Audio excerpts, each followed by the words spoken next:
Well, we are finally back, ladies and gentlemen, boys and girls. Oh, I just hit my mic. I need to be careful, but again, you guys don't need to be careful. You guys need to be excited because you know what? The Mythic Showdown Season 2 is back, and I really love Ashley's new look. It's very innocent, Oh, but I'm just getting distracted. Never mind that. But again, ladies and gentlemen, the Swiss stage is over, the wild card is over, and everything before the round robin has been finally winded off, and now we will finally reach to the round robin, the main platform, the place where everything either makes or breaks, because we have the top 8 of the Mythic Showdown Season 2, right, Ash?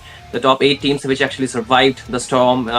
If I make a mistake, then you're supposed to correct me, okay? So we have SATUL, Rntx, Sacred Shine, Elusivity, Crux, Requiem, Noctura, Daku, Sena, Yama Esports, and Yeah, over. It's 8. okay. Oh, that's 8. That's 8. My bad.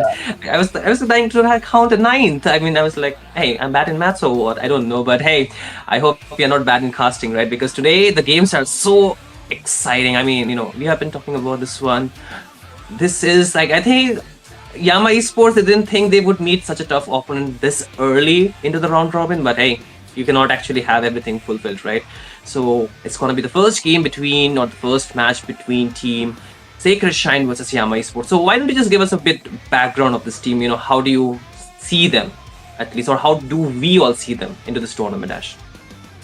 Team Yama Esports, these guys are so good, you can say, because from the elite leaderboards, they tried their best from the wild card, if you will actually see. And from the wild card, they top the table and then comes to the Swiss stage. And in Swiss stage, they have a lot of, like hindrance, a lot of backlashes, but then also they fight it so well. And now they're here as the 7th team of the round robin. And they're going to play with the top team of the round robin who never lost a single game in the Swiss stage. They were in the 2-0 bracket, then they played the 2-0 bracket and went to the round robin. They're the first team who went to the round robin. So do the Yama, becoming the last team. So this is the match between top dog versus underdog, you can say.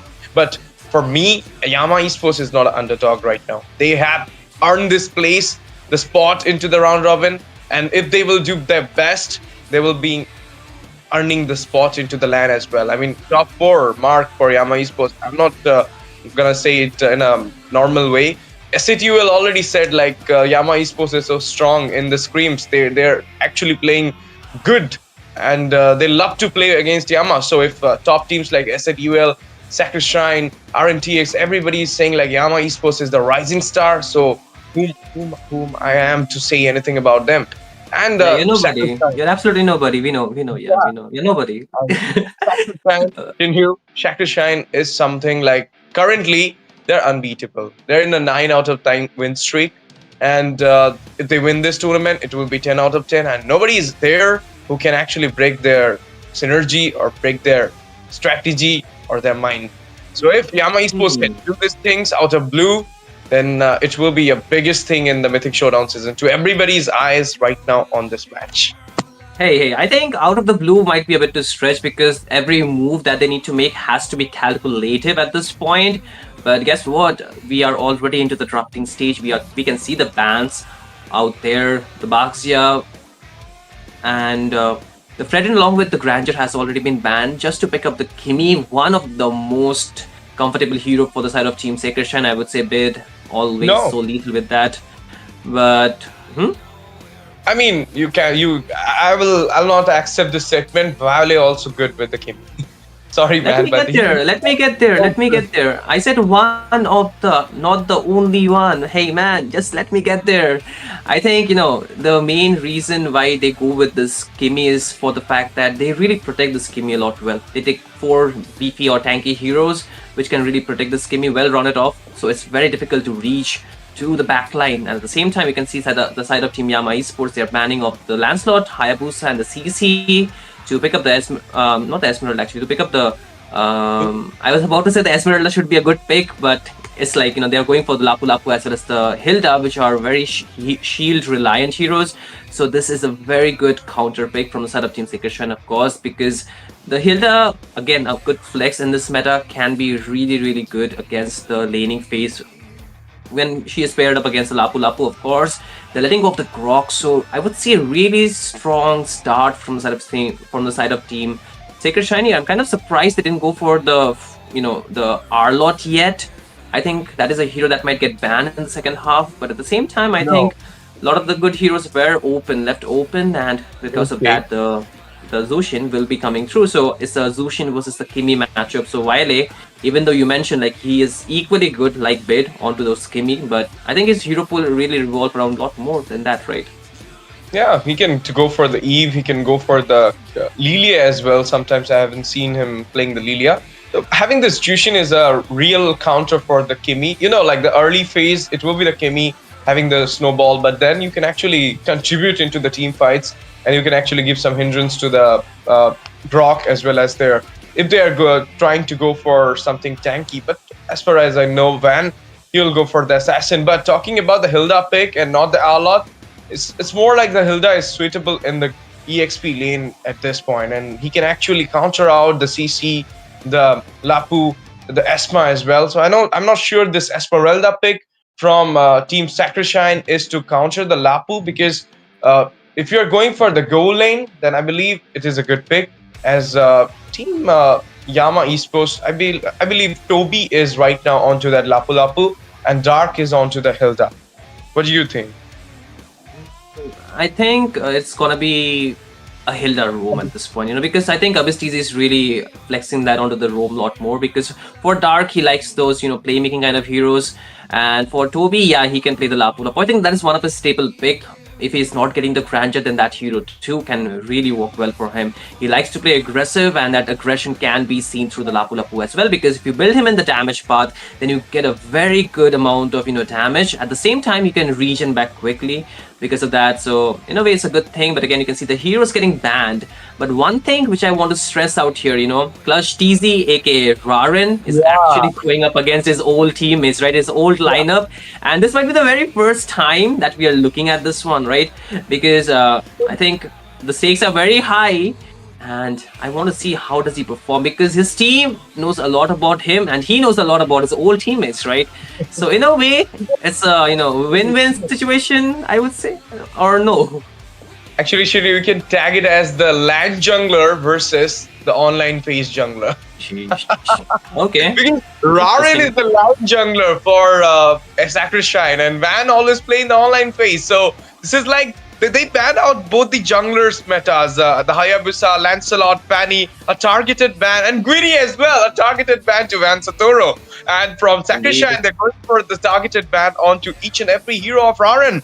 But the Bakshia, the Ranger ban is situated for that Toby's. But there you go. He will be playing the game for himself as a jungler of Assassin, that is the Ishan Shin. He'll be taking out that hero pull of Van Satoru, leaving out the Joy for him. Can he go for it? No, he's going with a Suyu.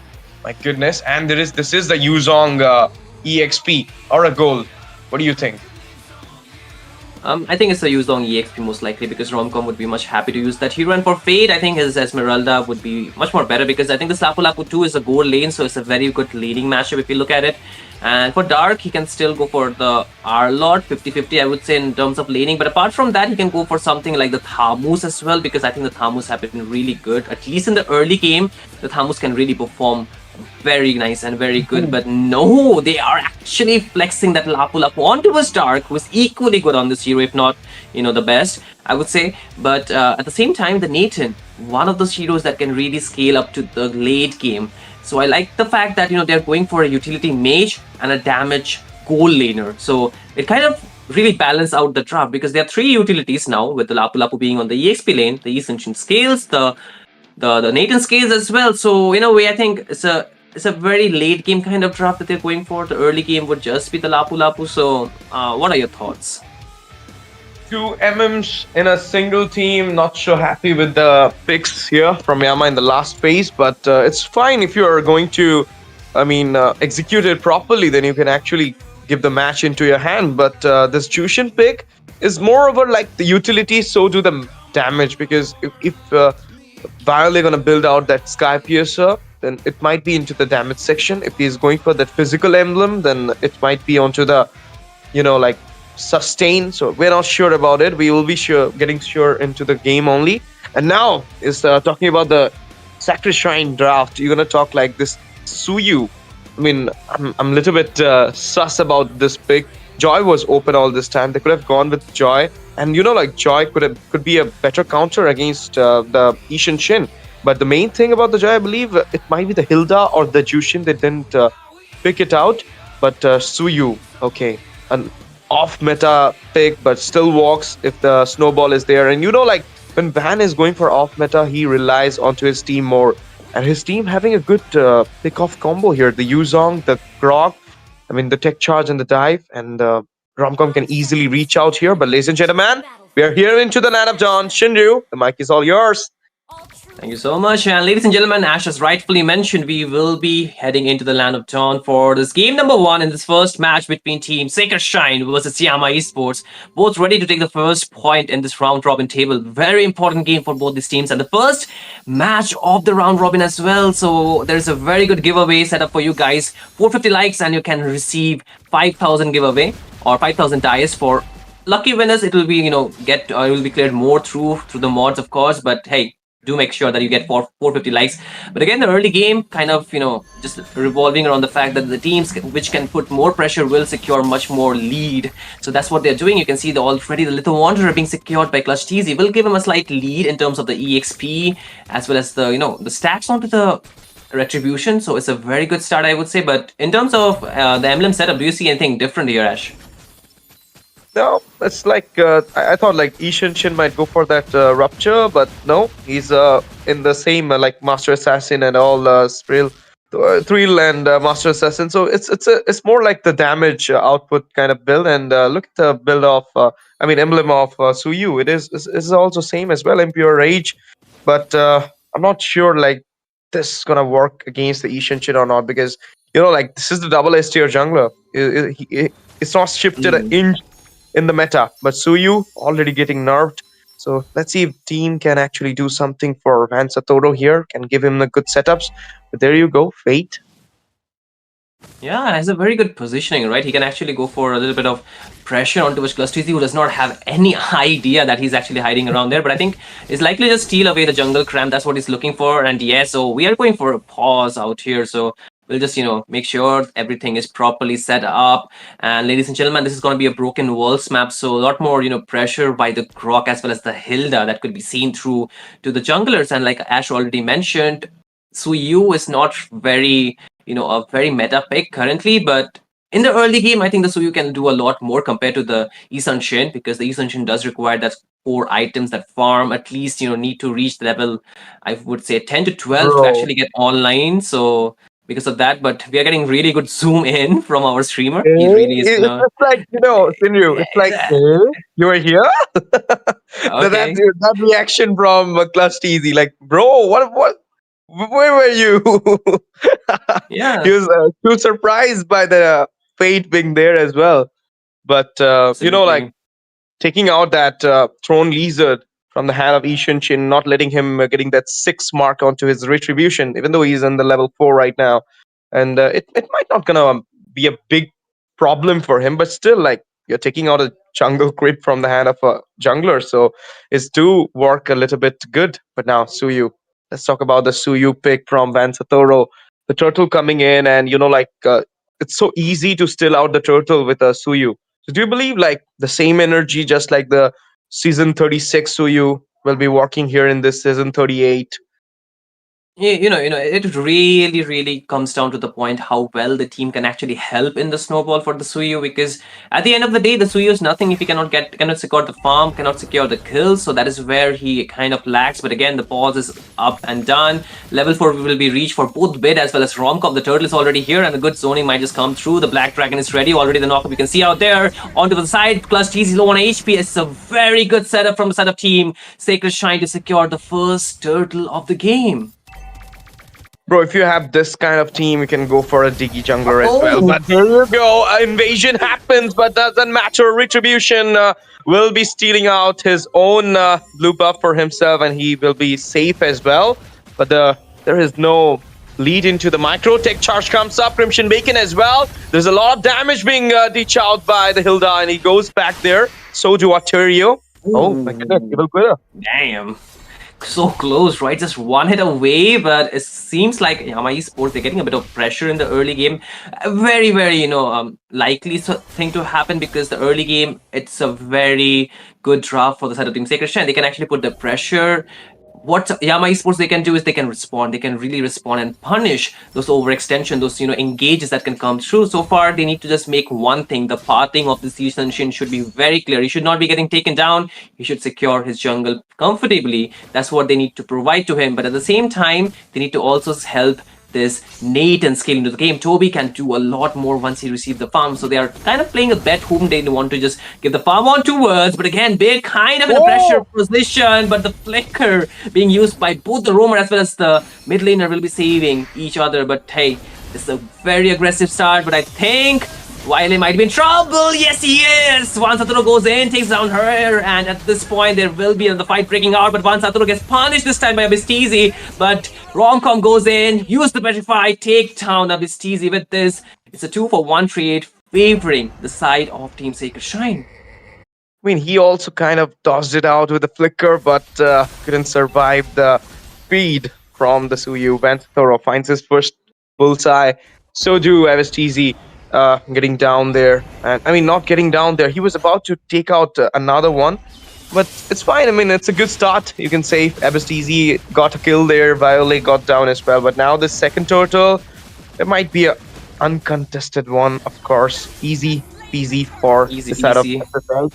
And with Indeed. this, a little bit of skirmish, a poke being going out there. Oh, it's a beautiful setup being away. Abistizi finds a kill there onto Bid. And revenge will be settled here. 2 for 2. You took out Viola there, and now they took out Bid. And onto the top side, the gold shield already been taken out. It's just being there with a inch of, oh my goodness, another setup being beautifully done by the side of Sacred Shrine, and Romcom will be the one giving out the final blow onto the Clutch CZ.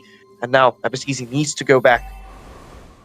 Yeah, true, because you can see, right, they can punish and they will be punishing very much because Clutch TZ had a very bad positioning out there. He was trying to get the jungle creep or maybe an engage, but that was a problem. But again, up top, Hapu, Dark. Not even his darkest dream can survive out of that. That was too much pressure. 3-man jumping onto him, but again, Abistizi will be putting the pressure onto his Fade, but he's pretty much okay because that's an Esmeralda at the end of the day. You cannot really chunk her down. But at the same time, you can see the jungle now being claimed by the side of Team Sacred Shrine. That might be Yama Esports orange buff, but at this point, it's already Sacred Shrine scaling it up. Stealing it away at the mid lane, though. It's a bit of pressure. Wiley will be forced to go in, uses the flicker to get out, but will it be enough? Not really. Romcom takes him down. Now the Traction Pulse connect, but the background is in the vicinity. There goes the tech charge from Artorio, but it will be not enough. Dark goes in with the Previous War. Previous fight, it takes down Artorio, and now there comes the retaliation from the side of Team Yama Esports, but Dark is kind of locked down onto the backline, and Romcom will be punishing him down. That's a kill secured by the side of Team Sacred Shrine as well. Yep, 6-3 the score is, and there is a goal lead of 2K. A slight movement into the economy for Sacred Shrine, and it's a good one. And they also secured the macro onto the top side, a structure for them. And this is what I mean, everything being out there for Sacred Shrine, and now this turtle, third one, might be another uncontested because the way they're zoning out the jungler, plus TZ from Yama, they are not giving him the chance to even come for the turtle fight. But there you go, he's split pushing right now, and he got a macro for himself. Losing out the turtle for a macro, it's fine. I mean, for now, you need something to do, and you do it. But there you go, the Entropy comes up for the save, and now retaliation happened from the side of Sacred Shrine. They don't want to go for another fight here. Yeah, I mean, they're trying really good to actually not get any more bodies down, but Sacred Shrine are equally pressurizing them. At this point, you can see already the bot lane, Fate has accumulated enough items to actually just sustain all the damage that's coming through. But on the back lane, you can see already, right, Artorio being so aggressive all by himself. The team will definitely be there, but again, meanwhile, the tier 1 on the bot lane will be falling. Now Fate wants to go in with the damage, but once Arturo is already ahead of him, takes down Wiley, and with this, the mid laner will be down, so they won't have that extra bit of utility that they had. But at this point, the next target might be the mid lane, but at this point, you can see already it's being cleared up, but the Entropy comes through, but the damage is too much onto the side of Yama Esports. They will be forced to go back Dark all by himself, trying to hold the front line, but that would be too much for him. He's still trying to survive and sustain. He will take down Artorio, but in process, will fall himself as well, but that's all part of the plan. They're able to hold on to their tier 1 onto the mid lane. So that's still a bit breathing room. The map is not really yet open. But again, they need more time to scale in this game, but more waves are coming in. I think Yama Esports should be able to clear it out, but at this point, any further aggression might result in a decisive win for, I think, the side of Team Sacred Shine. If Yama Esports, they lose too many members. Romcom on a dragon is a beast for sure because the way he is going for those opening, the way he is disrupting the backline, the Natan, the Jushin is really helping a lot to his team. And now look at that. They already into that double for the micro score 3K. The goal lead was 2K and already they settled it out for 3K as well. And now look at that. They goes inside the fear and it will be Van Satoro securing the kill onto Clutch TZ. But in the process, Romcom falls down. Dar goes in. Arturio will be the one getting slain out there. 2-for-1. The score is now the trade. Beautifully done by Yama Esports. At least they won something, but I believe this mid tier 1 might be taken out and the expansion might happen. Okay, Crimson Bacon tried for the Lantern player, but Violet goes down. Avisteezy comes in, Bid falls down as well, but now Avisteezy is getting chased down and marked by Van Satoro. The revenge is being sweeter than anything else, and it will be Avisteezy going down into the heaven side by Van Satora, and with this I believe they will be getting that lot for himself. Look at that. I think I'm gonna break out this fight. It was first Lapu who finds a kill onto that no, like Lapu goes in there and he finds the kill onto the Grok, and then it is over like Van to the Violet. I mean, you can see obviously being so aggressive already, but it kind of paved the way because he's a roamer for the mid laner. I think it's still a worthy trade, but Yama Esports, they lost too many members. At this point, the Yuzong has been the problem, constant problem for Clutch TZ. He cannot really play freely around the map, given the fact that it's a direct counter, so he needs to be very careful. And there's so much pressure and so much dive available that the Sea Sunshin has not yet been able to get the power spike that he's looking for. And also more, the fact that the side of Team Sacred Shine, they have gotten themselves 4,000 goal lead, because of which they have more items to actually deal out the damage, dish out the damage. But again, Bid might be in a troublesome position. He's getting engaged on by Vizta, but able to get out safely. At the same time, the wall connects, but there goes the knock of the Black Dragon already there. The entropy already being used by Toby to get out of the harm's way. But Dark, with the bravest fighter, will be holding the front line. At the same time, the Lord is marching from the bot lane. The Holy Defense is still intact. The Lord should get cleared out pretty comfortably by the side of Team Yama Esports, given the fact they have 2 marksmen. So it should not be too much of a too much of a problem for them. Damage control is already there, but mid tier 2 will not be standing, so it's get taken down. And with that, the last second tier onto the top lane falls as well. The Holy Defense should get propped anytime soon. And Yama Esports, the clock is ticking for them. But again, they're trying to punish one member onto the bot lane. Fade is really low. Is still able to run away, helping or, buying enough time for his team to just get back to help him out. So I think Yama Esports, the best course of action, like I already mentioned, is to buy some more time for this lineup to actually come online. But do they have the time? Is going to be the question. The traction pass connected and Fade. He goes in, punishes them now. Dark goes in, takes down Fade. That's a 1-for-1 trade, but again, I think that's not done. They are not done with that yet. Artorius in the front line, the tier inhibitor this time will be falling from the top lane on the bot lane. And with this, Yama Esports, their base will be widely open, and Ash, this might be troublesome for them. Troublesome for them, the Nemesis, the Nexus, everything open at this point. And there you go, the tech charge might come up. The charge from the Suyu, Van Stora goes in there. The Black Dragon about to emerge, but shutdown happened to Van Stora. It's a killing spree from Lapo. Romcom falls down in the hand of Avisteezy. And there you go, the retaliation for Sacred Shrine should be there.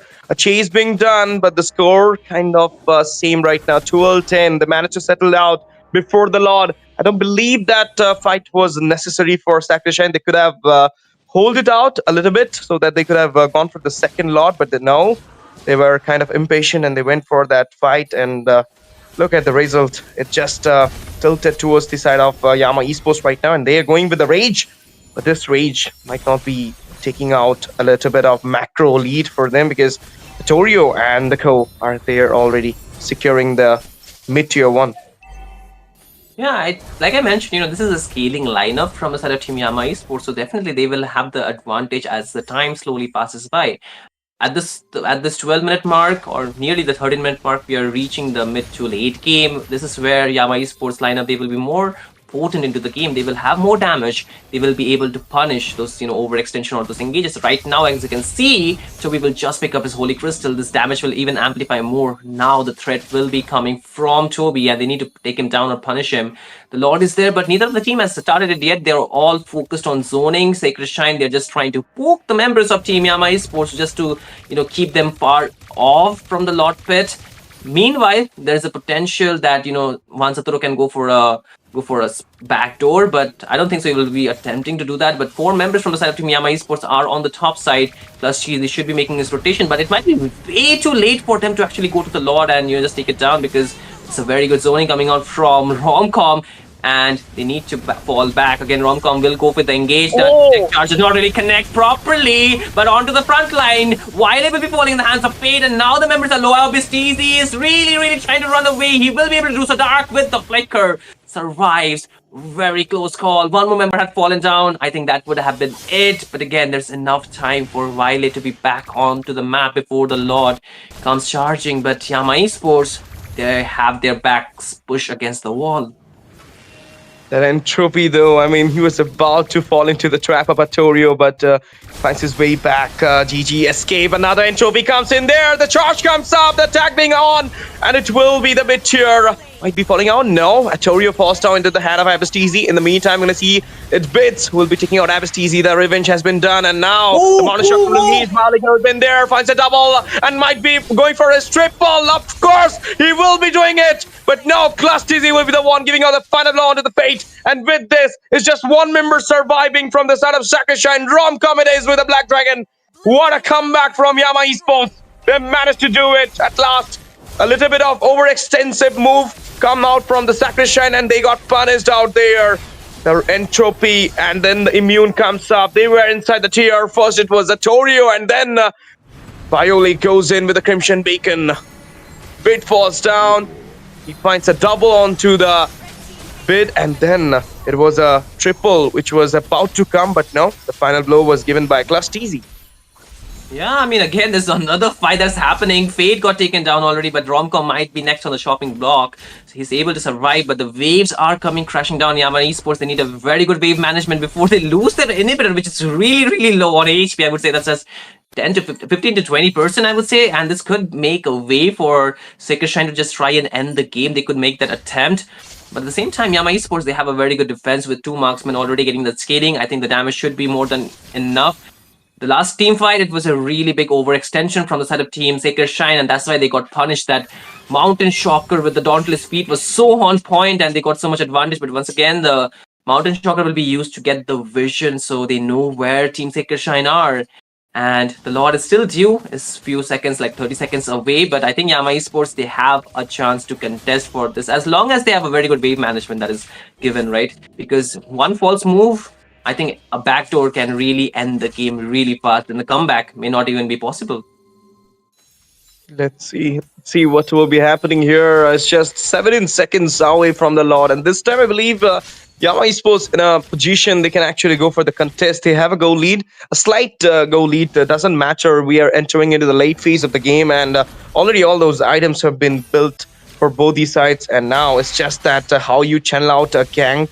A proper gank, if you can actually accumulate some trades for yourself, you can go for that lost sale. But look at the zone, the perfect zone. But there you go, Yama Esports about to contest it out. The knockoff happens. Clutch it out from the hand of Vansatoro. And now he's getting cornered. But Toby goes in with Entropy, finds a kill. Clutch falls down in the hand of Romcom. Abasteezy goes in, find Bid. Fate falls down. Double for Toby. Can it be a triple? A retaliation happened, but it will be a comeback. A statement being already made by the Yama Esports side. Artorio and the Romcom is standing out there defending the Nemesis, but there you go. The attacks coming in. The minion flow is here as well. And Choppy being happy as well. It's going for this clearance. They're locking down the base. Can it be Yama Esports? Yep.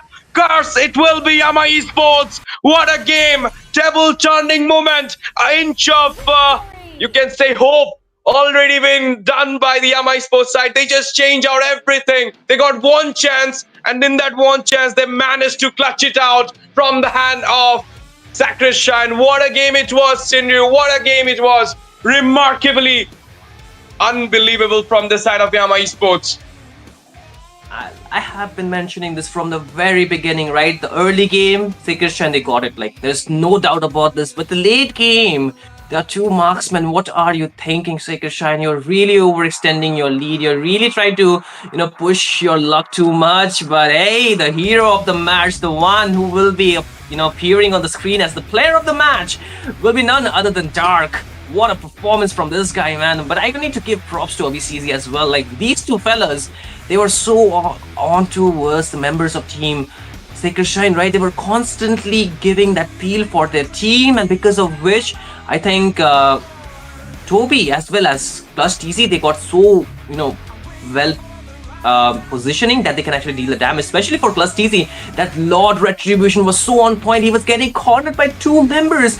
Artorio as well as Romcom both jumped onto him, but he didn't care, man. He didn't care. He just went in, hit the Retribution, and he showed us why we rely, or why Sacred Shine used to rely him for those, LAN tournaments. Like, bro is too good with this clutch Retribution, man. That the name kind of now makes sense, isn't it?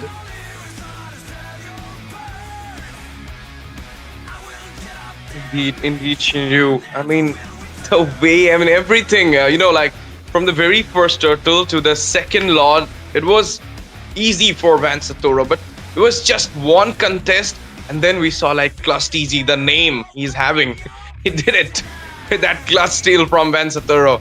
Sorry, Van, the LAN jungler is better than the online fake jungler. Sheesh. What a statement by Ash TZ, sir. What a statement, sir. Too crazy for real. I hope somebody clips that. I hope somebody clips that, man, for real. Like, Ash TZ making that huge statement. But hey, I think it is true because Plus TC really showed supremacy. But I think Sacred Shine, they had a very good control throughout the game. Even if you take the head-to-head look, Fate was doing so much for his team. He was able to be the frontliner, and he was also dealing the damage at the same time. But at some point, the Esmeralda kind of falls off when there is a, when she's just the frontline, or when she's just a sandbag of the team. And even for the Suyo in the late game, yes, in the early game it works well, but in the late game I think it's still gonna be Plus TZ. But this game he did not deal so much damage. He was more about those objectives securing, which he could not really do too much in the early game because of the huge zoning. But when it mattered, he did it for sure. But talk about the mid lane, I think Wile was not getting too much of a space because of constant engages, constant, jumps on towards him. But Bid, he too faced the same fate, right, in this game, because Abyss TZ was on towards him. And Artorio with the Grok really gave the sets, but I think Hilda onto Abyss TZ was a bit better for this game, man. He was like onto the face of Team Sacred Shine altogether. I believe the 3 X factors for this game. I mean, each and every member of Yama Esports, the 5 of them played so well. This is because of their synergy in the last phase. They won the game. But if you will actually see, like the mighty push happened by Toby with the Entropy's help. It was because all those tier 2 has been taken out, and that tier 2 taken out at which place? When Violet got that double, when that overextension happened in the second Lord. That was the thing. I mean, if you will sum up everything, it is like a step-by-step process. They find their win. It is an epic comeback. It is a table-turning moment for Yama Esports. Nobody was hoping them to win this game because all the sets were properly done by Sacred Shine. They were winning the macro, they're winning the micro, and they already about to end the base as well. But then the hold we talk about Sacred Shine every time they hold the game.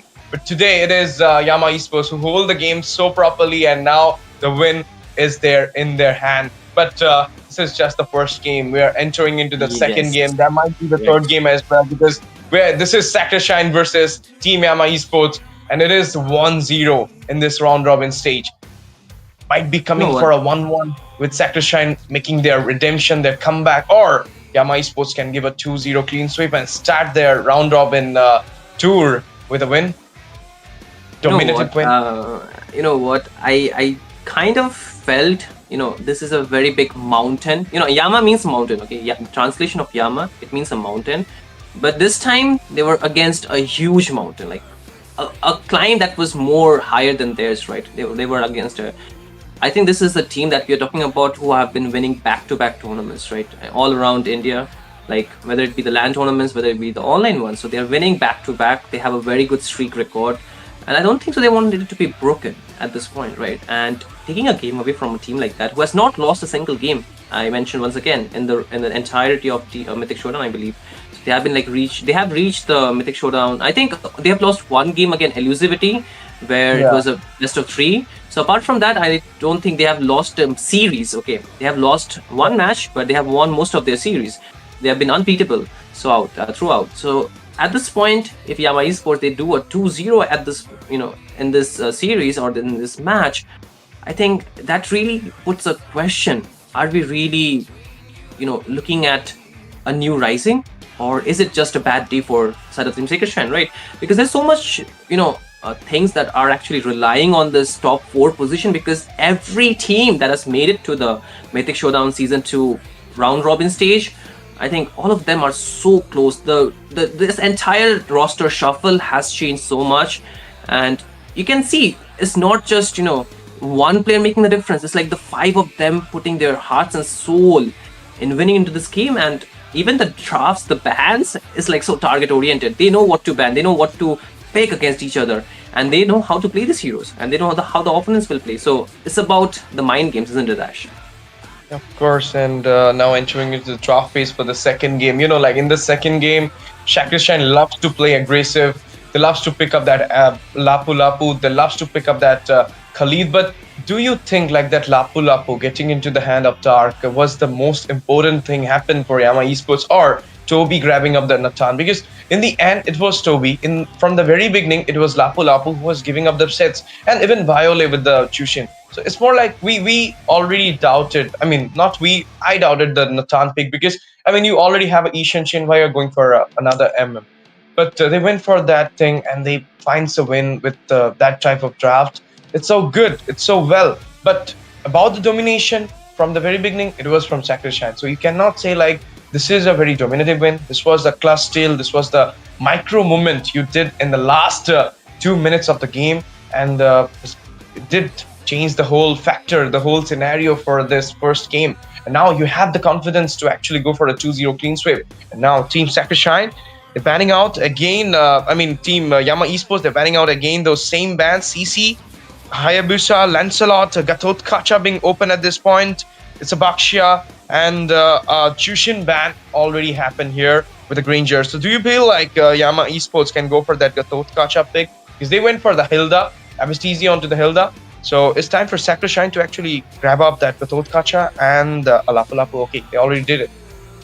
Yeah, I feel what you mentioned, how Yama Esports they went for a comeback is kind of so boils down to the point, understanding the draft, or understanding when will you reach your power spike. For Yama Esports, it was definitely the late game. They could not really do too much in the early game, but therefore they were really focused on kind of betting onto the late game. They just needed to slow down the game. That's what they did. Kind of paved the way for them to go for the comeback.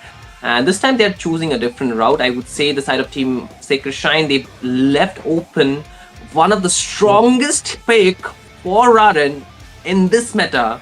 One of his comfort pick as well. The reason why we call him MOBA Raden, isn't it? So he gets his hand onto the Fredrin. So is it a really wise choice? That's going to be a question. But at the same time, I love the way Dark stole away the R-Lot. He's denying this pick to Romcom. He does not want Romcom to get his comfort hero as well. So, he needs to play something else, because they got the Lapu Lapu already. So this can still go towards Fate if they want to. Or if they want, they can give it to Romcom as well. But the YS is this time from the one and only, the man himself, Sacred Shine's jungler, or the online jungler as per Ash, Juan Saturo. So, man, I have seen him carrying game by himself on this hero. So I don't know what to expect for this game. Like both the junglers getting the comfort pick. What are we thinking, Ash? What are we thinking? Both the junglers are from Sacred Shrine. So this time the roster change also Paul Rarin into the Yama Esport, but doesn't matter. He finds the win. He was the reason that Lord being clutched out in front of Van Satoro. That's easy, man. Yeah, clutched easy. Rarin into clutched easy, and then he proved his name today in the game. And now the time for the second banning phase. We're going to see the Harrod ban and the Noctura as well. Okay, there is a fear, there is a respect towards Toby. You don't want to give that as those magic true damage kind of MM into the hand of Toby. He might gonna steal out the win from your hand just before you think like, no, this game is all ours. But now, look at that. The last man coming out from the side of Yama Esports. Eve already been done. Kimmy. Kimmy could be an option. Kimmy. I think they can leave the Kimi open. If they leave the Kimi open, they can either get it for themselves or they can get the YS, not the YS, the Yu Zhong. So either could be good. Okay, they're going for the Xbox ban. I love this one because the Xbox gold lane is very, very lethal. And against the Fredrin, I think that's even much better to go for. But at the same time, the Esmeralda is also there. I think they can just have their options. They can either go for the Kimi, Yu Zhong, or the Esmeralda. Apart from that, I don't think so. They might just pick up an Alice at this point. It could be a good hero too. The Alice can really work well against the stanky composition, but it depends, I don't think so. Romcom would like to go for such a hero. Maybe not. And apart from that, what are we expecting for the mid lane? I don't think Thamus. Yeah, the Thamus could be a good hero. But I think they can pick something up, maybe the carry to punish the frontliners as well for the side of Team Yama Esports, because we never know, the carry is really good. Or, okay, in this case, they're actually going for one of Bit's most comfort pick, one of the heroes that he actually reach global ranking with. So he's actually going for the Valentina. Not the best hero in this meta, but he can steal away a very good ultimate. So what ultimate are you planning to steal away? The Final Slash or the Priestess Wrap? But I don't think so. That's too much of a value, isn't it, Ash? Yeah, but no, it's more like, I mean, you want to be in his comfort, so that might be the thing. And now, yet to rebuild their two picks, the Appraiser's Wraith, or you said like Final Slash. These two things are like Appraiser's Wraith is a totally different thing. Final Slash is a totally different thing. It's like with the Final Slash, it's like the name is kind of interchanges. Final Slash is more for the open carry, man. Yeah, and Apprecious Wraith is more okay. What I'm seeing right now, a Selena, Violet with the Selena, and they're going for a carry. The carry was pretty much, the carry was pretty, I think, self-explanatory because I just saw that coming miles away, I would say. Because, even though they have a Garut Kacha and a Lapu Lapu, the carry can still perform. And at this point, if they want to pick up the Yu Zhong, it's gonna be very difficult. If they pick up the Alice, still difficult because they have that late game insurance. And I am tiny bit skeptical about the Selena pick, but then again, it's on Violet. I do not doubt that man. That man has really made some wonderful plays throughout this tournament and even other tournaments, I believe. So I think this is one of his signature heroes as well. And they're going for the Ruby, but Beautiful. do you not feel that there's a bit of lack of range from them, except for the Garut Kacha, of course?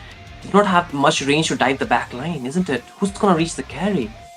Nobody can, but even from Yama, they don't have range. It's just Selena out there. So it's more like equal in the draft section. But you as you mentioned, the Valentina pick is now vested. It's just the Final Slash, I believe, because you can't go for the Apprecious Wraith. What you will do with the Apprecious Wraith? Are you going to finish the game? No.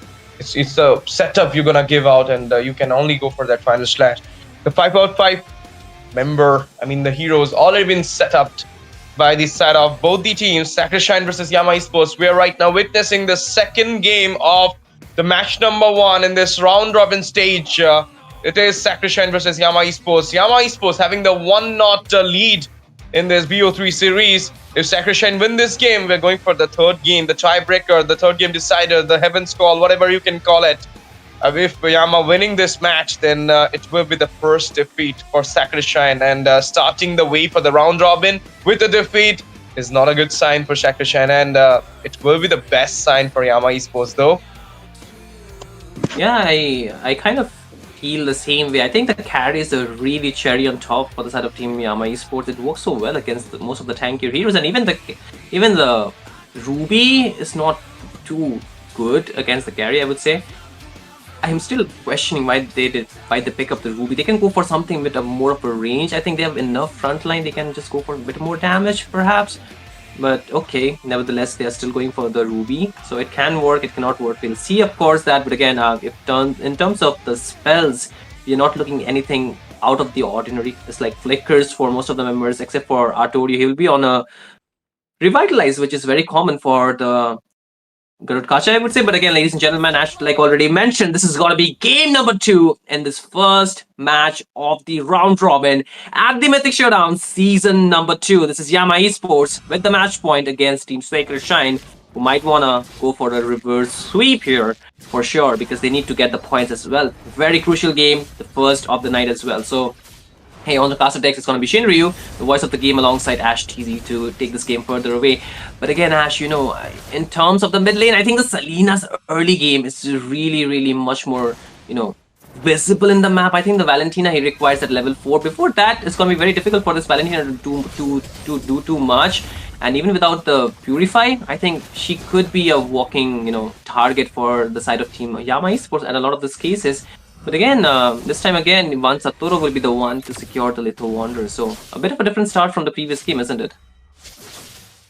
Got the Ishinchin, so of course you'll be having the first jungling, then the Fedwin. But trying to take out that Lava Golem from the hand of Raren was a pretty wise move from Torio. And now you're going to see that aggressive play I talked about. This guy is if you see Sakrashine gameplay, you're gonna look like whenever the second game approaches, they went for the aggressive move. But now Torio, he's in a very bad positioning and he might take it out. No, Viole will be the one getting the final blow from Torio. Things got changed and it will be Team Sakrashine starting the table with a 1-0 in the micro. Yeah, I mean, what a clutch revitalize coming from Arturio, really on time. But again, mid lane, this time around, the stun will connect the Abyssal Harrow. And Abyss TZ will take down Bid, but Arturio might be next on the shopping block with the braces strat. Landing right on his face. That's 2 kills. Traded off for the side of Team Yama Esports. But look at the bot lane, Fate versus Toby. They're just trying to get the waves clear, but Abyss TZ will be helping him out. But oh, Retribution steal! We just missed it out, but still, that's a win for Team Sakrashine. A good retribution from Satoru, and this is one of the reasons why you should not be giving him this hero, man. Ishinchin, but it's more like he doesn't have that precious rate, Jinryu, so it's 50-50. No, it's 60-40 for me. Otherwise, I mean, we have seen what happened in the last game, so you cannot say like Clutch Easy cannot clutch it out. But a nice one into the macro, a lead for Satoru here, and into the micro, it is currently a lead onto the Yama Esports 2-1. The score is they took out the revenge onto Torio. Now the Bravest Fighter got used, got the cannon into his hand. They'll be giving him a little bit of EXP, and he's recalling back. But into the bot section, we're gonna see that very bad positioning of Toby. Might be getting into the hand of Fate, changing another time the fate of Toby and taking him down there into the bot. True, the carry in the early game really suffers, I would say. That's one downside of the carry. Really requires that Trinity build to actually come online, and maybe even more. But again, I think Team Sakrashine, they're trying to engage on towards Abyss TZ. He's really low on HP. Will he be able to get back? It's going to be the question. But yes, he does. But again, next on the shopping block would be 2 of the members. And Toby falls right after he comes back. The AOC onto the turret, but he will be able to get back out. But again, Clutch TZ is there, but he's against 4 members. With the Flying Cloud comes in Abyss TZ for the fight again. But there goes the Braces Rat, not enough with the Revitalize. Arturio is able to turn it around, and Fate will take down Clutch TZ. That's 1 more Yama member down, and now this will open up the bot tier 1. The gold plating should be able to, the other side of Sakrashine, they should be able to take it away. But again, Abyss TZ really being aggressive onto his Fate. It's low on HP, trying to run. No more running away this time, State Abyss TZ, and he takes him down. The Revitalize wasn't cooldown for sure. 1-0-2 for Satoru, and what a comeback from Abyss TZ. There you go, like we were talking about replay, and it was like, for me, the second tier was not there. I felt it like they were fighting like the second tier is not there. They went inside the tier, they went for the AOG, and now look at that. Clutch TZ finds his way for Apriza's threat, but no, the Revitalize from it. Torio was the one falling down into the trap for Clutch TZ. And now the turtle, second turtle fight is going on there. Service happened. Abyss TZ finds a kill onto Satoru. Killing spree for him. It's a free turtle for the side of Yama Esports. Victory happened. Clutch TZ finds the turtle, and now Romcommon is getting cornered. But into the meantime, it's almost secured by Abyss TZ. He finds his way into the back line and take down Bit there. It's like a roller coaster ride. Sometime it is up for SSH, sometime it is up for Yama, sometime it is down for Sakrashine, sometime it is down for Yama. This thing is going so good for both these sides, and now it is over for Fate. Of course it is over for Fate. The true damage, the tank killer, it is Toby who will be taking down the gold standard of India currently. Oh my goodness. You know what? This is so bad for Sacred Shine because their late game is not too good. The Retribution this time again. Clutched easy with a better Retribution, but hey, they do not want any more fight. Really aggressive YSs that we're looking at. Different from what we saw in the last game, of course. One Satru has a very different way of playing this hero, but again, the Abyssal Arrow connects, but will he commit? I don't think so. Arturi does have the, unbreakable, so that might be a very bad decision that they can go for. But at the same time, the pressure has been constantly maintained, and like you mentioned, the tank killer is already there, and the more this game goes into the late game, the more trouble it will be because you can already see the corrosion scythe has been into his build. The next item will be coming really shortly, and this damage will just scale more and more as we head into the late game, and it's much better for side of Yama Esports for the late game. Same can be said for Sacred Shine, but not so much. I think some of their heroes will just fall off and might be very easy food for the carry. So they need to just take proper damage control. They need to avoid taking unnecessary fight because once the goal lead goes to the side of Team Yama Esports, it's going to be very difficult for Sacred Shine to do too much and walk out away from those trees. But I can see, I think the third turtle will be up soon. One turtle for both these teams. Who's gonna get the third one? Ash? It's still a very big question, a mystery for all of us, isn't it? I mean, both of them have a good retribution skills, but what is happening at the ball, Toby? Oh! He finds his way back, dodges it out with a flicker, and now he'll be clearing out the waves though. But that was a easy peasy kind of trap down squeezy you can talk about. But there you go, like right now, Raren in a very bad position. He might fall down. 5 members is going for him straight away. And no. Class easy before the turtle. And you're gonna see those slash coming in. Final slash on 3 members. He's going for the setups, but nobody's there to follow him up. And he's getting chunky down by the side of Sacred Shine. Free turtle coming in. GG zone comes up from Valentina. He finds the ultimate of Bedouin. There's that Razor's Rate, but you're gonna use that on. But in the meantime, a sneaky picky kind of split pushing being done by Toby. He's getting chased down though. I don't think so. You can chase him down because there's a very huge range. But up top though, the side of Sacred Shrine, they want to take down a tier 1 and they might enter it. So the AOG comes in, the flicker instantly being used up by Dark. Does not really want to waste a single moment, but look at Visteezy. He's the rover of the team or the assassin at this point. Takes down Pin, and with this, he will be walking away, but at the same time, Yama Esports, they're trying to go for Gauge once more, while it will be getting punished out for that one. A bit too aggressive, I would say, without damage dealer, without Toby. I think they kind of lack damage, but at the same time, I think for this third turtle, the side of Sacred Shrine, they returned the favor. Last time, it was one Satoru got taken down. This time, it was, clutched easy, so jungler for jungler, but the main problem is still gonna be Toby. They're not really looking him down. He's farming freely in this game, and it's gonna be really hurting them down. But up top, it seems Fate might be in a bit of pain because 2 members are trying to jump on towards him. I might mention Dark does not have a flicker this time. The land checker does not really connect, but there will be the Raging Slash being used up to get out of the harm's way. At the same time, 3 members are lurking around from both teams in the top side. Mid lane though is getting kind of cleared out, pushed in. The main objective of the game is still going to be the Lord, but there goes the Dauntless Fleet. One Satoru will be able to walk out for now. However, both the teams, they're just waiting for that, switch to get flipped. Once a team engages, I think we are going to see a very big team fight for this Lord Ash. You have seen that play onto Vid. I mean, he falls down not because of Abysteezy's zone. It was because Violet's trap. I mean, that trap, I was not expecting that Abyssal trap to be there. And he was also not anticipating that as well. But at that time, it just goes down. And now, it might be a Clusteezy's bad move out there. The tier 1, not too good to save up at this point. And he's getting chunked down as well. The tier falls down. Abysteezy will be not there to save him up.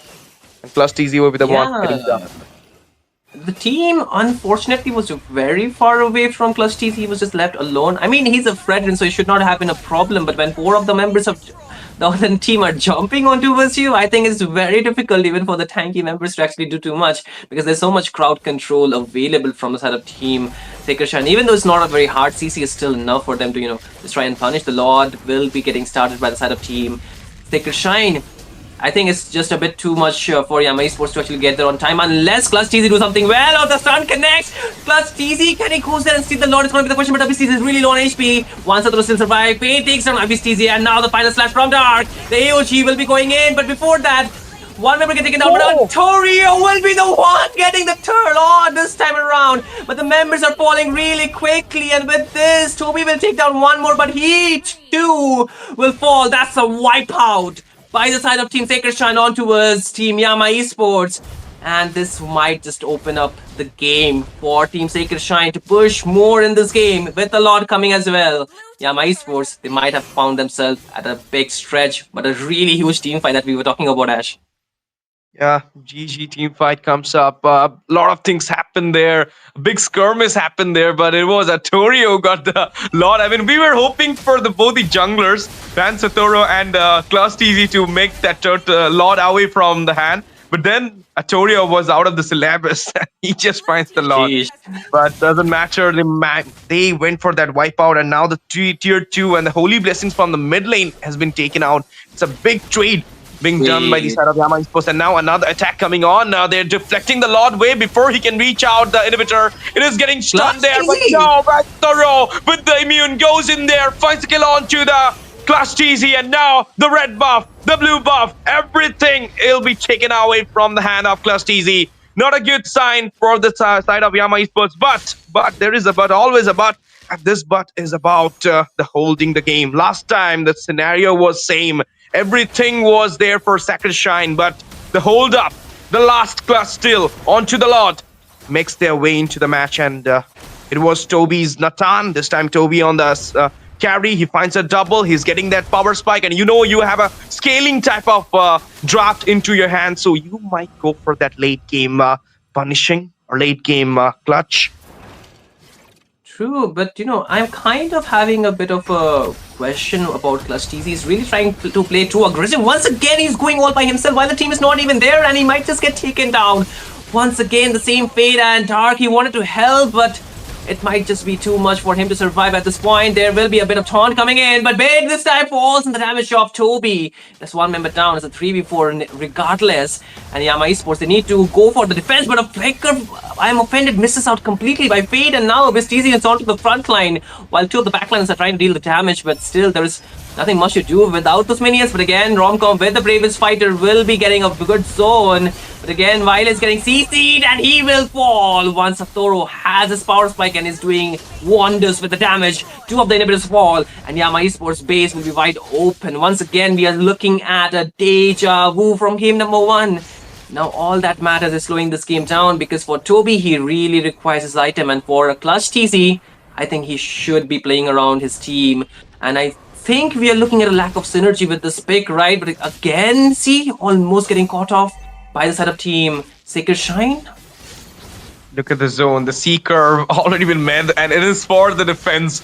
It is not to let Rarin enter into the Lord zone and steal it out from the hand of Vansatoro.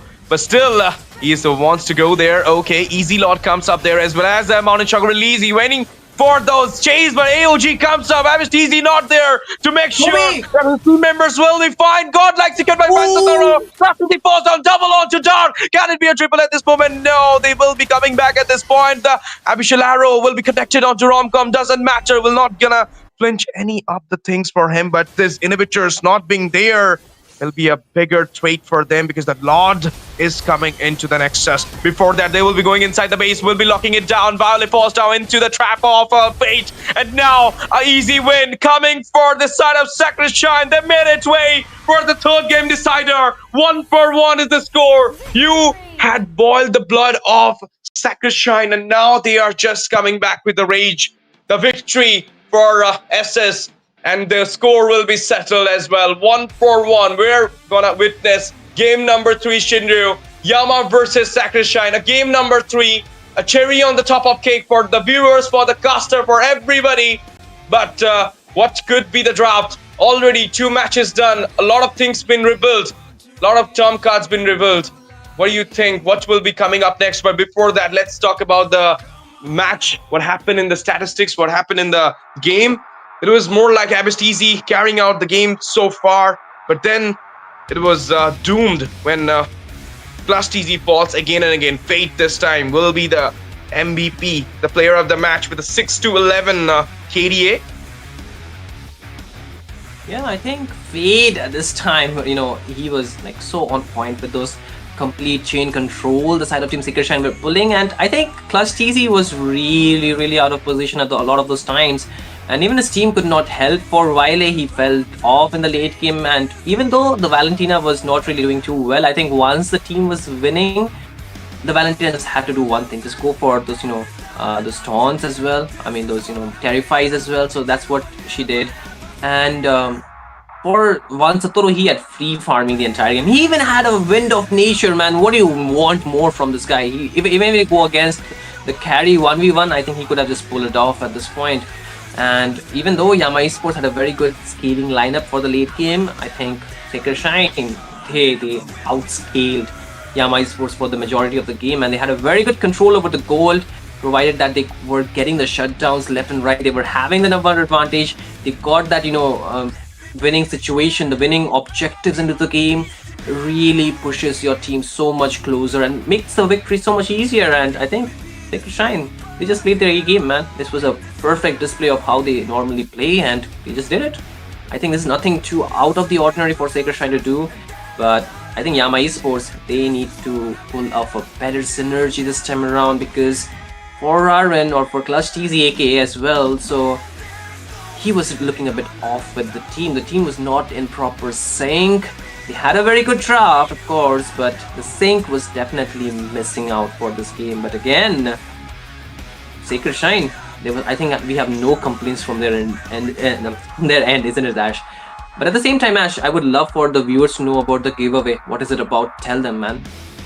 5,000 diamonds, 450 likes, guy. So just like it down there, and the mods are there. If you will be active more into the chat, you're actually gonna grab up those 5,000 diamonds. But this head-to-head for the Violet and the Valentina onto the hand of Bid was not a head-to-head. I'm not sure why Violet went for that Selena, but it was not worthy choice for him, because the Abyssal Arrow was not connecting so properly, and he was getting off guard a lot of times, and the CC by the Ruby's hook, and if you're going to talk about the Bravest Fighter as well, chasing him down every time, even the AOG reaching out the backline was the main problem for Violet to sustain it out. But there you go. This is the R-Lot of Dark versus Lapu Lapu of Romcom, and it's always Romcom with the 2-1-10 winning out that lane phase as well as the team fight phase against Dark. But there was a proper setup happened by Dark with a final slash grabbing up 3 members, but the follow-up was late. The carry will goes to Fate, of course, the gold standard, and the Van Satoru. This time the online phase jungler will be the Reach guy, and the Sandbag will be the LAN jungler. Clutch TZ literally absorb a lot of damages, but there was no one to actually finish up when he was getting out all those damage. And the wingman goes to Etorio with a 13 assist. Beautifully done. Beautifully being there in each and every fight. His team fight participation was 70% plus. So, and with this, it is Team Sacred Shine who will be taking on this game to game number 3, the decider game, the tiebreaker for this round robin stage. Nobody wants to start their round robin with a defeat. Not Sacred Shine, not Yama Esports. So this game will be a legendary one. Let's see who will be grabbing it up. Will it be Yama Esports with their off-meta picks, or will it be Sacred Shine with their fighter goal? Every time they goes for this, they win it. The first game was into their farm, but it just got away by that Clutch steal onto the Lord and Toby onto the Entropi's push, that mighty push, or you can that rage onto the base, and he find out that win. But Team Sacred Shine managed to maintain the score with the win into the second game. Now the third game is coming in, and it will be the biggest game for both these sides. Everybody wants to win this game. Yama Esports, what's their strategy? Team Sacred Shine, what they will go for? Khalid, can a Khalid be the option for Sacred Shine's Roamer Etorio, or are we going to see something change into the banning phase? Because the same pretty bans has been done by the Yama Esports. They're kind of locking down the options for Van Satoru. But in the second game, Van Satoru pulled the jungling option in the first picking phase. So this time also, are you going to stop Van, or you're going to stop a little bit more members? Because the all-out pick might be the first pick from Dark, because they don't want to give it out to the to Romcom. That was the reason. But it was the Lapu Lapu which got flexed there. It got into the hand of Romcom, and the Ruby was the option for Fate, and he did it well, so well, but Toby too with the carry. So do you think, Shindu, are we gonna see a fighter gold this time from the Yama side, or they will be going for those MM? You know what? I'm trying to sync, or I'm trying to put every question that you asked me one by one, because you asked me so many questions. I kind of forgot some of them at this point. So first, you told me whether whether Art will pick up Khalid. the Khalid, right? Yeah, I think that could be an option. Yes, this is the Rangers Grass map, but I think rather than the Khalid, I think it's the Grok as well as the Rutkacha is working really well for him. I don't think so he needs to change. And if he wants to go for something else, maybe go for the Kalea if it's left open. I think that can also be a very good option. But I think at this point you need something that can, crowd control or give the CC to multiple members instead of one.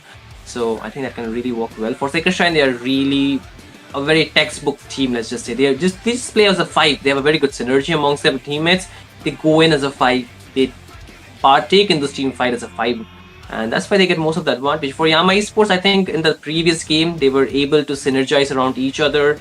Since this is a very new lineup that you're looking at, with the members, just recently joining in as well for Toby as well as Raran. The rest three, they have been there from a long time, I think a couple of months for sure, but still, at this point, I think they should be focusing on the synergy. Maybe not do everything by textbook, but at least complement each other in their gameplay. If one is playing aggressive, then the other one should really provide the backup at some point, but don't play too aggressive at the same time. I think that kind of backfires.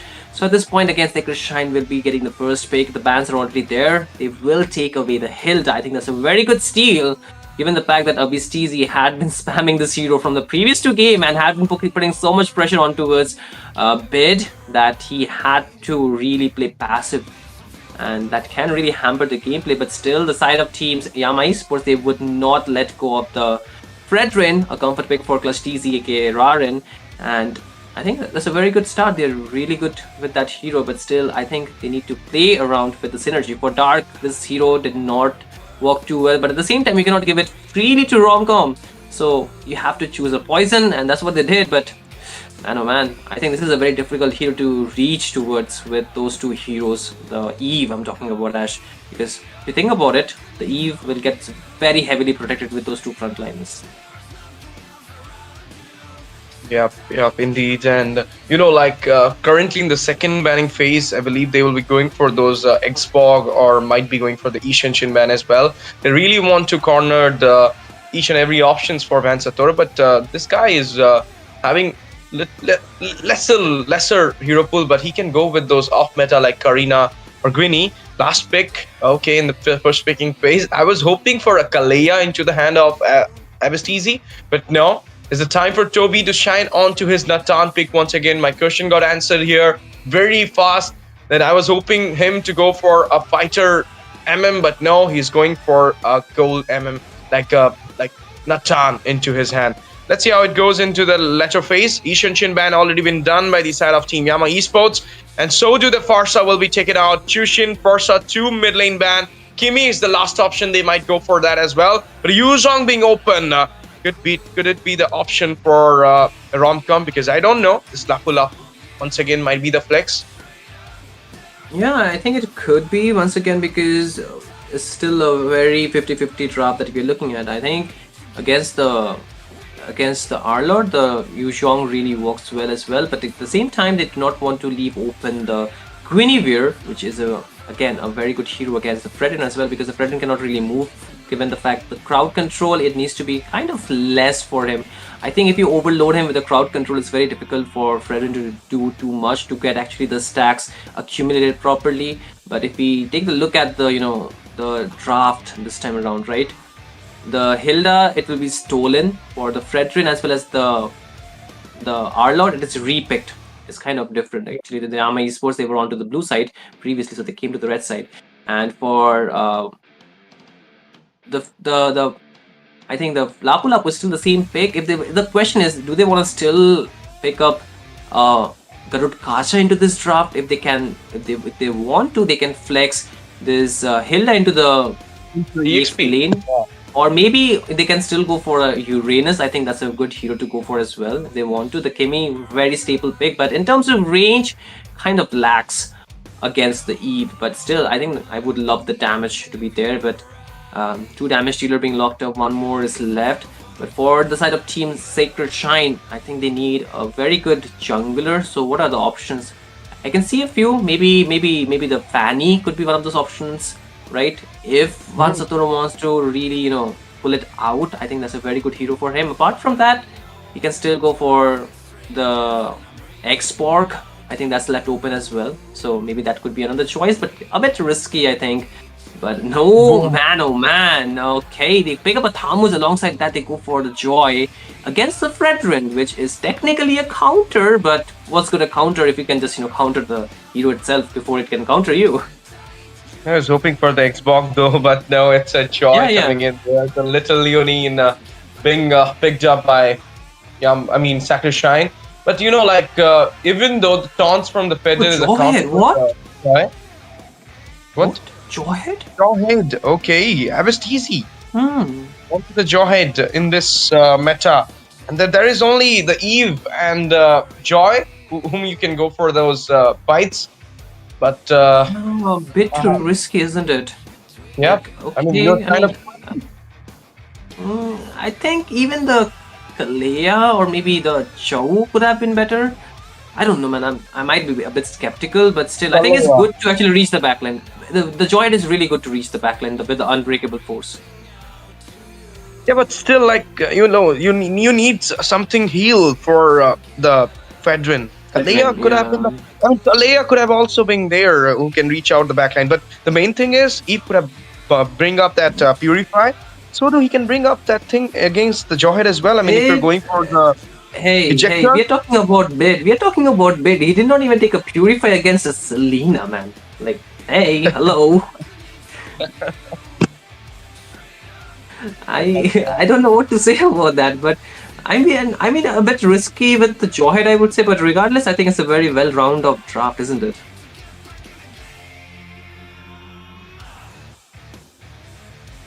Ashtisi, don't leave me out like that, man. I'm waiting for your response. No. You're supposed to say yes. You mean no? Okay, this is not a good draft. Okay, Ash, I see. No, I have words. I have words to say. It's more like, Fedrin being there. It might be the chance that Rarin can pull out a big win for the side of Yama. They're going for a big gamble, but ladies and gentlemen, you know what? We are entering into the land dawn for the 3rd time of the evening, and it is the Yama Esports versus Sacred Shrine going on. 1-1 the score is, and you're watching right now Mythic Showdown Season 2 powered by War Drum Games. And this is the round robin stage, day number 1, game number 1.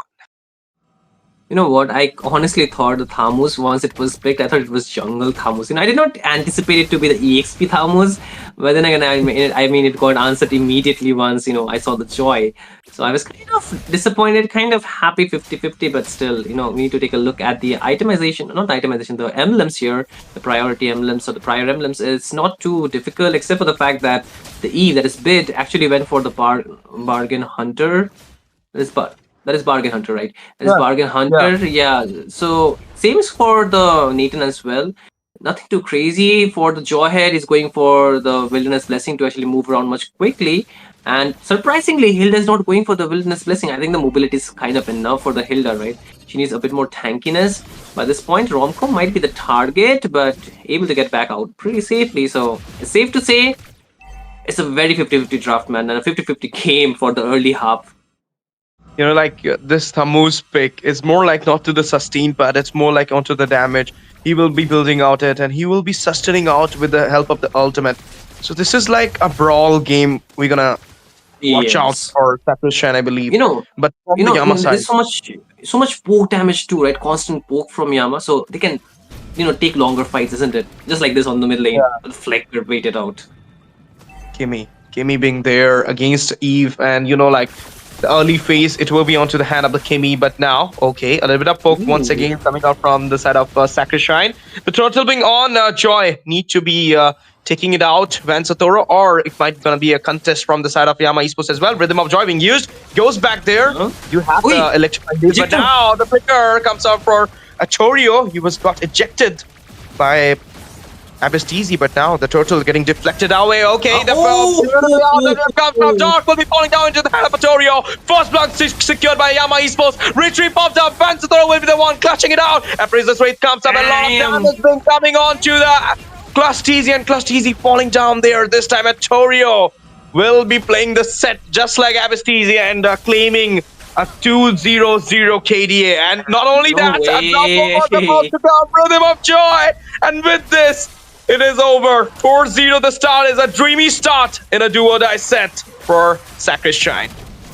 Yeah, but still they're going in aggressive under the sec. Oh my god, the purple buff is there, and 2 more kills picked it up by the side of Team Sacred Shine. Now the traction coils come through, but might be a bit too late. They cannot burst down that Hilda this early up top, though. 1v1 against Fate versus Toby. I think, the side of Team Sacred Shrine, they definitely won the number game in the Turtle Pit because they were 5 against 4. Toby did not rotate, and now he will get engaged on the RWM. Everything expanded on towards him.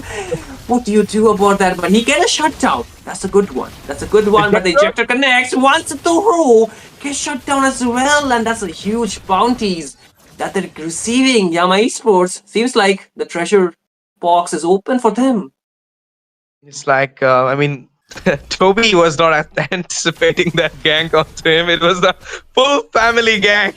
Everybody was there throwing out everything. But now Viole wants to go back, but he got down there, and Fate as well. What? Is 3-4-3. The score is. But now the Lava Golem, it might get still out. They're giving the hindrance onto that jungling for Clusteasy, and for that reason, Clusteasy is right now a little bit low with the levels. True. I think for the side of Yama Esports, they need to protect Toby as much as they can. You can see the goal ranking already. He's leading it. And he needs to keep on leading it throughout this game. That's very big objective for the side of Team Yama Esports to actually attain into winning this game. I think that's one of their winning condition as well.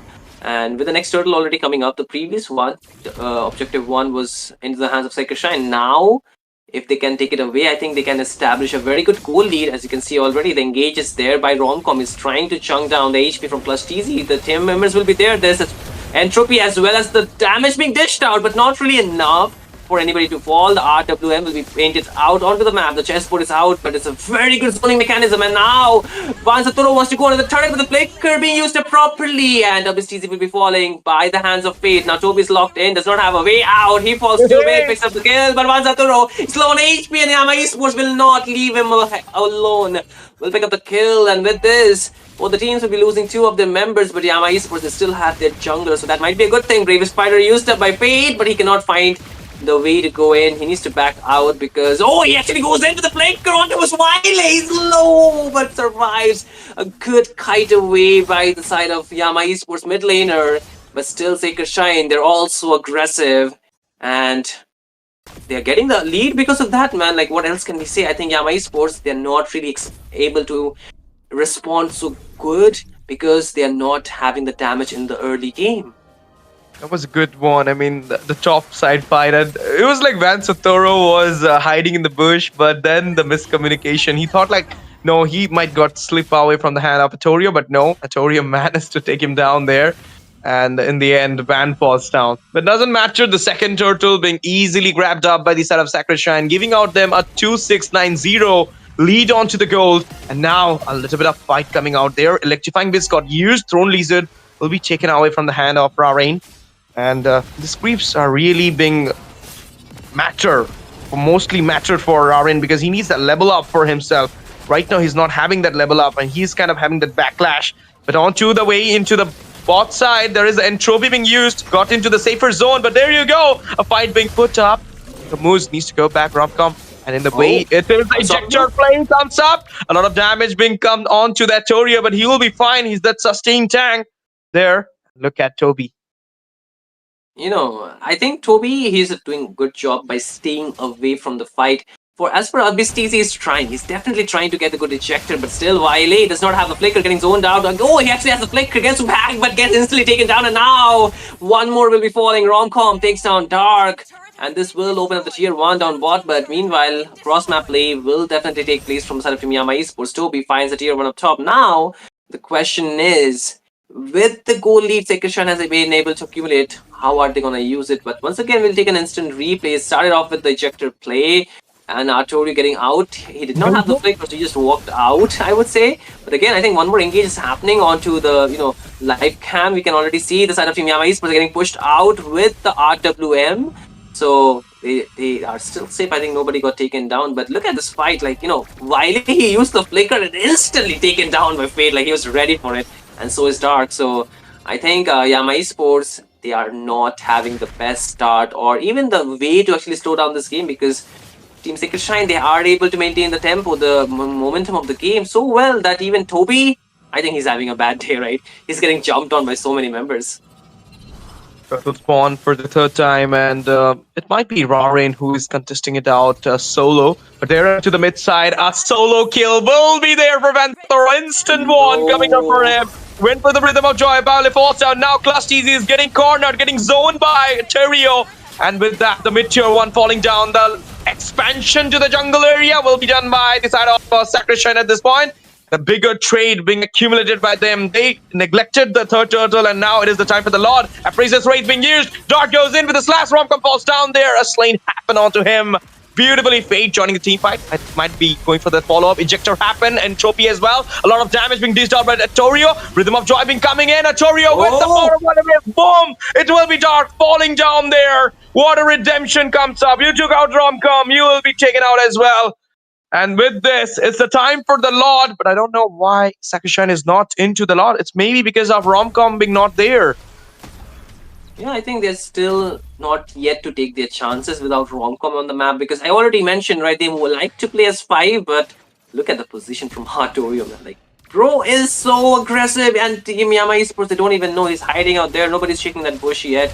I think he will be getting his vision really shortly, but again, there's another fight instigated by the side of Team Sacred Shrine. They want to bait out the skills, but the Lord, meanwhile, taken out by Satoru. Now Artorio goes on the background towards 2B's target, but can he take on the kill? The entropy will be used. Artorio getting a chunk of damage, and his HP is falling really short, and he will get gunned down by the side of 2 marksmen of Team Yama Esports while he picked up the kill. And with this, the fight is again 4v5. The ejector connects once Satoru falls, taken off the map. Yama Esports, now they have the number advantage, but with the Lord marching down, I think this is still not the game-ending push from the side of Team Sacred Shrine. They still need a bit more time for actually to end this game, but still, Yama Esports, this is a very good thing for them. They are able to buy some time for their damage dealers to actually come online. Of course, and now Sakushan, they have a good setup for them. They got the Lord into the hand. The tier 2 are falling down from the bot side. And it is time for the Holy Blessings though, but they're not actually interested onto it. They're more interested to grab up some more tiers onto the top. The lane pressure is there, but they wants to go for a fight. Torio started it way, but it will be a safe play coming out from the Yama Esports. They really want to hold the game up because they got the Natan into the hand of Toby. They knows that into the late game they might gonna surpass Sacrishine, but is this thing going to happen? Because it is Sacrishine we're talking about, number 1 team of India. But now the ejector play with the flicker comes up. It will be the unstoppable force, but RWM popping over there as well. The follow-up is so good, and with this, the bravest fighter from Fate as well. Romcom with the one taking out IVSTZ, ripping him up there. Violate taking out Romcom as well. 1 for 1. The redemption happened. A little bit extension coming out from Van, but he will be taken out as well. Violate with the double. Can it be another skirmish coming out from SS here? No, I don't believe so. But Toby and Viole are right now online. The magic penetration is here. And Van, why, man? Why? Why you wants to be a little bit bloodlusting there? We are looking the same mistakes from the game number 1. Yama Esports, they're being patient, which is a very good thing, but I think it's very unnecessary movements coming out from the side of Team Sacred Shrine. Now Fate has to be forced to use the bravest fighter, and he might just get melted down. He's able to sustain, he's able to just get the HP back up, but for how long is the question? Look at that, he's able to flicker out, still survives by shutting down the members of Team Yama Esports. Bought enough time for his team to be spawned back on the map. And now Art just picked up one very crucial item, one of the damage item in fact. It's gonna be the Hepta Seas, so I think for Toby, he needs to be extremely careful about his positioning. Even Art can punish him down. So, yes, a lot of threats in this game, man. I think Toby is not really going to have a very good sleep tonight after, if he lose, he's not going to have a very good night because of the nightmares he will be facing from this game. But still, Yama Esports, their main concern should be getting back the gold as well as not letting Team Sacred Shine end with this lot, even if it goes to their side. So the question is, how do they do it? One, they can just punish one Saturo or lock down Bid, because Bid has been freely hitting them all this while. There's nobody just marking him down, man. Of course, but this is the time for the slot to come in, and it is here, guys. And I don't believe like Team Yama Esports will actually go for the contest. With 3K goal lead is already stating that there is no contest coming in. But there you go. This time the con. They will be taking him out as well. Ejector play comes up, and Satora with the one, giving out the penetration to Clutch TZ and finally get him to the hand as well. But now the retaliation happened. A lot of damage being dished out by Oligos back there. Look at the final slash comes up. Would not be enough to grab up Romcom there. And now a preload without the jungler of Yama Esports. Not yet to come and contest it out. So uncontested one. A second lot in Feral will be coming in soon. So okay. Ash, you saw what I saw, right? Don't tell me you didn't see that. Yes, the Holy Crystal is finally in the house, baby.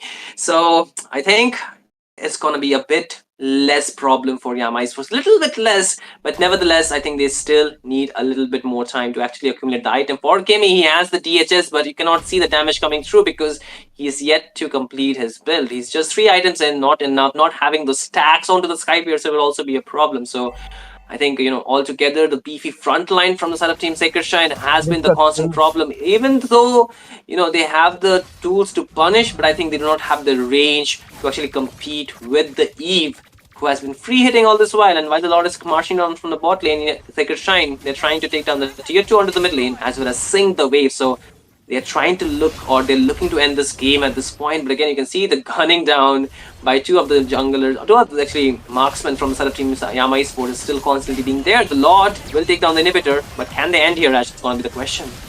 Let's see the Lord going in there. The final slash got used, as well as a lot of resources being burned up to defend this Lord.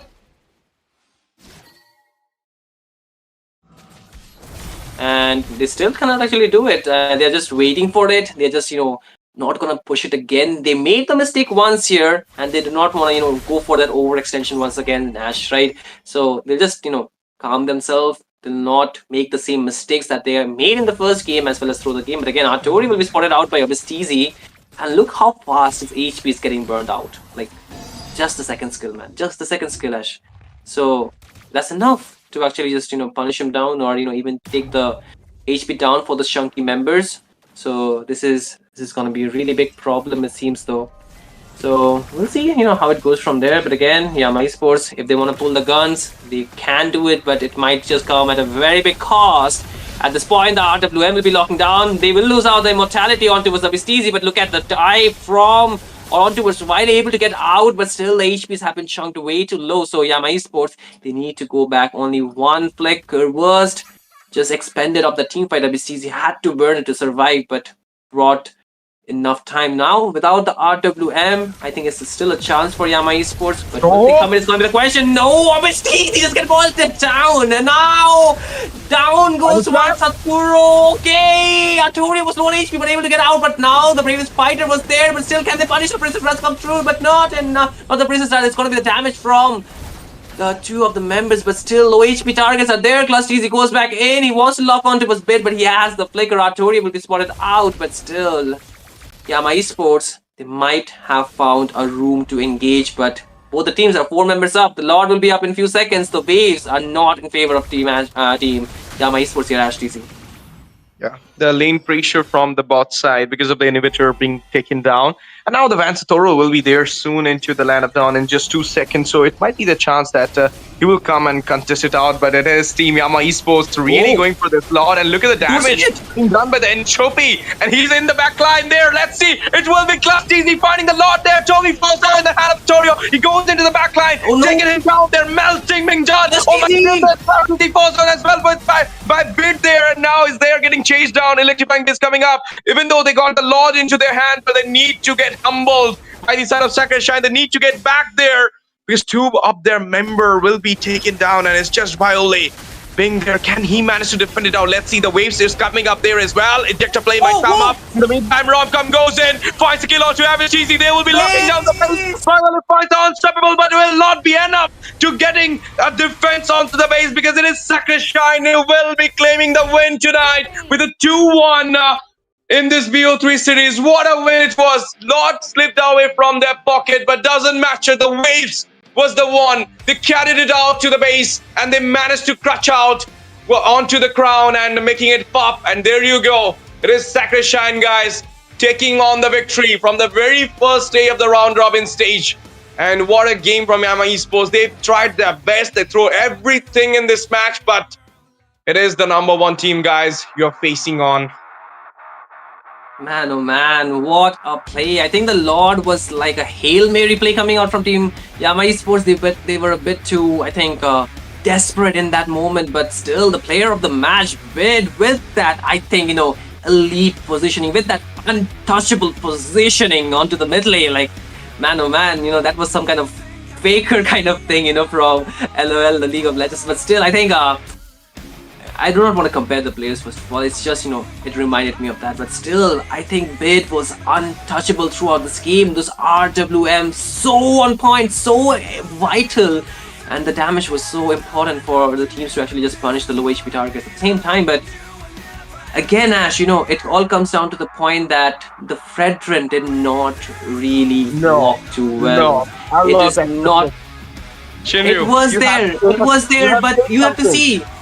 You have to see. I mean, I know it's about the KDA, but Shinryu, you have said me something from the very beginning. This Toby, who got scaled up in the late game, if he does not have a good position, that might cost the whole. I'll come to that. I'll come to that. Give him that nightmare. I'll come to that. Okay, I feel why the Fredrin did not work, because he was just taking hits after hits. He could not get out away from the Thamus. He was getting slowed down. He was getting stunned up while his team was taking the damage. Like, he could not do too much. Like, he was able to secure, I think, one lot throughout this game, and I think even the Jawhead, yes, the unstoppable force as well as the ejector were good, but who's gonna punish? Wile? He does not have the burst damage. He was doing really good, but not enough. I think he lacked the stack. For Toby, he was doing good, but in the early game he got marked very heavily. Afterwards, he got the items, he can see the complete build. But Artorio, man, he's on a different level. Like, he just was head on. Like, I think this is a reverse treatment from what Abyss-TZ did to Bid from the game #1 and 2, right? Completely just, jumping onto us and not really leaving any room for that space, because that's what the winning strategy was for the side of Yama Esports. They tried that and they could not do it. For Wile, he had the stack, and now that I look at like 7, 4, and 3, but I think it's not enough to actually just punish everyone, because you can see a lot of the times with low HP targets, they were running away. They were able to survive. And for I think Artorio in this case, he played absolutely phenomenal, man. Like, he was doing the work of the roamer while dealing the damage. Like, we saw this from Abyss-TZ. It started with Abyss-TZ's, Hilda. It continued on. And, man, like, I am a bit flabbergasted, but I think Yama Esports, that desperation at the end, kind of throw the game off balance and pave the way for Team Sacrishine to end the game, honestly. I can't see that. Toby onto the reach guy, and carry goes to Bid though, and the sandbag, as you mentioned, like all those damages getting hit onto him, and he was there every time like a sandbag, absorbing all those damages. But it was obviously Toby's, not gonna say Toby's fault, but that guy, that's up to you, Toby. You played so well in this game.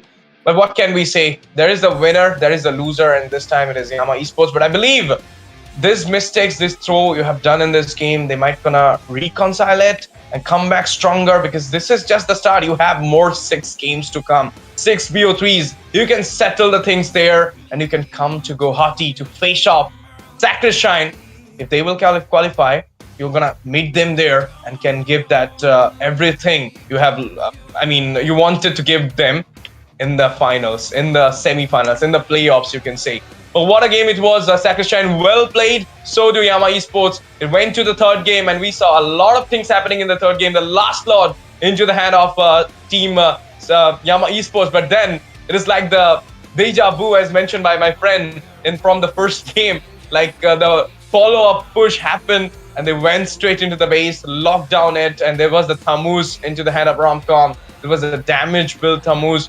I think Lapu was in the damage build, so everybody was there into the damage, but that last solo mistake.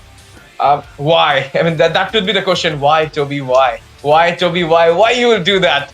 I mean, at that moment, I thought like there was a hope. There was a moment. Yama Esports can come back, can grind it on to the champions, onto the 9 out of 9 win streak. They can change something tonight. But it's okay. It's okay. You need a lot more to actually crush out the tyrant right now. Sacrishine, the real tyrant, the unbeatable kings are still going to be unbeatable in Mythic Showdown Season 2. A challenge to all those 7 teams. I mean, it's already over for Yama, so 6 teams. Can you defeat Sacrishine? If you have the guts, take up the challenge and do the things. But the giveaway is going on for our viewers, 5,000 diamonds for the viewers, and you have to do a small thing for us, that is get interacted into the chat and do like our stream. Let it reach 450, and then you'll have the chance to grab up those 5,000 diamonds. It's me, STZ, and Shinryu taking our farewell. I mean, signing off from Mythic Showdown Season 2, day number 1 of Round Robin stage. But there are 2 more matches coming in, Rntx and Crux Requiem, and more teams to come on to the stage for the Round Robin. So be there, stay tuned. We'll be see you. And with this, thank you so much for joining. Thank you so much for watching. Love you all. See you soon.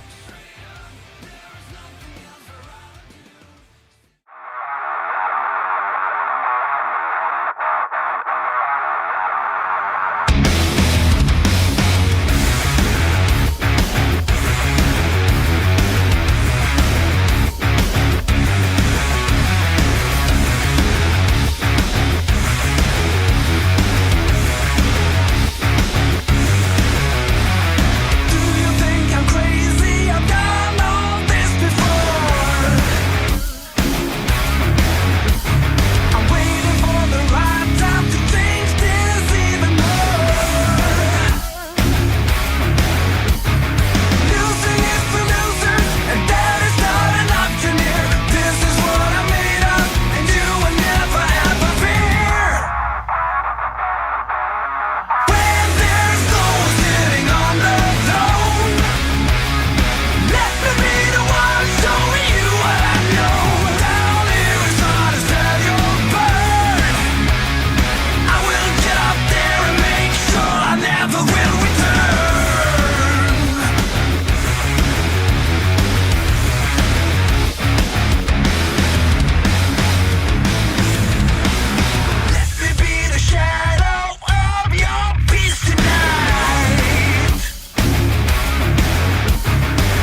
After an exhilarating match between Team Shine and Yama Esports, we are back again with another banger of a match, which is going to be happening between Crux Requiem and Team Daku Sena. Because, ladies and gentlemen, welcome back to the Mythic Showdown Season 2.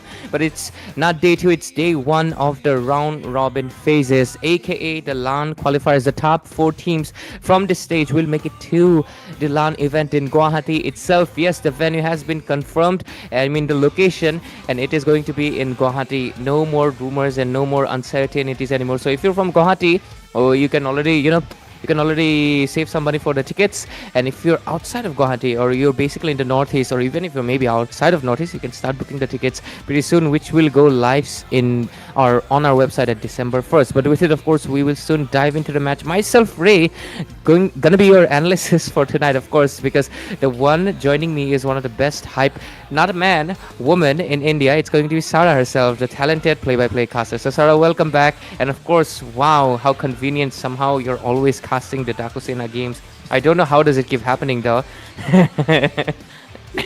I don't know either, Ray. Like, maybe Yeah, it's just the bit of affinity that I have for the specific team and the attachment I have to a certain player that makes me able to cast their games. And honestly, it has Other been working management. out for them.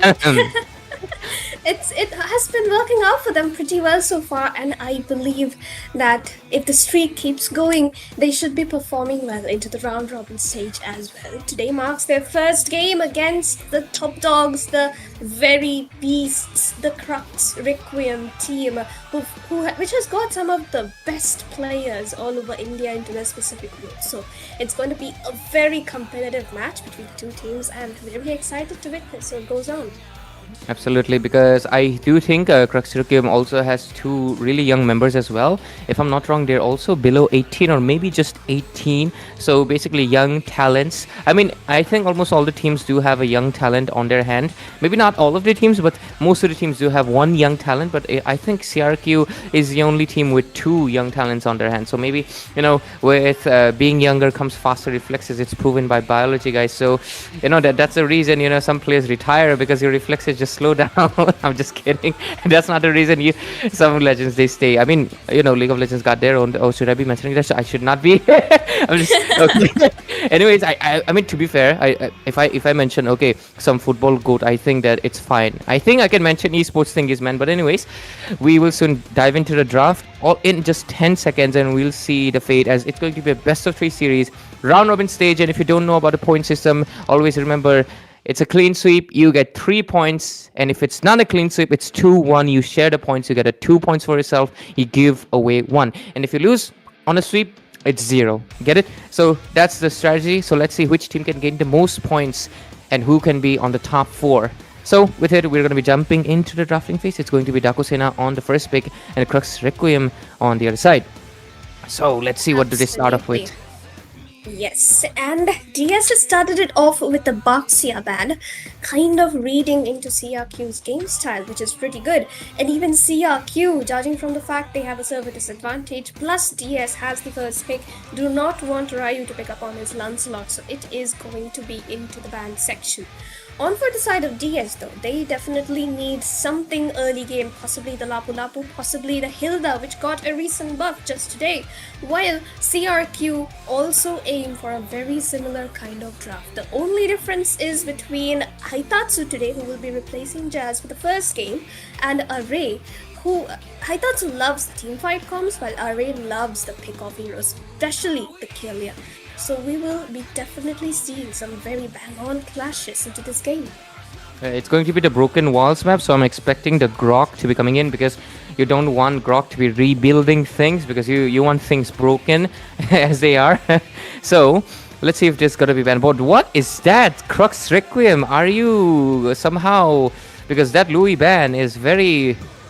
out of pocket, I would say, because, two reasons. First of all, yes, I get it. That's one of the signature picks for, who is Peter. But Louis is, very outdated right now. It's like almost, somehow this Louis has won them a game or something. But I don't know, man, these days.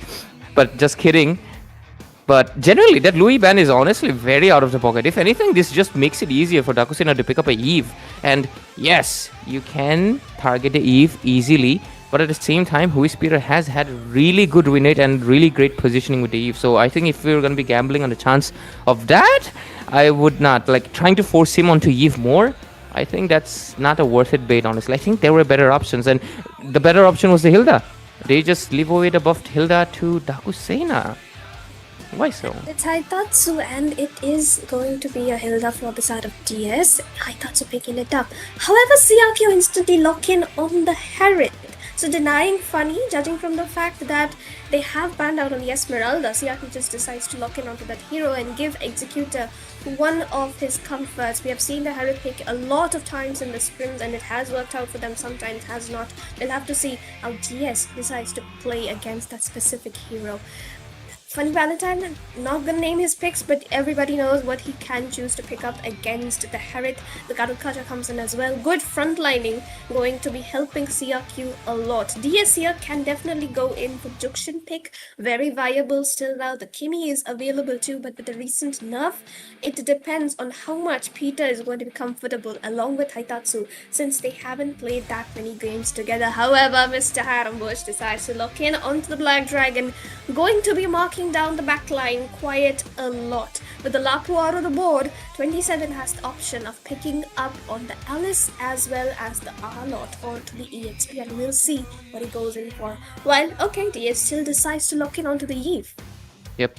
I think it was very obvious. It is going to be the Eve. I think Huispira has had, on through the Swiss stages, I think the best of one, all of the series in the best of one series, right?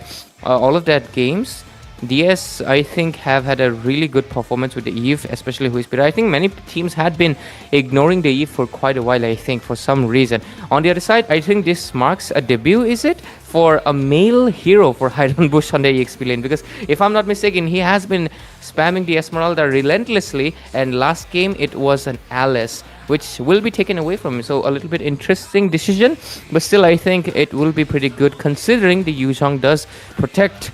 Not only is a good pick, it's also going to save Peter from a headache of a dragon coming from the side of CRQ itself. So let's just see, because Alice doesn't come with the Petrify, so it might be a little bit easier. Yes, she does have the unpredictability with, of course, the Throne of Ruin being a flicker combo thing, but at the same time, that Petrify sometimes can be more dangerous because I think it also comes with the same realm of unpredictability as well. So let's see, the second bans are already popping in very fast, and I think we're going to be done pretty soon. True, and I honestly expect to be the ones to be banning out the Hayabusa. However, it turns out that it is CRQ themselves who ban out on the Haya as well as the Nathan. Onto the hands of DS though, they also take out the Eggswalk, a very decent ban I would say against the Hilda and the Yuzhong. However, that does leave the Fanny open for long right there, while Ryu will be limited down to his options of the Joy, Guinevere or Uranus. Funny Valentine of course will try to pick up on the carry right here, can definitely see that pick coming in, and Ryu could go in for a very frontline jungle to provide 3 front lines for his goal laner to just burst down the Balmond, the Alice as well as the Gatot and Herod, literally everyone on towards the late game. But we'll have to see if they can really hold out the game for that long for the side of DS to get power up once the carry gets his, the power spike level with the Trinity build. And on the side of CRQ, it's only Peekaboo left. He could definitely lock it onto his Selena here, but instead Funny Valentine decides to go in for the Granger, and okay, it's going to be the Uranus jungle for the side of Daku Sena. I just want to ask you a quick question. Sarah, do you approve of this Uranus jungle or not? I do. It works against the... But holy Christ, how are they gonna melt these tanky little people down? I am very curious. They do have the late game of the Eve though, however, holding on for so long with Throne of Ruin and AOG jumping on you every single time in a team fight. Very curious about that. Yeah, I don't see enough peel. I'm gonna be honest with you, sir. Like that's the same question, you know. Yeah, I think Eve would be the main source of damage with the Wishing Lantern and the Glowing Wand, being of course mainly because of the fact that these heroes are going to be. I mean, especially the revamped Balmond, you're most likely going to be playing on the defense. I think even not building Warx is actually better for you because you really, really do need to sustain because you do get the first skills defense reduction, which I think will be helping not just. Oh wait, all of them have magic except for the Balmond, which is mostly going to be dealing 2 damage once you get down to that 50% HP, right? So I think, let's just see out. I think the Harriet will benefit from the first skill regardless, but Funny Valentine, a very confident pick, I would say. A Granger. I feel like Carry was spelled out really nicely here, but at the same time, I'm not sure, man. I think the Carry would have been a really perfect pocket pick over here because I think CRQ wouldn't have been able to handle all the true damage. Even the Angelus sustain could not be enough once the anti-heal came in for... basically all 4 of the members. Carry does not need to build the anti-heal because Uranus has to get the Dominance Eyes. But still, I guess we can just look at the spells right now. Petrify for the Yuzhong, Rest Flickers, and Executor will be going for the Purify for... Yuzhong only, or is it to get out of the Eve's immobilize as well? We'll find out soon enough. 1 Revitalize just to get a little bit more sustain into the hands of Array, and rest 2 Flickers into the favor of course, Team CRQ. But with it, Sarah, of course, take us into the game. Welcome to the land of dawn, ladies and gentlemen. This is going to be Daku Sena onto the blue side versus CRQ onto the red. Both teams looking to open up their scoreboard, looking for a 2-0 to secure those juicy 3 points up into the leaderboard to stand right next to Sacred Shrine, who have already secured 2 points into their hands. However, both the teams, 2 amazing drafts, is all going to come down to the execution part of this right now. The major difference makers are going to be the EXP laners. I'm going to tell you that because the marksmen and the goal laners are only going to be effective onto the late game, and we have to wait out and see how Daku Sena decides to hold their game. Absolutely, especially with her Uranus jungle. But let's take a look into the emblems over here. Uranus obviously going for the standard jungle, going for basically what a tank jungle would usually go for, just to get that mana regen or that basic emblem. And of course the jungle right there. On the other side, I think nothing out of the ordinary stands. I mean, there's nothing extraordinary that's standing out, honestly. I think most of them, okay, a Palmon going in with the killing spree, I think that is good. That just kind of shows that you are kind of more confident that you are going to be getting the kills mostly, because I think some do like to go for that either self-healing on that skill damage, because I think it gives you more sustain. But maybe Balmon, especially Lomsang, does have a plan. On the bottom lane though, I think it's going to be an unkillable battle for both of these, because Yuzhong as well as 27 both of them are going to be regenerating. Look at them, they just don't care. They will just get back their HP and just start to fight again. But there we go, Ryu gets a level 4 and so does Lomsanga. On to this turtle fight. The mid laners as well have secured their respective level 4s. Peekaboo just a tad bit behind since he's an Angela, of course. But once the hard guard is going to be online, it is going to be a very risky. But Array here though in danger, the hard guard pops up onto him. Who is speed and needs to back off. Ryu will get the turtle, secures it away, thrown off into the backline, but First Blood will be taken down by the hands of Daku Sena as they secure kills onto Array as well as Lom. But Ryu will get taken down as well. Looking for the third. 27 gets taken down. I'm gonna correct you there. It's 27. Just kidding. But I was not expecting the damage that was gonna be given output from the side of DS, honestly. But to be fair, that's a Hilda and the Eve right now, especially with the Void Blast and having so much. What is that damage? But is that a flicker combo? I see. Yeah, it is a little over aggressive there. Gonna get caught out and immobilized by Peekaboo. Should not have committed. His goal laner was already low. Plus the turret's defense is very high up until the first 5 minutes. A little bit of miscommunication coming in there. However, I think they should be able to recover from this well enough. I think, yeah, it was a kind of early committed, because I think they should have definitely made sure that the Angela's ultimate is available or not. They should have checked it. But still, It's a heat of a moment. They saw a target, vulnerable target, down to 30% HP, and I think it was just too juicy to let go of it. But still, Haitatsu, it's fine. It's just the one kill that you gave away. Make sure it's not another, because so far DS will still have 1,000 gold advantage and a turtle under their bank, so they will have a little bit of a EXP advantage as well, and they might be able to slowly put the pressure more towards the gold lane, possibly after the next turtle that's going to be coming in 20 seconds as well. So yeah, this game has been pretty fast paced, as we're already about to get this second turtle of the game. And UNS's retribution, I think that is kind of that's honestly very bizarre. Like, this is the hero. I cannot imagine him winning the retribution battle, and mostly because this guy does not play on the jungle. But lately, with how the meta has shifted, somehow a sustained jungle makes his pace towards, of course, to bungle in the jungle, and it's gonna be the Uranus itself. But let's see.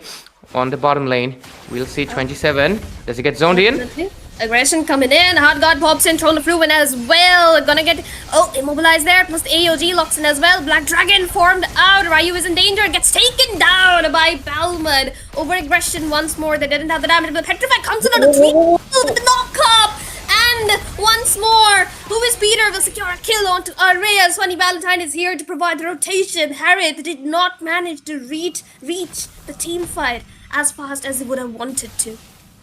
Yeah, and also one of the things that Wii Spirit just got the anti-heal. That's the main, the main trump card that they really needed on this team fights, which is the fact that they have been healing too much. And Hidden Bush also gets that War Axe. And on the mid lane, I think Executor is committing a little bit too hard. He should just go back. But yeah, War Axe for Hidden Bush and the Glowing Wand. It's going to be helping them sustain better and make sure that Alice doesn't sustain that much. And Peekaboo, his shields are not going to be affecting until he gets to level 12 right now, because that anti-heal will basically reduce it by 50%, which is, I don't think it's a good amount at all. Look at that. I think it's not going to be a decent amount at all. Okay, but Haramush is in a bit of a pinch here. He needs to use up the Black Dragon form. Oh, he's still sustaining, but no, he's gonna get taken down by the Angela right there. AOG once again at the turtle. RWM is gonna secure away the turtle. Ryu misses the retribution, but Peter with the clutch. And once more, Lom is gonna be missing it out. They lost a member, but they got the turtle. Funny Valentine here trying to look for something. They're trying to sustain it out. Hard God once more saves Array this time around, along with the Revitalize. And once more, the Throne of Ruin comes in from 27. Peter gonna be caught out in the back line, but he doesn't manage to survive with 1 HP. However, Haitatsu gonna be caught out in the middle of 4 people. Needs to back out. If he makes it out alive, he is going to. Ryu just a little bit late to the team fight. That was kind of still into the favor of CRQ, yet Team Daku Sena has maintained their goal advantage. But let's take a look into the goal ranking, and it clearly goes to show that Funny Valentine, is close to 500 to 600 goal lead on front of Executor. Yes, that's the main reason. And one of the things that we can still put into, I think goal ranking is of course going to be on the goal versus goal. I think that's one of the main factors, especially when both of the junglers are utility based, right? It's not someone carry based. But let's take a look into the level ranking as well. Hidden Bush is level 9. You can see that 27 is also level 9, but there's a little bit of slight difference there. So it really matters to who will get that level 12 a little bit first. But Throne of Ruin comes in. Flicker comes in along with the AOD. Funny Valentine gonna get marked down here. 4 tanks onto his face. Nobody to protect him from that situation. Caught off guard. Big mistake coming in from the side of Funny Valentine right there. And there was nobody, simply nobody to protect him. However, sneakily enough, Bush does manage to secure the tier 1 onto the bottom lane, gaining them just a little bit of that advantage back. Slowly, they will try to make these trades as much as possible, but scoreboard-wise, CRQ right now taking the little bit of a lead right there, and you can see that Starlim's side, it's slowly kicking in, it's slowly dishing out the damage to Ryu, who has a Radiant Armor first item, remind you, so the fact that he's slowly starting to dish out the true damage is not spelling out good for DS. They gotta make sure that Funny Valentine doesn't get taken down a little bit early. Here comes the Hard God. Let's see an initiation. Look at that. Again, Funny Valentine getting knocked down way too many times. Executor having the time of his lives, fighting a dragon. right there. Lomsanga with the double kill as well as the turtle secured into their hands. Ryu will not manage to get the retribution this time, but Peter is the one who's in danger, has to flicker out of the situation. Ryu got in the middle of two people, will get taken down or not. He's still surviving, but can he make it out alive? No, he doesn't. The hard guard buff onto the Balman makes him an unstoppable force. Is gonna take down the Uranus. The S falling apart bit by bit. Their early lead is just not helping them stay alive right now unless and until they can protect their marksman. Look at that again. Mid phase. Here comes an RWM. But oh my god, who is Peter? They get taken down, but the Petrify comes in onto Array. Should be a kill onto the hands of Honey Valentine this time around. Okay, that is fine. However, 2k goal lead into the hands of CRQ Ray. Okay, an instant replay showing that last turtle fight of what really happened. I do think it was a little bit, like you can clearly see on one side it's Peter getting targeted, on the other side it was Ryu, but immediately they shift their attention back. They know that Haitatsu is not worth spending that energy on, despite the fact that Ryu is still a Uranus, it is still the jungler, and they immediately mark him down, taking him down, which is going to be giving them, I think the purple buff went to Alice, is it? Yeah, it went to Alice. Doesn't really matter that much, it does only give you a little bit of cooldown reduction since the fact that she doesn't have energy or mana anymore, but still regardless, let's take a look at the itemization. Okay, Uranus gets another magic defense just for the Alice. I mean, to be fair, it's all magic damage from the side of CRQ. There's a skirmish going on into the mid phase, a lot of damage being dished out to the faces. Gold ranking wise, slowly you can see CRQ is climbing up, but look at the top lane, a black dragon form gets used just to protect that turret, is it? I think so. Or was it 3 people dive in? We missed a little bit of action, but I would assume Hidden Bush was almost marked by 3 people, but on time, Black Dragon was able to save him from a doom. But on that, oh, looks like it's going to be instead Team DS focusing on the turret. I think they can get it. Yep, the turret is pretty low and they should be able to get it pretty well with a 4-man zone coming in. However, Array is in a good position here, and if Haitatsu gets taunted, he will. Haitatsu. He doesn't have the flicker. Hard guard comes in as well onto Executor, but he can actually make it out alive. But the RWM comes in as well. Lomsanga can't really commit to that fight. Again, the Petrify onto 2, but the Throne of Ruin comes in as well. Funny Valentine will secure 1 kill this time around. He's in a good position, and now Ryu is looking for a little bit more, but will get boomed out by Lomsanga right there. The Lord is wide open. DS needs to find a way to contest this. They are 1 man down. They need to contest the Lord unless and until Ryu is back, because otherwise CRQ with the Hard Guard as well as the Zaman Force, and now the Balmond launching his attacks right then and there. High trying to run away from that situation. He's gonna make it out alive, and Funny Valentine secures the killing spree onto Lomsanga Ray. What just happened? Because I think DS is slowly losing their touch, but at the same time taking out the jungler. It's going to be giving them the edge instead. So I'm not sure really what's going to be the decision here, because the main thing they don't have. Oh, okay. Whisperer actually does have the RWM, so if the chessboard comes in, maybe there's a chance that, you know, they can actually zone out. But at the same time, I don't think they had enough time to really take down this Lord, and they do put the pressure into the mid lane, but 27 right now, a little bit too tanky to be dealing. Are they over there? I think wants to go with the same strat. But the RWM will catch 3, Throne of Ruin onto 2 as well. Executor needs to back off. It's very low. The Hard Guard onto him. Peter needs to run. Alice is onto him. However, the AOG lands onto 2. Taunt coming in onto Funny Valentine, but he has the Sky Piercer to try and dodge it. He does it. And he will get the kill onto Array this time. The front lines marking down the enemy front line. The Funny Valentine onto the back line, doing his best to stay safe from the Balmond and find the kills at the same time. DS should have the Lord this time around, but the Balmond is here with the Hard Guard. Funny Valentine needs to run. He's in danger. Retribution onto him, and long with immobilize. Funny Valentine dodges it, but Executor is on the way. He gets taken down. DS cannot really hold on to this one any longer. They've lost their damage dealer. They need to back off. The Lord wasn't the best of decisions to be taking in there. As long as this Balmon is alive, it's Ryu does have a good retribution, but the lethal counter, man, it's basically a free, you know, retribution on your hand, even if he doesn't have the retribution. So, but let's see, look at that, Throne of Ruin popping in. Another one comes in. Peter with the RWM, try to deal as much damage as possible. Lomsanga is low. Haidangu spots it. Is going in for more. He's trying to get the kills. They find Executor in the middle of it. The Lord is wide open. Who gets to take it? Lomsanga does. Array is in danger. Will get taken down, hopefully. However, Haidangu will be the one finding that kill. He gets one more. He gets peekaboo. 3 get taken down. Too low. Have to back off. Daku Sena slowly but steadily looking hopeful for them. If they manage to defend a Lord or 2 and take down a few more people, they should be able to get back right on track.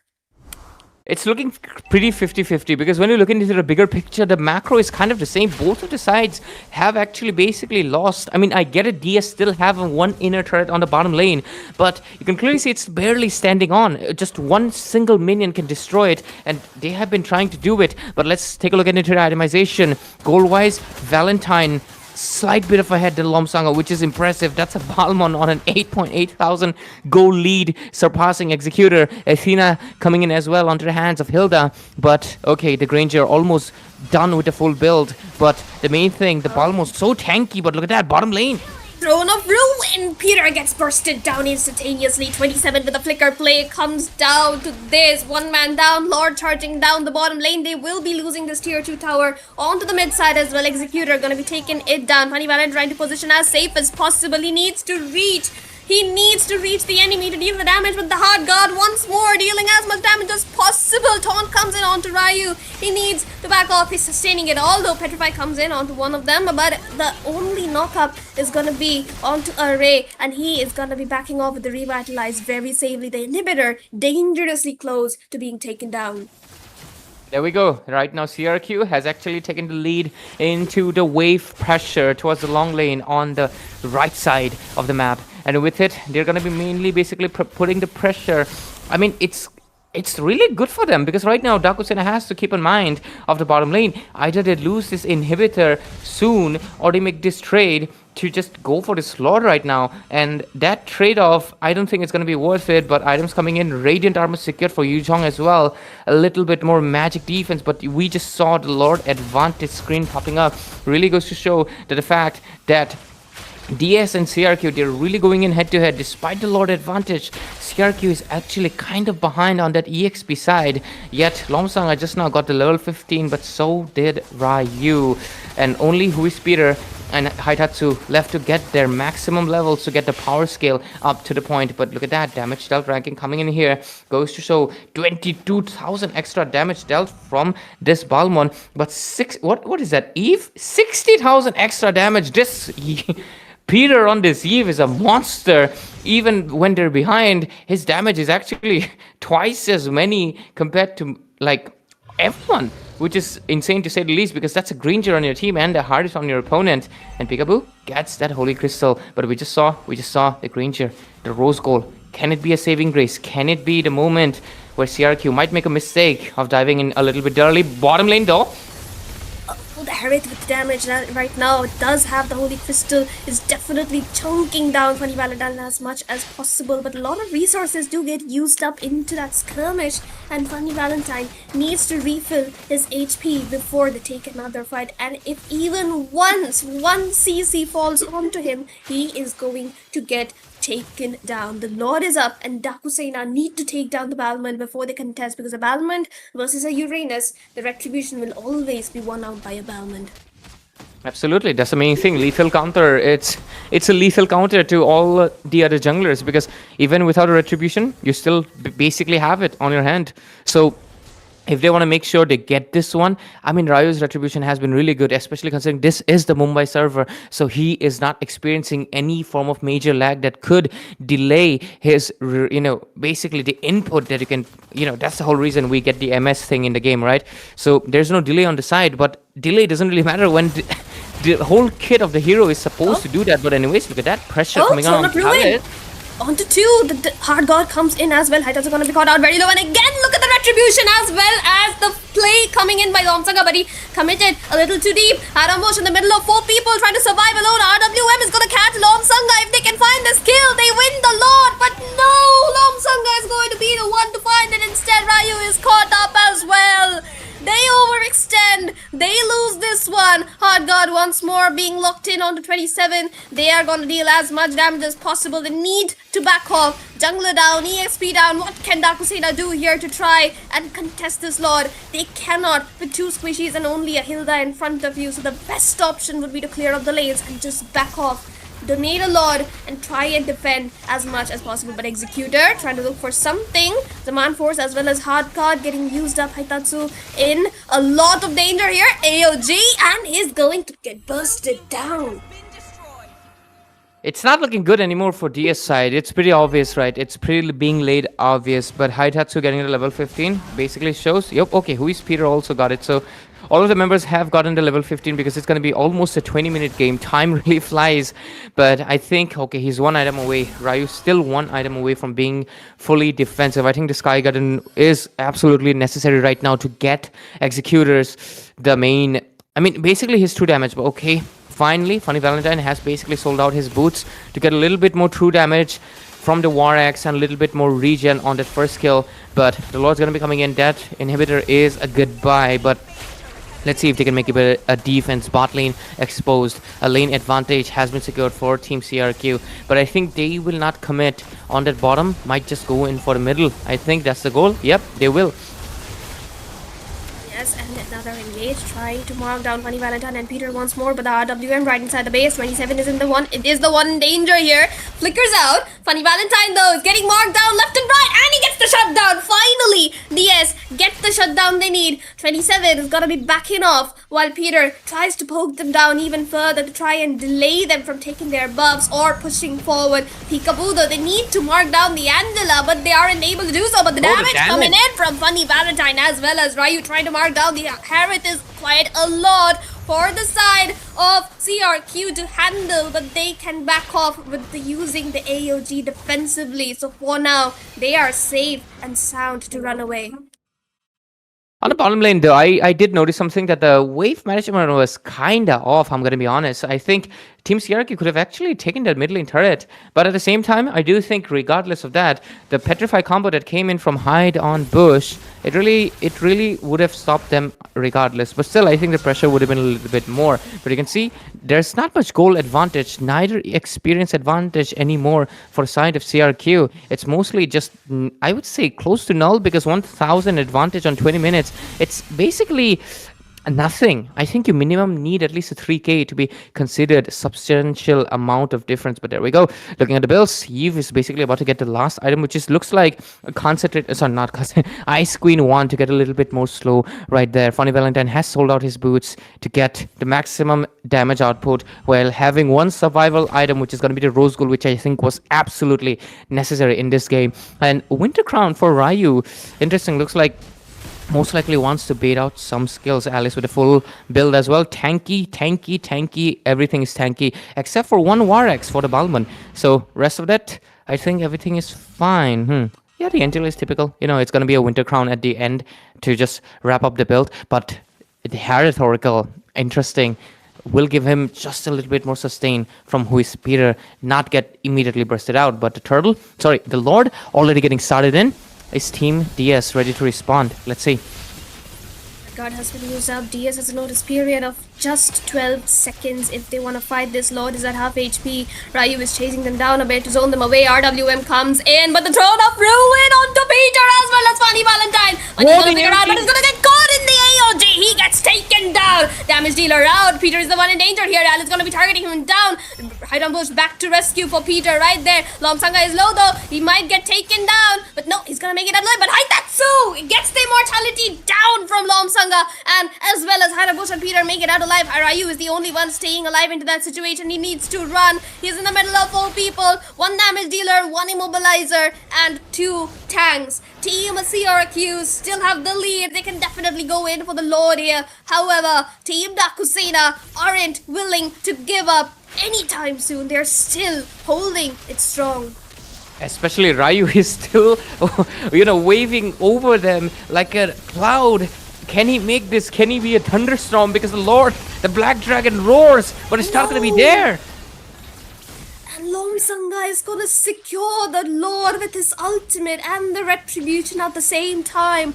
Another Lord to defend for the side of Daku Sena, and they have only 1 inhibitor. But Ryu, you're caught out alone. You are not going to be making it out alive. Immortality. No, Executor finds the kill. Mid lane and top lane inhibitors, the only one standing. Front line out. 50 seconds on the cooldown timer. What can Peter and Funny Valentine do with just two frontliners in front of him? I don't think it's going to be possible that easily, but at the same time, 4 is better than none. So this mid lane, I think it's going to be falling. There's no defending it, but the bot lane is going to be the main contention over there. Look at the Black Dragon getting used up a little early, is it? But the Throne of Ruin gets baited out, but is it going to be enough? Last Lord push.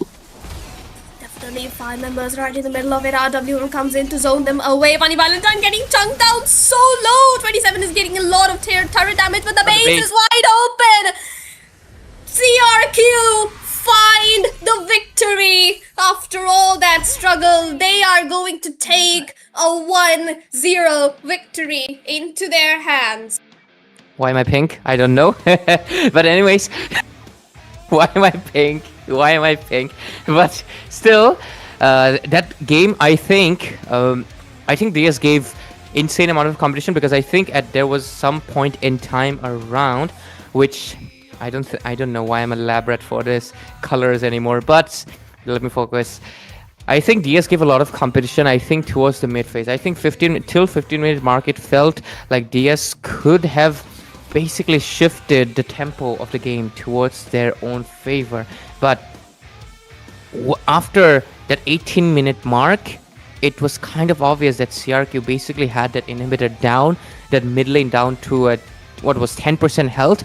And on the next Lord, basically, if they get it, it was going to be a win, because of the fact that the minion pressure would be a little bit too much, because Speeder can only clear and have a duration of the RWM for a few seconds. It's not enough to either clear a wave or either go for the Lord. It's mainly going to be the marksman, and Granger's not the best wave clearer out here. So I think the win will be going to the favor of Team CRQ, and the MVP is going to be Lam Sanga on this Balmond with 95% of a team fight participation, which is insane, crazy, diabolical, whatever you want to phrase it, because he's making Balmond look like Balmond is kind of meta, but it's been a while since we've seen this guy on the Land of Dawn. So that was an impressive feat nonetheless. And I think, of course, the rest of the members played a part in it as well. But still, it's a game number 1, Sarah. You that the Balmond is one of their pocket picks which they love to pick up, and then the Angela, they could not mark down pickable even once. Like, the one kill he has is because his team was getting wiped out, and other than that, the way Karakaja and Lomsanga both just marked down Funny Valentine so hard into the backline, despite having the higher gold among the two gold laners. Funny Valentines did lose it out. He got taken out just before the Lord fight, and that is where DS started crumbling. Their main source of damage was taken down. And like Ryu as well, he wasn't having that good of a game. 274, not looking the best of stats.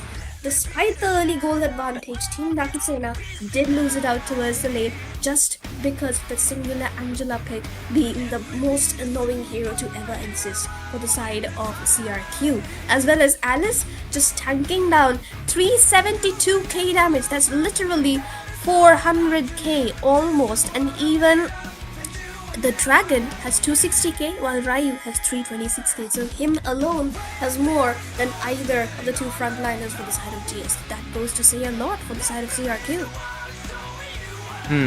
You know, when we get back to Alice, I will tell something that came to my mind, but I think both of the marksmen are kind of equal. Look at that. Both of them have basically close amount of damage, 120,000 compared to 140, but more impressive I would say, for the Granger, because I think the Harriet was more active into his team fights. Ryu, of course, I think he might get the send back, or is it the Alice? I think it's going to be the Alice with the 370k, but Balmond, of course, having better presence, mainly due to the fact that lethal counter is not just a good retribution, but it's also a good kill securer. And look at this insane amount of damage that came in from Speeder, 189,000. I'm not gonna compare it to the Angela, guys, but 48,000 is kind of impressive for the Angela as well. But even the Hilda dealt more damage, took more damage than the God of Kaja. Same rating for both the tanks, if you notice. However, it was just those AOGs constantly targeted onto Funny Valentine. 100%? Changed Holy it. hell. And 100% from the Dragon. I mean, he did so much petrified plays, literally 9.7, 9.8, the same KDA for both of these. And The only difference, I believe, was made because of the Balmond constantly jumping in onto the Granger, the Kacha following it up instantly once the flicker and the dash was used up. That changed so many things for the side of CRQ and gave them such a big advantage. And back in again and again, we clearly see Peter getting the carry role because of the fact that my dude over here somehow with the Eve just becomes a monster. His damage dealt is always the highest. Like it's almost like an ADC. It usually happens with the Kimi, but I think for Peter, the Kimi is spelled with a WVE.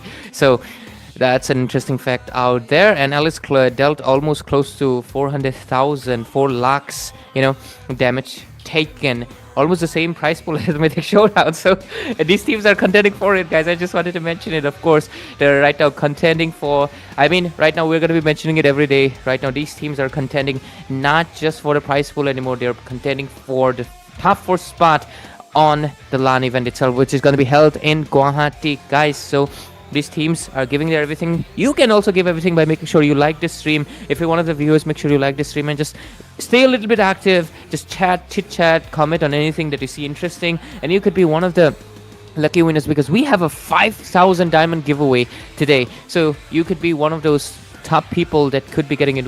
We'll have a lot of winners. It's not 5,000 diamond, by the way. I think a lot of people mistake. It's from a pool of 5,000 diamond, guys.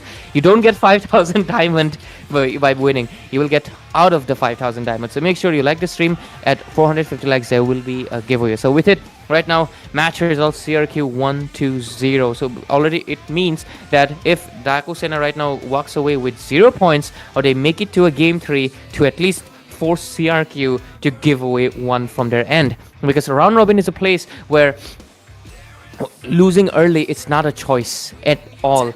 You have to force a game number 3 if you want something for yourself, because walking away with a 0 is going to be pushing you down on the leaderboard much faster, because the top 4, they're going to be trying to grind those 2 zeros to get those 3 juicy points each time, because it's going to be a pretty long week ahead of us, week and a few more days, because we're having 3 best of 3 series each day. After this one, we'll have another one more, so make sure you stay tuned for that one as well. But we will right now jump into the next game. Let's see, this DS this time though, with a disadvantage of the server, can they,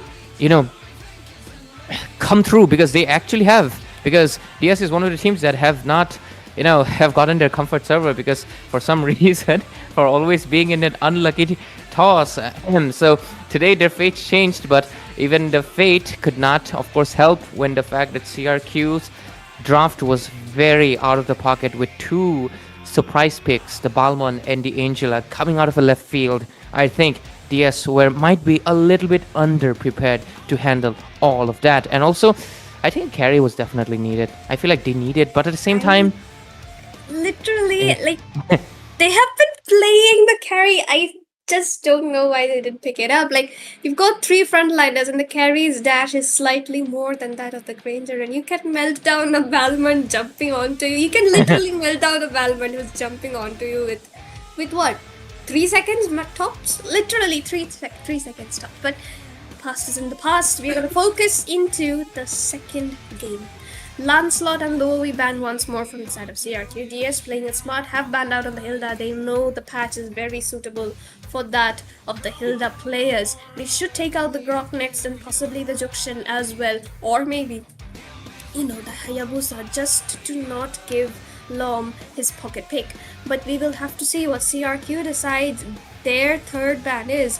Could it be the God of Kacha, or do they want to pick it up for themselves? Or do they want to ban the Gutlord and go for the Kalia and the Lunox combo that they are so well known for? We'll have to see. Great thing you just mentioned there. It almost slipped out of my mind, but you did a great job right there. Thank you, Sarah, because Doom is one of the rumors that he actually has a lot. I would say, yes, of course, in our tournament, we got Apex, SATL, right? We got Afraid on Rntx. We got other rumors as well. I mean, DS already has Jazz, but I mean, he's back right now, so maybe things can change. Maybe things can change, because hey, look at her praying. But funny enough, Hayden Bush and also Jazz was all of those games, right? Ever since this composition came in, and Sarah has been casting, right? They had the streak. Maybe with Jazz returning, Damn, are you praying to different gods as well? Possibly yes. Possibly yes. But so far, looking at the bans, CC getting taken out by CRQ, Lapu getting taken out by DS. What is open? Eve is open for the side of CRQ to pick up. The Dragon is open, while on the hands of D. Again, the Harith has something to do with CRQ. I wonder what, but they are very fixated onto that Harith pick. But Jazz is gonna get his signature grok, so that's one advantage. And Peter might just lock in his Eve once more. He's got the point. He's got his priority Roma in front of him. He's got the pick open in front of him. He's got Kimmy plus Eve, so he can pick either of those and it will work out perfectly fine. But oh, Ryu locks it onto the Hayabusa despite the server disadvantage though. That's a pretty good pick to be going in for, denying Lorm of the Haya once more. This is gonna be Bengal server, isn't it? It's Bengal server because last game was Yeah, Mumbai. So, exactly. damn, Ryu, that's like very confident. But to be fair, this dude has played Hayabusa on Bengal server and he performed really well, Yes. but he failed all the retribution. Retribution. So, Ryu, you don't want to have an El Aura moment tonight, especially on the first day of round robin, man. I mean, first match with the Uranus, you secured 2, but after the pressure, you could not do it. So, let's see.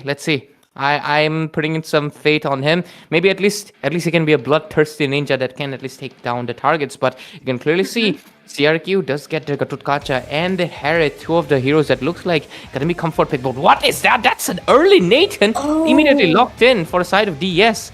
Why do I keep turning purple? I mean, wow, that's a Hayabusa and a Nathan locked in so early. Like, aren't you gonna get countered very badly?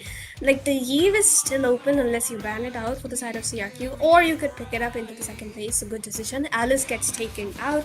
Possibly the Dragon or the Alot will get taken out next. But it is a better decision to give the Dragon or the Alot, and then instead of letting 27 pick up his Edith or whatever other EXP he plays, my goodness, the Uranus. Yeah, the Uranus. Don't let him pick up the Uranus. CRQ, meanwhile, they need to ban out on the EXPs. Might ban out the Dragon this time around so the Yusenshin can play it out safely. While they also need to ban out on the mid laner. So the Jukshinas of the both, the Eve or the Dragon should be up next. Well, DS, we already discussed that. I'm just upset at being called Thanos, honestly. My focus has completely shifted there because somehow I keep on turning purple, but I think I gotta snap that thought away. A lame joke is it? Kadita, bro. Why so? I mean, to be fair, Kadita does affect the Nathan's positioning a little bit more than the other mages because she can be unpredictable, and even with a Purify, you cannot. You will still get bursted. You will just survive the knock-up, but you can still get bursted. So I think maybe it is just to make sure that Funny Valentine doesn't exactly get a hero that can come into the backline and annoy him. So maybe that's the goal. And I think picking up the Yuzhong again, I think they're trying to follow that route by having denying heroes that can come to the back end and annoy. What is this Baxella combo right now? This is very hyper-focused. This is very Lom Sangha hyper-focused game. That's what they wanna do, then so be it, I guess. And the Hayabusa against the... Wait a minute. Oh, it's the Boxer on the roam. Okay, I thought it was the Boxer jungle, but fine. Or the Boxer EXP. So yeah, we'll have to see how that one works out for them. They might just swap out. But what can Peter pick up here? Lunox? No. Eve? Yep. But pocket pick is what comes into clutch usually for the side of TS. So Nathan on his comfort, Ryu on his comfort, but with the server disadvantage. Adam Bush on comfort, Peter on comfort, Jazz on comfort. So that's 5 comfort picks versus 5 comfort picks. This is going to be an absolute menace of a match, and I might possibly have a crash out casting this as well. However, if things go well for DS, they should be able to sustain till the end of at least 12 minutes, and that is where things might turn around with the Nathan hitting his power spike after the wind talker. So that should be so far a 60-40 draft, 60 in favor of CRQ, but we'll have to see. Let's take a look at the spells for now, right? It's gonna be 2 revitalizes. That's insane. Oh my god, 27 Baksha EXP, that's crazy. Oh my god. Purify coming in onto Executor, just making sure he doesn't get the knockup from the Grok or get stuck in the Petrify or the RWM itself. Purify for Funny Valentine, pretty obvious because I knew it. He really wants to make sure that he doesn't get targeted anymore because we saw just what happened. They were just marking him deadly. Like there was no one else on the map except for him. But to be fair, he was the main primary ADC. So, but with the, you know, return of Jazz, can we have a little bit of a groove in the game tonight? It's gonna be Team DS. It's no longer about winning, it's about pushing that game 3 to take, even if they lose, they will take away Get one point Yep. from CRQ. They have to if they want to at least get something out of this whole series. But with it, Sarah, take us into the game.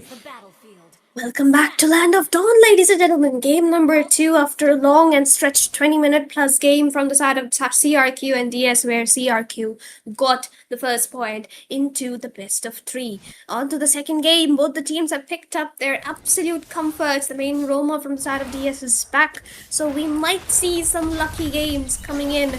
Unless and until CRQ decide to dominate once more, with the server being in their favor and the advantage being on their side. Absolutely, and with it, let's see. Hey, who is Peter?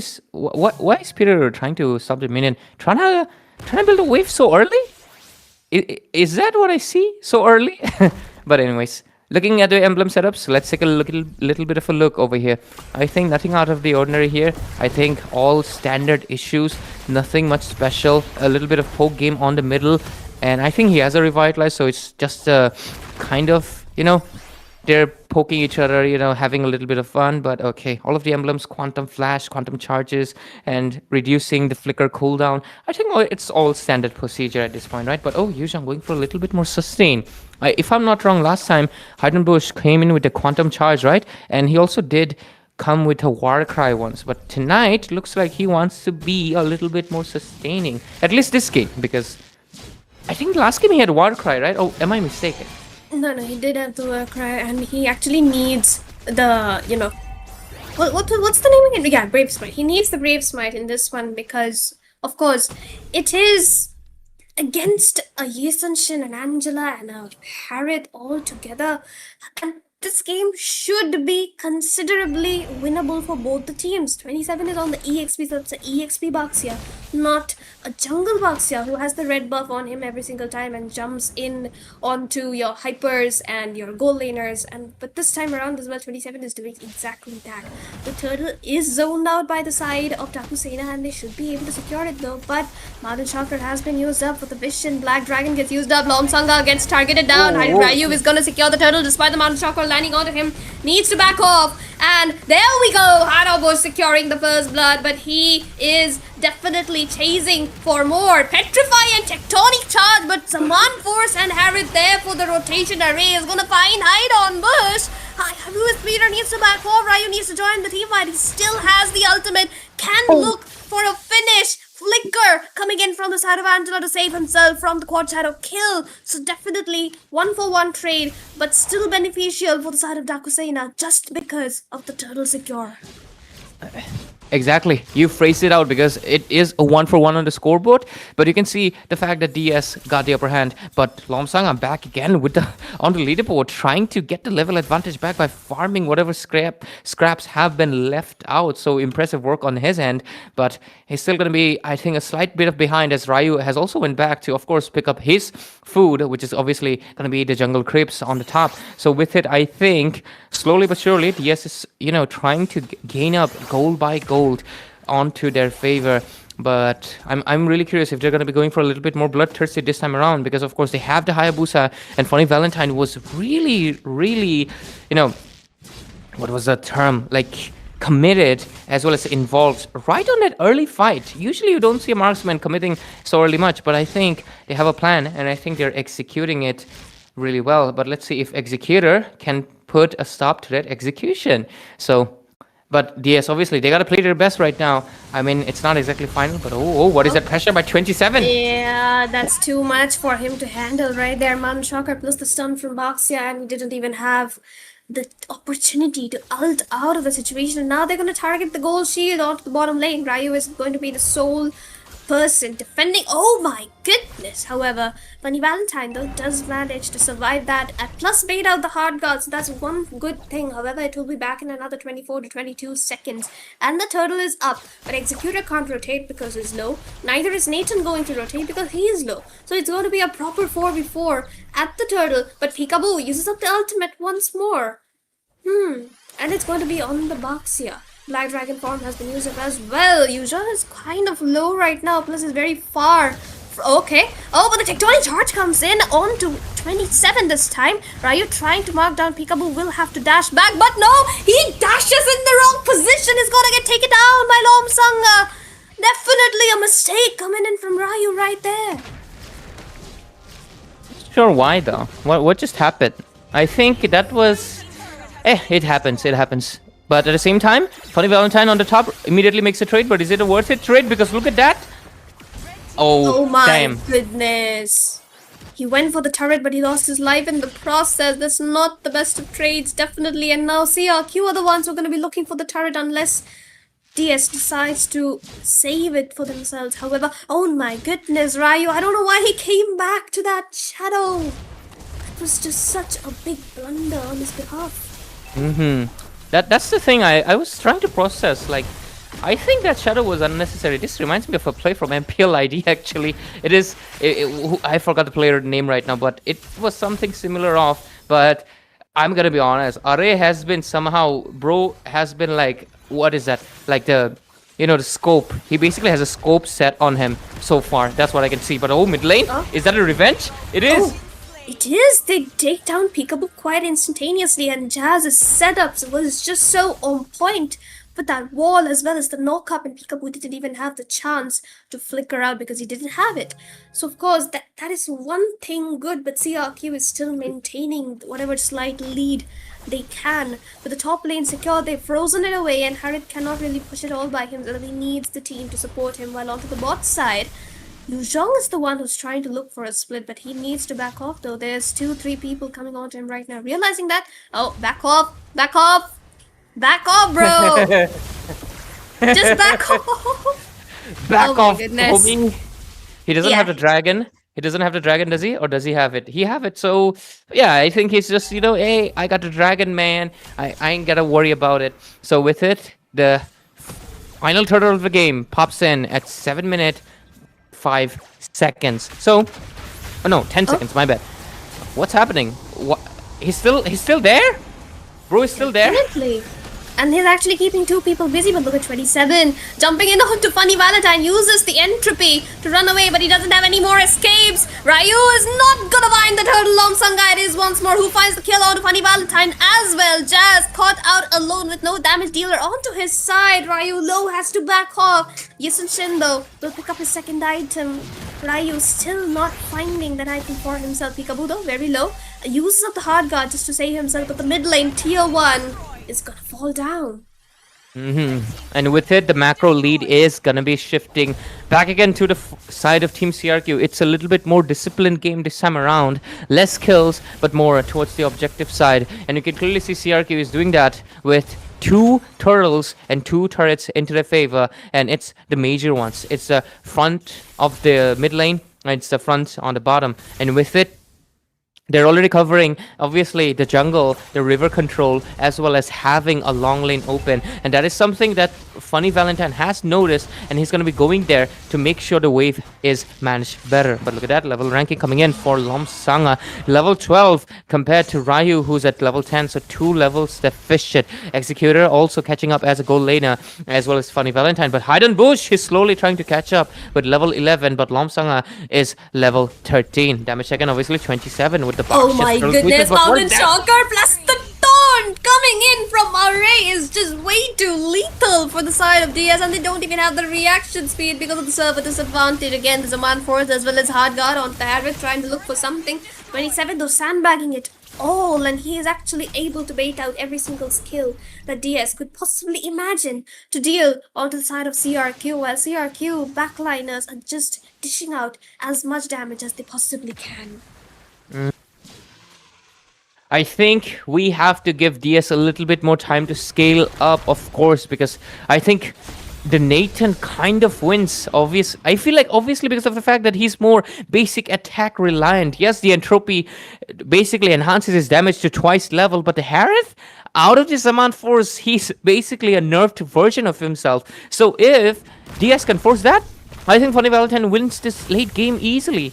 But so far, though, Array has been a massive threat for his positioning, and because of that, his Purify is getting baited out again and again.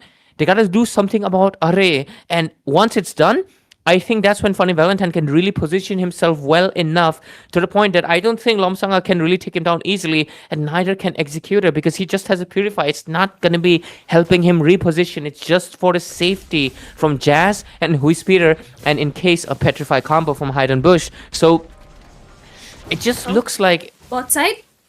bot side. Bottoms- What is that? Oh, they actually find a kill out of the Angela. However, they're giving away the Lord. Lomsanga finds it. Ryu, though, needs to back off. Still has Mountain Shocker. Uses up the Quad Shadow kill. Lot of damage there, but he's not gonna make it out alive. He doesn't have the shadows. And now Jazz is going to be caught out as well. If he uses the Tectonic Charge, there might be something, but he doesn't have it. He has to flicker out. Lomsanga gonna be securing that double kill and the... Whoa. Of course, it's the double kill for himself, but his low though. Dragon is here, but the hard guard. Oh my goodness. Backline though, Funny Valentine trying to do something, but no. Oh my goodness. Lomsanga with the hard guard and the Flask of Oasis passive manages to survive. Whoa. Will find the final kill. Wiped out, coming in from the side of CRQ. That was unexpected. I honestly thought that Valentine was going to be getting out of there, but no, it was not the case. It was not the case, and because of it, you can clearly see that right now CRQ is going to be knocking on the inhibitors pretty soon, but since this game hasn't reached that 12-minute mark just yet, they will still have the Holy Shield in their favor, and they will buy just enough time for there to be something, maybe, because all hope is going to be into the favor of Funny Valentine, but at the same time, of course, it's going to be Huispieter that has been dishing out the maximum amount of damage from the basically the Swiss stages, but right now it's the day one of the round robin phase, and CRQ, it's like they're a different people. They're coming in online tonight, and they're basically showing DS on one-sided favor, but look at that, bottom lane. Definitely trying to look for an engage right there. Ryu getting chunked down the moment he tries to dash in. That is something huge. Peter as well has to flicker out. Uses up the RWM as well. Not the wisest of decisions with the minion wave charging down the mid lane. However, what can DS really do here? CRQ is marching all in. It's like they have nobody to stop themselves. But the Tectonic Charge comes in. The Ryu trying to deal some damage onto the backline, but it's not going to be enough. He needs to back off, and he does. Inhibitors still intact after the first Lord. The best thing DS can do right now is try and hold the game for the Nathan to come online after the Holy Crystal, but that seems out of question with the current builds and the current situation and the goal lead of the side of CRQ here.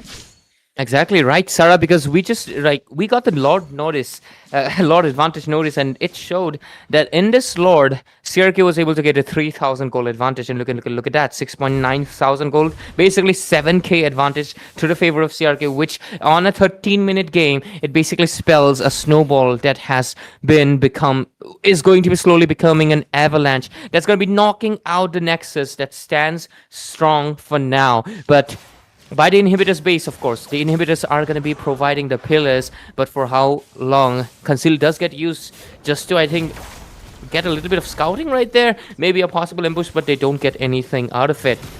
Lord spawns in, but what is that? They're trying to knock down a box here, bro. Gets the triple knockup with the Tectonic Charge. However, Funny Valentine is the one in danger here. One enhanced attack from Gatot and is gonna get taken down. The taunt comes in. Peekaboo will be the one to secure that kill. Jazz as well has to flicker out of that situation. And now, oh my goodness, the damage coming in from the Harry, bro. That is just insane, and that's a full...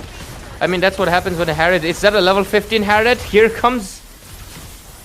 Of course, there we go. The fight has broken out. The Manpo is being used up to secure that mid lane tower. The inhibitor falls down. Yisenshin should be able to secure the Lord freely from the hands of DS. It's a solo Lord secure for him. Of course, And Ryu cannot even go to contest it because he is still at level 14, and if he goes in, it's imminent death for him. Much less the question of retribution doesn't even come because there's the server disadvantage. And DS finally get Nathan the Wind Talker along with the Divine Blade, but it is still not going to be enough unless and until he picks up the Holy Crystal or maybe the Wishing Lantern if he wants to deal out some damage. Sanga over here getting that rich guy, and 27 the sandbag. All of the rolls in their favor, and the Windmang of course goes to 27 as well, but with it the Lord push is going to be coming in, the pressure on top of Daku Sena. I think they can defend this, but for how long? Let's see. And the Black Dragon pops up. Oh, and the Tectonic charges on 3 people though. Bush getting melted quite a lot. Peter trying to zone them away as much as possible away from the last standing inhibitor. RWM as well. Ryu trying to deal some damage, but they're gonna protect this inhibitor at all costs. But the minions are gonna be charging down to base, and that's the thing they need to defend. But another set of minions, guys. You need to defend that. Just the only one realizing the danger pushes the minions out of the base, but that would leave the top side inhibitor in danger here. Jazz doesn't have the ultimate. The shield from the hard guard is a little too much for the side of Daku Sena to handle. Mountain Shocker comes in. Jazz has to flicker out of that situation. Peter taking in a lot of damage. Inhibitor just getting chunked down even without the minions. And there's 2 waves of minions coming down the mid and the top. Ryu gets taunted and gets taken down. Long Sangha with the godlike here. Nathan trying to deal some damage, but he cannot be getting anything. Yusunshin is going to be taken out quite low, and the AOG is going to land onto Bush. He gets burnt down instantly. The base is wide open. Peter and Honey Valentine, the only ones surviving. Can they defend this? They pull it off. The members of CRQ are still very low, but they could possibly go in for the engage. They have the Angela onto their hands, and they are going for the engage. Executor with the hard guard onto him once more. Mountain Shocker comes into play one more. RWM, but it lands onto who is Peter? Funny Valentine gets taunted. CRQ are gonna take away the 2-0 into the first round of the round robin stage. Wiped out at the end as well, Sarah, because honestly felt like maybe some of the members would still be alive and it would just be an inevitable scenario. What is going on with my background? Is that Jesus Christ? Nothing happened. Yeah, I don't have the gauntlet, but what is genuinely? I mean, I guess it will help. It will help. I know nothing can help elevate Sarah's mood right now, but what is this at this point?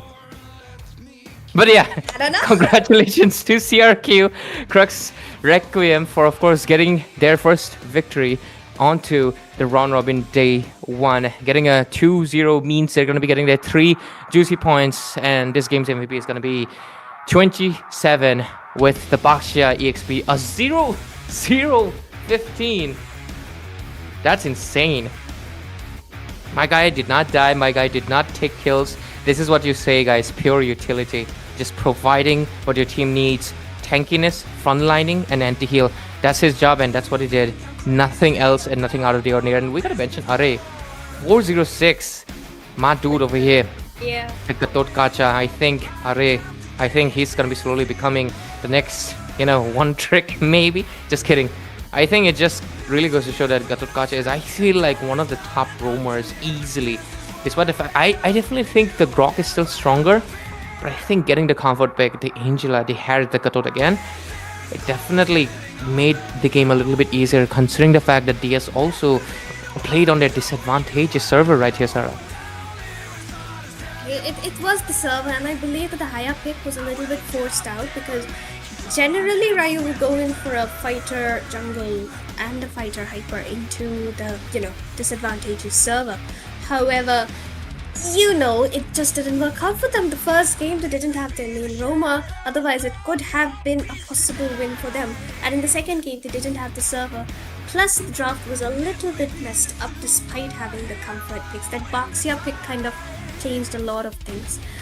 But other than that, Peter once more with 80k damage being dealt, and Executor and Lomsanga at the same level of damage being dealt, and Funny Valentine, though, despite trying so hard, he got marked too much once again. Just like the first game, AOG into his face, Command Force into his face, and he just wasn't able to be as useful as he wanted to be, and of course we can see that in the head-to-head break. Head-to-head, over here. The damage difference was close to 20,000, but since this was a 16-minute game, that lead was quite substantial. You can clearly see Lomsang over here as well, 61,000 compared to, I mean, Ryu, obviously it's an assassin. He doesn't need to dish out the maximum damage, but the teamfight participation 76%. Ryu was unable to get a single kill in this game. To be fair, DS did not get many kills because I feel like this game, they tried to be bloodthirsty, but the side of CRQ, they smelt it and they knew how to hide it. Their fragrance, and you can't be bloodthirsty if you can't find it. And that's what basically CRQ said. They basically played their Requiem and got the victory and were able to get these 3 points immediately into their favor on this day one of the round robin stage. And I feel like Daku Sena, though, I think the first game when they had the advantageous server, it was more head to head. It was a little bit more. Of course, I do think at the same time though, it didn't ever feel like CRQ was playing on a disadvantage. CRQ was also kind of playing on the same tempo, and I think it also goes to, it was one of the main factors, it was that the Angela mid lane. I think because of that, you don't exactly need, you know, a very good MS to really execute the Angela, and I think it really helped them out.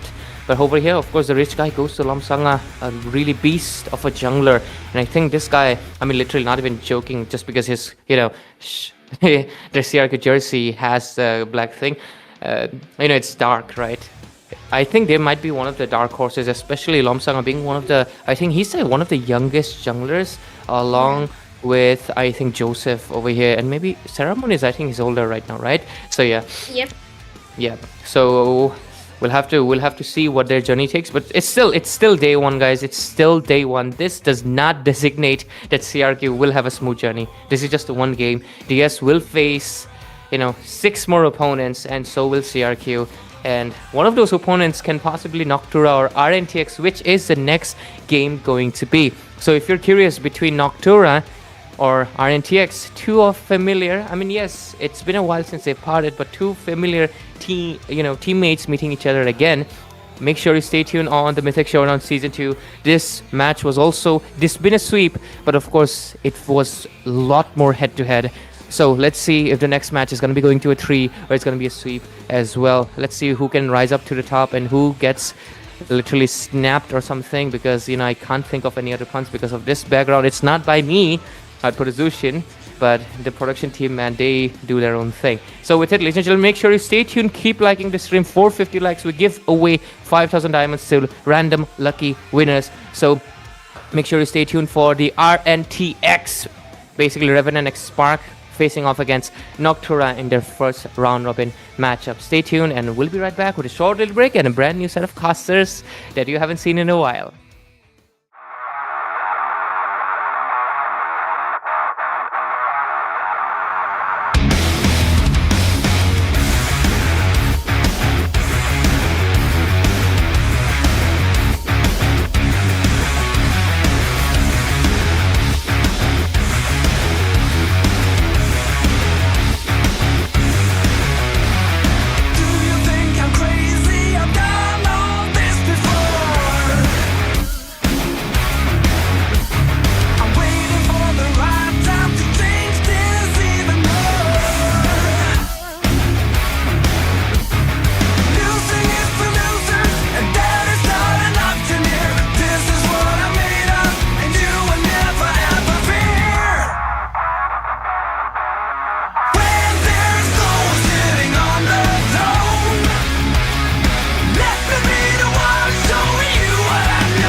And welcome back, everybody, to the day one of the round robin of the Mythic Showdown Season 2 of MOBA Legends 5v5, presented by none other than our War Drum Games. And you folks, this is a very interesting stage of the MS2 right now because we have headed into the round robins. And unofficially, we could call these the land qualifiers because the team with the most points is gonna be taking home, but taking a ticket to that Guwahati land. And we will be announcing the dates for those soon. So stay tuned for all of these official announcements and all the social medias for that Wardrums will be giving out. And another thing, folks, is that we have a 5,000 Dias giveaway at 450 likes. So we need all of you to be actually, active in that stream, give everyone that support. And we have third game of the day. It's the third BO3 between Rntx and Noctura. And your casters for the day are going to be myself, Alredo, and the amazingly talented Crucifix. Hey yo, you give me too much credit, my friend. I'm not that talented, but hey, one thing that I want to talk about is the fact that, you just underplay yourself when you're actually mentioning me here. It's not actually a good thing, Baldu. But yes, you are an amazing caster. I love working with you, and I hope to actually see an amazing match between teams, RTNX, formerly IGN, and also Noctura, dude. Yup, and the game is gonna be up in the next couple minutes, and I'm curious to see how will they respond because with that round robin coming in, and it is the land qualification at stake. Every point matters. You're not just competing with this team you're facing; you're competing with all the others at stage. So you have to go up and give your best at each and every game, and that's gonna make drafts a lot harder because you're gonna be giving away a lot of those the secrets that you might be holding on to, and that's why I love with casting for these round robin stages. And thoughts on how Noctura is going to be taking on this round robin. I believe that they have a lot of potential. I'll be very honest with you. I hear that Faden is here too from Zohan, and I hear that he's amazing in the mid lane. He does not only have that versatile arsenal, the meta mages, the most effective tactics available. Does not actually confine him. He's in that whole zone where he can pick up a Valentina, which is his main by the way, and also maybe the Selena, a pocket pick, something that he's comfortable with, and completely wipe out a team fight before it even begins. I'll be very honest with you. Having a Valentina could potentially shift the tide of battles in ways that we can't really even comprehend. But again, talking about that, one thing that I want to mention is the fact that RTNX, dude, they have got this in the bag, is what I actually believe in. I love IGN. They've been here since day one. They're not going to go away anytime soon. And they're absolutely amazing every time I see them. Exactly, and with their tempo right now, they've been going pretty strong. But the only issue that IGN loves to take games to that game three. They love that game three. They really love that tempo, and even fans love watching that. But from a competition standpoint, IGN, RTX, we have to hold on and try to wrap up that game as soon as possible. Both these sides, actually, RTX and Noctua, they need to go and get that win as soon as possible because the longer you drag the game out, more games you play, more information you're giving to your opponents. Because right now nobody wants the other to head to that, the LAN. Everyone wants that slot for themselves. So Absolutely. I'm curious to see how it's going to go in that draft. The drafting is one thing that we're actually going to be excited about, but hey, talking about that, this is the festive season. Christmas is coming soon, and I hope everyone's actually excited for what we have in store for the LAN. Of course, we will be mentioning when the dates are, but as of right now, we've got an amazing setup plan for you guys, and make sure you stay tuned for that. We are jumping right in the draft, though. RTNX versus Noctura Esports, and I'm going to be very honest with you. I feel like RTNX and RNTX. I mean, I'm mispronouncing that name. I'm used to IGN, by the way, so please forgive me. RNTX. Good God, I'm just gonna call them RN. That's it. RN. TX is out the window. Yup. That's so it. RN. there it is. Noctura does have the first pick for themselves. So looking at the stage of the bans, we're seeing a lot of these initiators being taken out.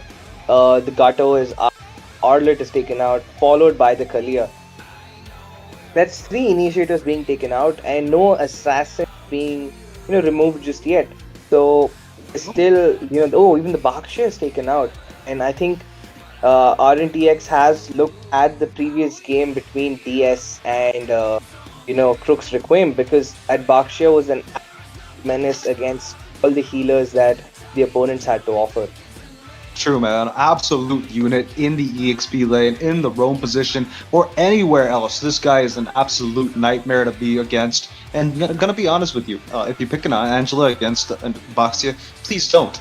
In the drafting, you've got to make sure you don't actually, you commit to one side of the whole spectrum. The healing is not the department you want to go with when you actually have a Baxia in the enemy side. But look at that. We've got only one thing that I'm actually kind of like surprised with. It's the Arlot. I'm not usually seeing this guy much in the ban section at all any day. Any of these days, actually. But then again, the only thing that comes up whenever I actually see an Arla is the fact that that beautiful flicker timed right when with Kelra onto Layla, dude, absolutely chaotic. That flicker just destroyed. But yeah, talking about that, we've got the first pick coming in from the side of Team Noctura. We've got the Hilda, a hero that's been buffed and absolutely loved, beloved by the fans, and also all the players kind of have this PTSD about walking in the bushes with this dude. But look, Kimmy.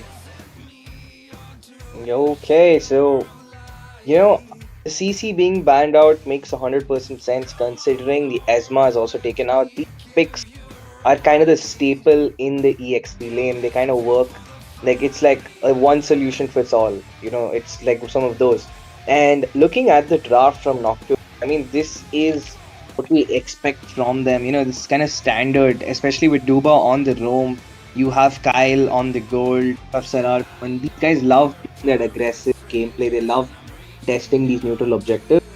Rather than picking fights on the side turrets, I've seen most of the fights of Noctura are kind of focused near that river in that mid lane. And you can see the way the draft was kind of structured around those rotations too. Like the Hilda loves being a menace in the jungle, and that's exactly why Duba has picked it up.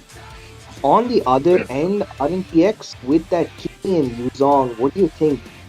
Because the Kalia is banned out, so is the Gato. So they need a front line. So do you think Grok is going to be picked up?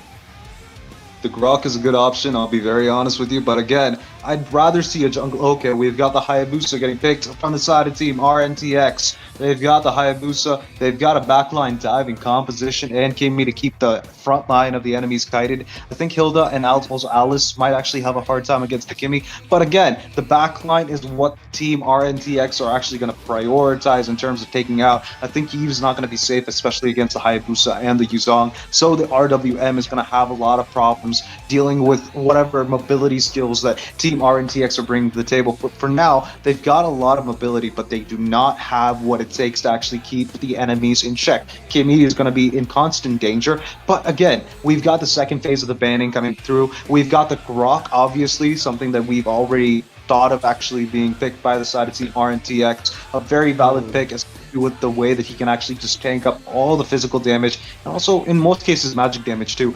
But this guy becomes huge with the amount of physical defense you build with him, and it's actually catastrophic seeing a huge mountain walking around in the land of Dawn, dude.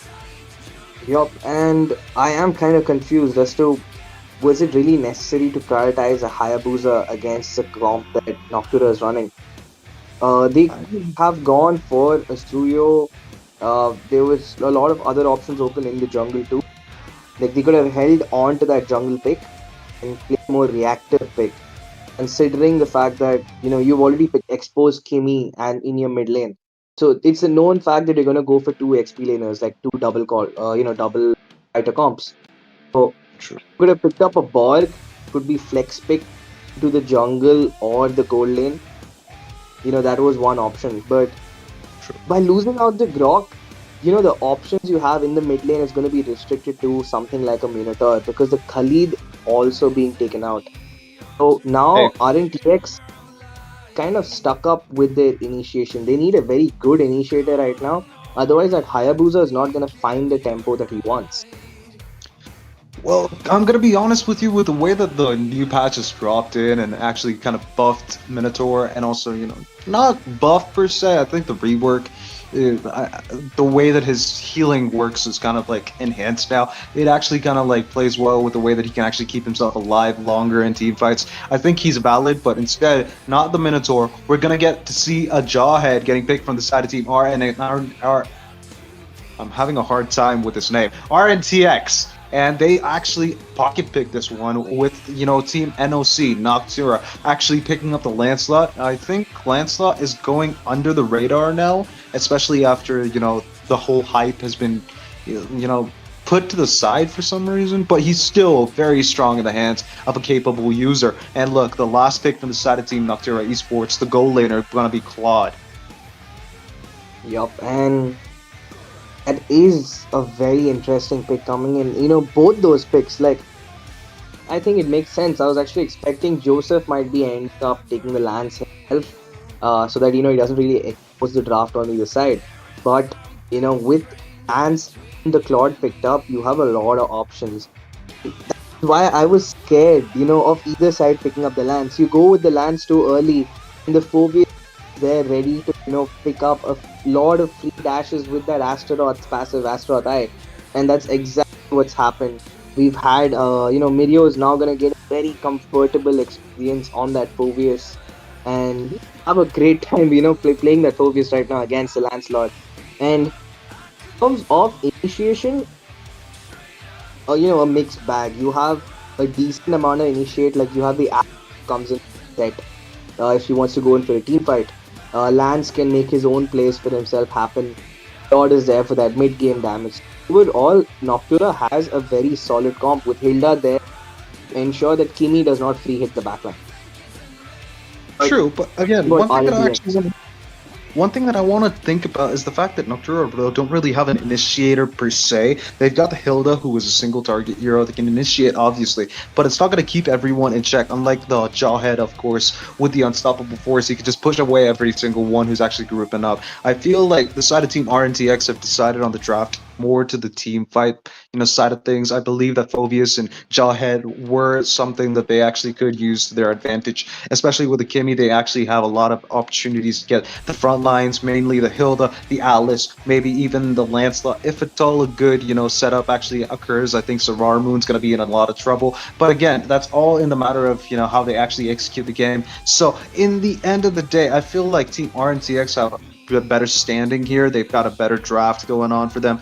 But NOC, Noctura, really do have that tanky setup that they can actually use to their fullest, especially in the early game, through the mid game, and also to the late game. I think that Lancelot's going to carry the early and Claude carry the late. So it's all balanced for them. Yup, and with that being said, folks, we are headed into the land of dawn. And right as I spoke, we got hit with the pause, but the game is back in action again. Uh, and just to sum it up, folks, this is the last game of the day. Noctura versus RNTX, best of three at hand.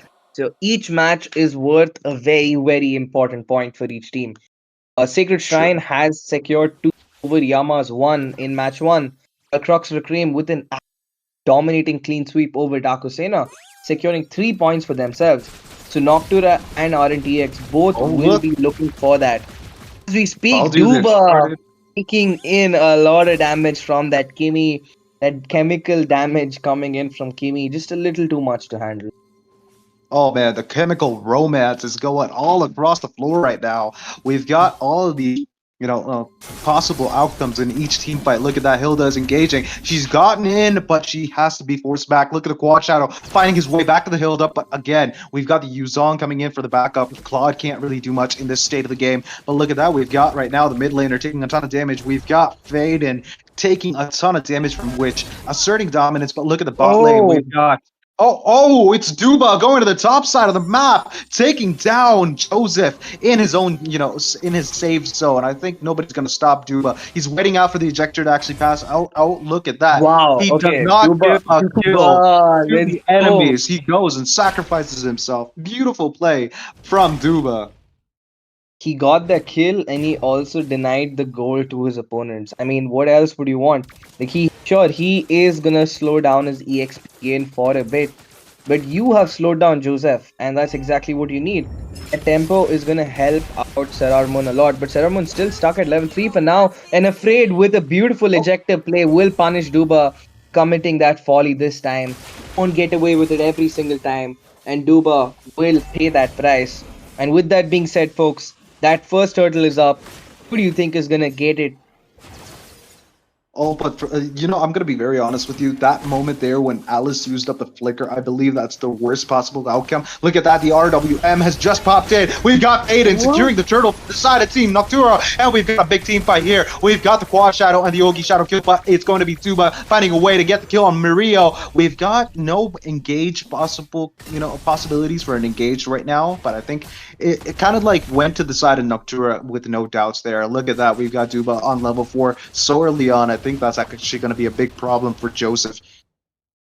Yup, and despite Joseph, getting taken down at the top side, Serard Mun is still trailing behind in terms of XP. He's finally hit his level 5, and there is that bush over there, the Litho Wanderer. 3 people. Joseph get the play. Serard Mun goes in, Blazing Duet used up onto Afraid. Nothing comes out of this fight just yet. Will back off. Kyle that battle mirror image, but as we speak, there is the engage coming from the Yuzong dragon form. That beautiful dragon tail. Take the kill onto Kyle, and will be taken down by Duba. This right now, mission collect every single kill from Rntx. 3 kills for the side of NOC. All of them the hands of Duba. Hey, yo, I'm gonna be honest with you. Okay, look at that. Duba is gonna get ejected, but it's not gonna actually lead to any kills for the side of Team Rntx. But one thing that I want to mention is the fact that both Kyle and also Aaron both got taken out. Look at that. We've got the Ogi Shadow kill. He's gonna find his way, not to get the kill, but to escape from that whole ordeal. Look at that. Alice is trying to find his way to actually find the kill on Witch, but Witch is a little too smart. Look at that, though. We've got Hilda, Duba jumping in, getting the kill on Witch inside enemy territory. No hesitation whatsoever from this dude. He's absolutely relentless. He is fearless, and I think there's going to be a possible turtle secure from the side of Team Noctura. Nah, at this point, I would not be surprised if Duba is the one who's gonna get the first legendary of this series. The way he's been playing so far, with that KDA 4, 2, and 0 in his favor. First roamer who's not gonna be assisting any of his allies, getting kills for himself. Speaking of that turtle, Serard Moon is gonna pick up that second turret for himself. Both the turtles so far in favor of NOC, as Joseph on the top side tries a sneaky kill. It's not gonna happen. The protected for now. Moon will have enough last him throughout this series of farming. True, man. And look at that. Duba got himself the anti-cuirass just to make sure the enemy's damage is not going to actually keep him in his toes. He's going to make sure he can actually take all the damage and deal even more. Look at that. He's stacking up on the Jawhead. And I think right now, Aaron is actually going to use the big black dragon for him, but it's not going to stop Afraid to be, taken out. Kyle's going to find a kill on that one. And we've got one more. He's going to be taken out. It's going to be Aaron getting taken out. But look at that. Sarar Moon in the enemy side of the map was taken out by none other than Witch. And Kyle right now showing off his flair. That was a perfect sidestep onto that Black Dragon. And Aaron completely got juked out for it.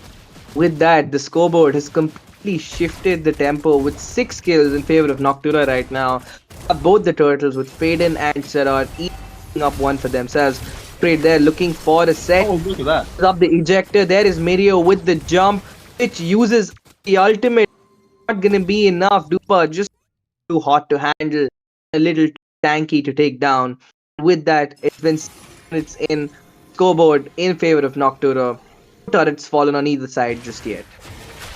Oh man, I think right now Duba feels like Salt Bay, you know that meme, right? Where he's just dropping salt. I feel like that's what he feels like. Look at that. He's doing so much damage to Afraid, making sure that he knows what he's supposed to be afraid of. Third turtle in the match coming up, and I think Sarar Moon has the advantage. I believe that even though Joseph, is still on the same level as him, with the way that Team Noctura are playing, I think Rntx really have a hard time even taking any single team fight. Look at that. Their positioning is absolutely crucial. Joseph being spotted out. Hilda, Duba making sure he's running for his life, dude. He's absolutely afraid of engaging against that Hilda. She is super tanky, especially with that anti-cuirass. Baits out 4 of them, and he's gonna make sure the enemies are distracted while his team gets the turtle. But look at that, the quad shadow being placed up. I believe that there's gonna be a possible steal, but the RWM and Sarar Moon's retribution secures the lower turtle, and we've got right now Sarar Moon getting the kill. Okay, look at that, he's getting a double kill. Aaron getting taken out by Sarar Moon, and Kyle finding a way to get the kill on Afraid. Dude, this is absolutely critical. If they actually end up losing any more team fights, they might lose up on more objectives, and it's not going to look good for them. And right now, it's not looking good for the side of Rntx. They need to pick up the tempo and they need to do it quick. Because, now Kyle has got his corrosion Demon Hunter sword, and he's gonna be edging himself towards that, Trinity. I have to phrase that better the next time I speak out. That was Sure, not the sure, way to it's phrase fine, it. it's fine. But yep, It's Serar totally Moon. fine. Looking at the itemization right now, the War Axe being picked up by Serar Moon might be moving in for a brute force right now. Looking at the other side, Alice going in for standard. But the Menace has picked up his 90. Going in for that Dom Ice to round out his build and get those anti-heals before the side of Rntx gets a little too hot to handle. Surprising, that is a lot of damage built from the side of Rntx, because Jawhead has picked a Blade of Hepta. That's his first item. So I that's mean, a Blade of Hepta first item on the Jawhead with the focusing mark. I'm gonna be honest with you. I think that he's trying to go for what Hilda is doing. I think Afraid is trying to pull up one of those Natalia plays. I don't believe it's actually working for him though. It's kind of sad to see. But I feel like Hep Seas is going to actually do enough damage to take out one target at least.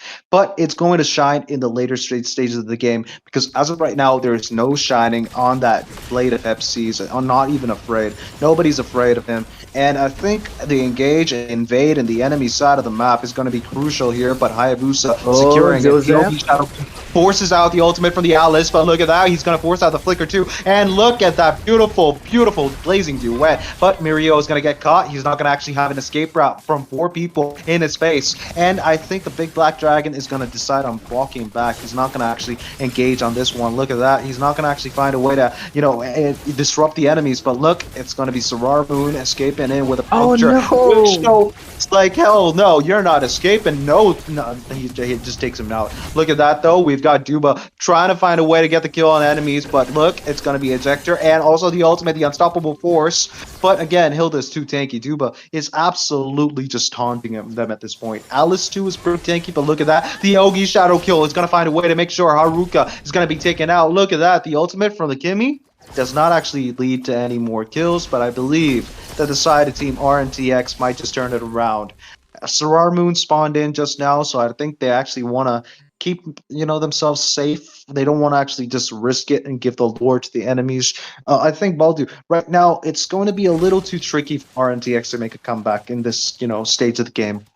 Oh, okay. He's actually gone for that Radiant rather than completing the Dom Ice.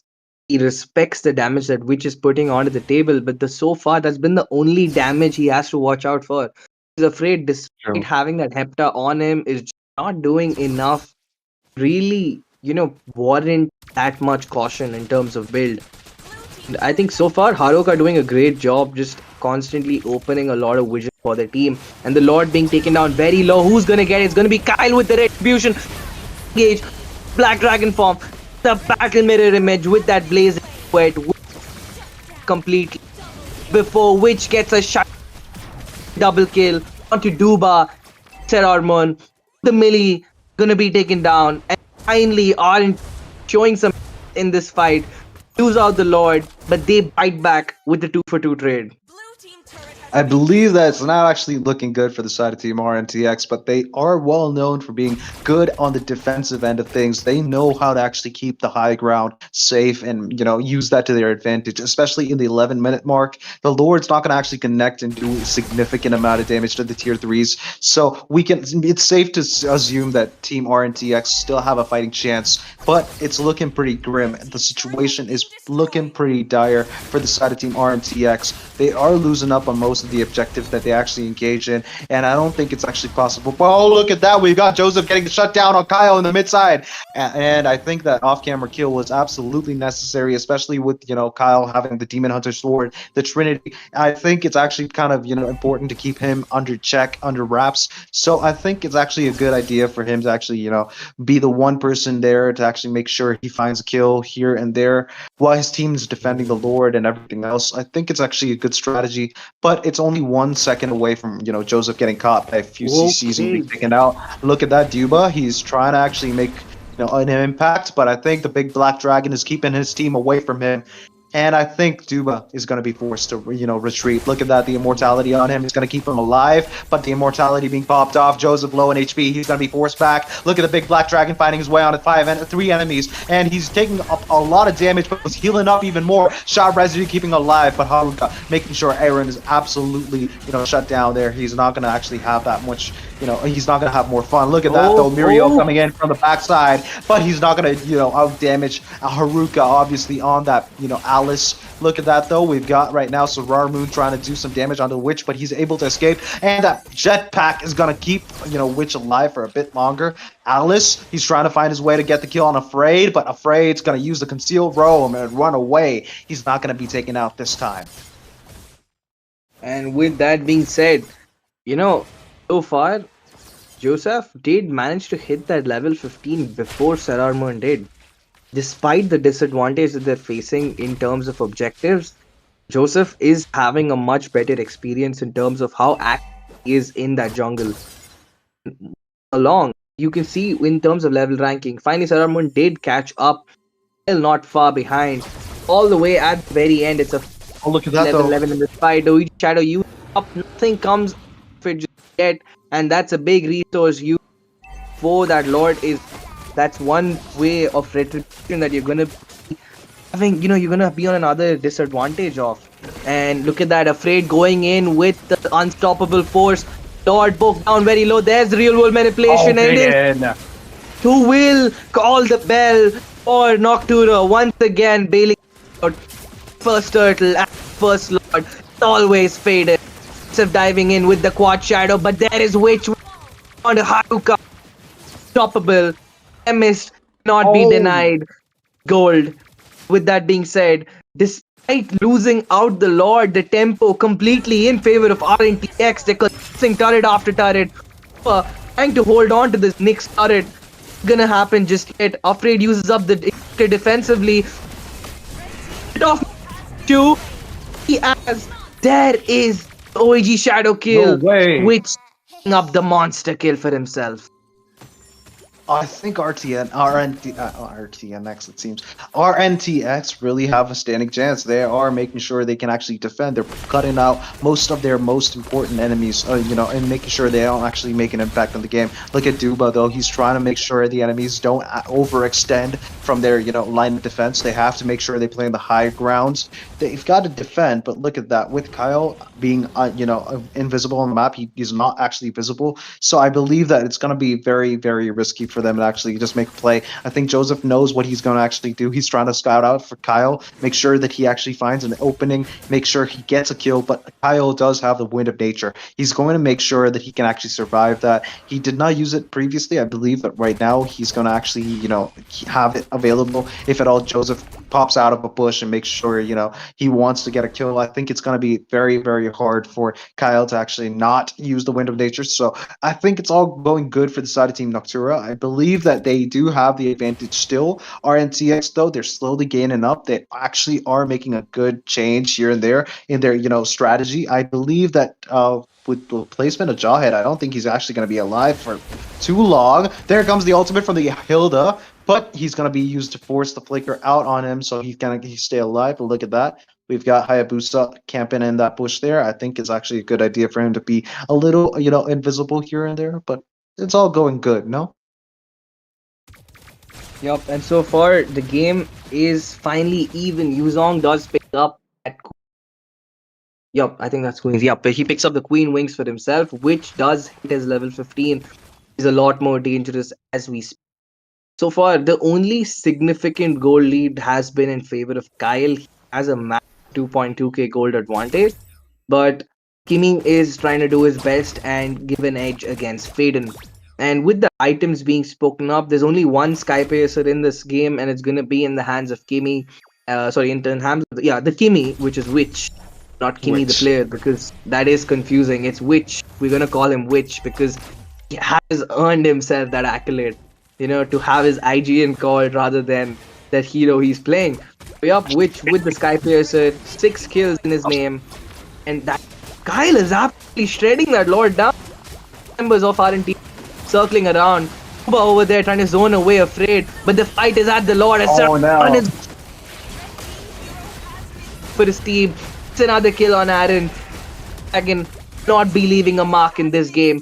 Faden will get call on Mirio. Members down from the side. King like money for Noctura. Taking down 2. God the Lord. All they need to do hold on oh, and look at that. the win. Winter Crown. That's going to be a forced Winter Crown and 1 death for the side of team Noctura Esports. They are going to lose up on Faden. That beautiful mid laner who was absolutely carrying most team fights. They were securing the Lord with his help. Obviously, he was doing so much for his team, but he's going to be taken out. Look at that, though. We've got Claude using up that Wind of Nature. He's going to stay alive for a bit longer, but look at the Blazing Duet. It's coming in handy, but it's going to stay... Oh, it's not going to actually keep him alive for too long. I think in which wants the kill. He will find the kill. He'll use the Flicker, get the Godlike. He'll get the double kill. He'll get the triple kill, making sure Haruka knows his place. And I think he's going to get the kill on, too, but I don't think it's actually going to be possible. This guy's too tanky. But the Sky Piercer comes in clutch, making sure he gets a Maniac and absolutely wiping out any hope of winning in this Lord push. I think that Noctura don't really have an opportunity at all to end the game. I think right now Rntx, they have an opportunity to end the game right now, here and now. Yup, and with that said, it Oh! might just be over. Joseph with the Shadow gonna take this game out. With that RNT with the reverse comeback, they're gonna be securing point 1. That was absolutely beautiful. Did you notice the way that, obviously Joseph just jumped in with a quad shadow and then just, surprisingly just used the Ogi shadow kill without even, flinching for a second. And even though the flicker was used up, I'll be honest with you, that homing missile that we know as the Ogi shadow kill did not leave Yves at all. So Faden was taken out, and that takes out any chances of Noctura securing that push and making sure that Rntx have that vector advantage, making sure they actually take the advantage. In only 6 seconds to 8 seconds, I believe the enemies were spawning back in. I think Noctura could have actually, survived for a bit longer, but with Faden being taken out, no chance, bro. Yup, and with that being said, I mean, you got all the objectives from the start. NOC was on top in terms of the objectives. They got all the neutral objectives. But in the end, it is just one man who stopped the reign of terror of Noctura. Fight Sararman getting all those lords is gonna be the MVP from Revenant X Arc, which in the mid lane on that Kimi, being the menace, always has been. Oh, dude, this guy was an absolute unit on the battlefield here, and I believe that Witch actually deserves that title. He is absolutely crazy. And most of all the mid lane heroes that I've seen, Witch absolutely dominates, and Kimi is no different. He is crazy on the Kimi. Was able to get the Maniac without any hesitation, from his team or himself. He was able to actually wipe out the enemies, and with the help of Joseph taking out, Faden, he was able to actually, make that play there to let Rntx get the victory in this match. The first match goes to the side of team Rntx. Revenant X Spark, dude, that was absolutely amazing. Test of patience. They played a gentleman's game. They were able to make sure they played it, pretty smart. They didn't make any unnecessary engages or lose up on most of their, resources unnecessarily. Obviously, they did lose up on a lot of objectives, but does not matter. If the enemies are wiped out, who's going to stop them from pushing and ending the game? That's what we saw. That's what happened just now. Yup, and looking at the stats, it speaks for itself. All those turrets, all those turtles, all those lords, all in favor of NOC. but they could not close out the game in the end, and that's what matters. You could be getting all those objectives, but the whole point is to get that win. And in the end of the day, it was Revenant X Spark who gets home that game one, and it's gonna be, it's gonna just be tough for them to walk out. And looking at the head-to-head, Kyle obviously has had an absolutely amazing game. Looking at versus Joseph versus Sarar, I mean, both of these guys have had a great game, but I feel like Joseph, at the end of it all, was more impactful for his team. He got those skills when required, was not able to land those retributions, but did get that win. And obviously, Faden versus Witch, one guy gets the mid and the Lord and a turtle, but this guy got the maniac, so he got the maniac. So I don't think you can say anything else. Hey, he actually just led his team to victory there. I believe that Witch, the head of the team, is actually kind of like a reasonable thing to say. I believe that he was the one impactful character in that whole team fight. And look at that, we've got right now Alex versus Phobius. I feel like that disparity is absolutely comical. 8.8 and 3.9. No way, Mirio. You are an absolute unit on the Phobius. What happened?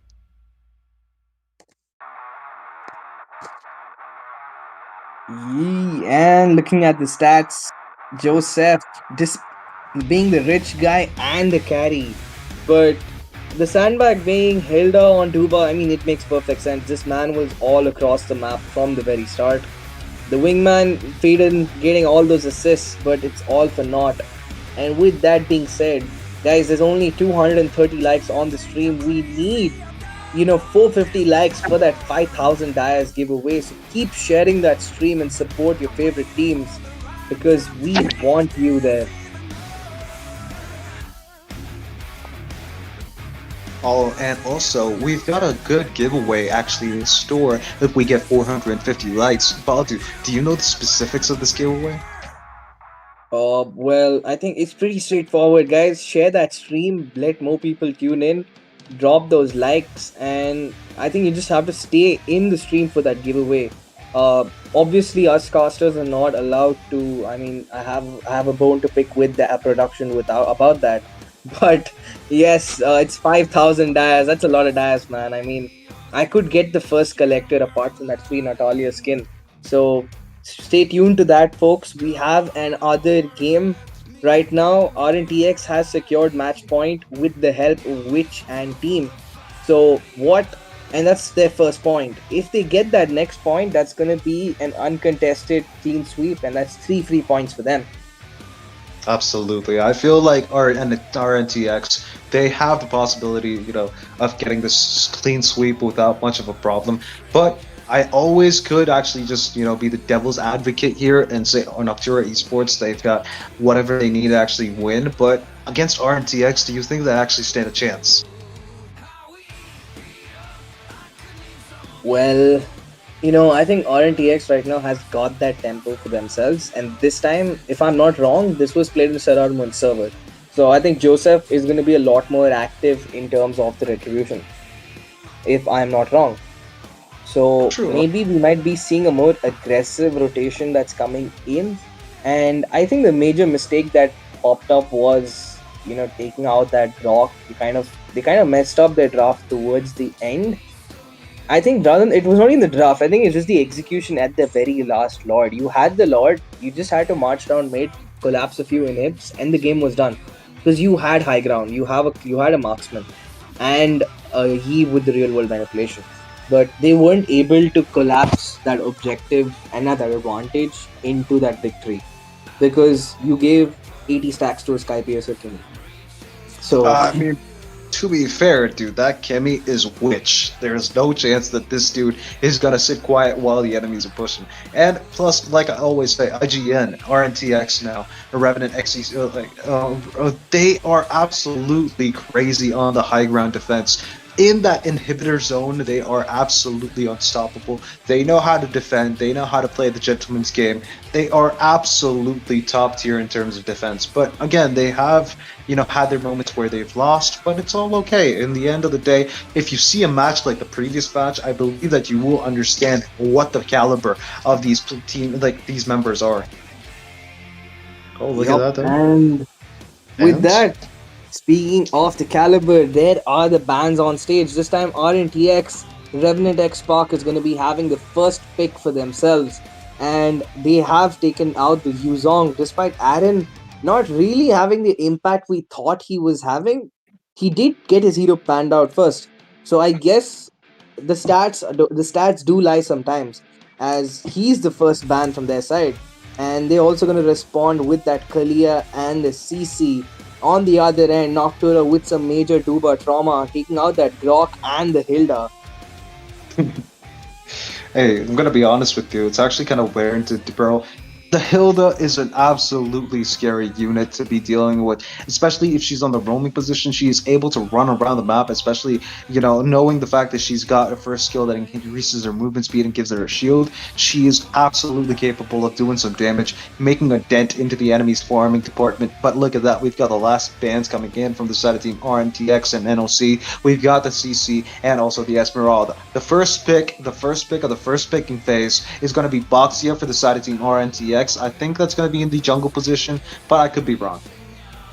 I mean, the people are flexing Berkshire to nearly every single lane at this point. I've seen him in the mid, I've seen him in the roam, in the jungle, and the EXP. The only place that's safe from a Berkshire at this point is the gold lane, but I've seen him roll his way down there too. So, yeah, very flexible pick the Berkshire is for the side of RNTX, and I think they like doing that. They like keeping their options open. So the Kimi is still open this time. Noctura is still sticking to that Faden, giving Faden that real world manipulation. He was absolutely fabulous in that mid lane. His performance was great. And paired with Duba on that Gato, you have a very, very strong front line. Because you could pick up literally anything in that jungle, and you have a pretty stable front three to start the game with, mid three. See, I'm gonna be honest with you. I feel like I have a question in the back of my mind, and I want an answer for this. Do you think right now, if at all, a Valentina copies the Boxer's ultimate, would that, a life bane effect actually affect the enemies walking on Valentina's Boxia ultimate? Do you think it's actually possible, or is it just passive application only for Boxia?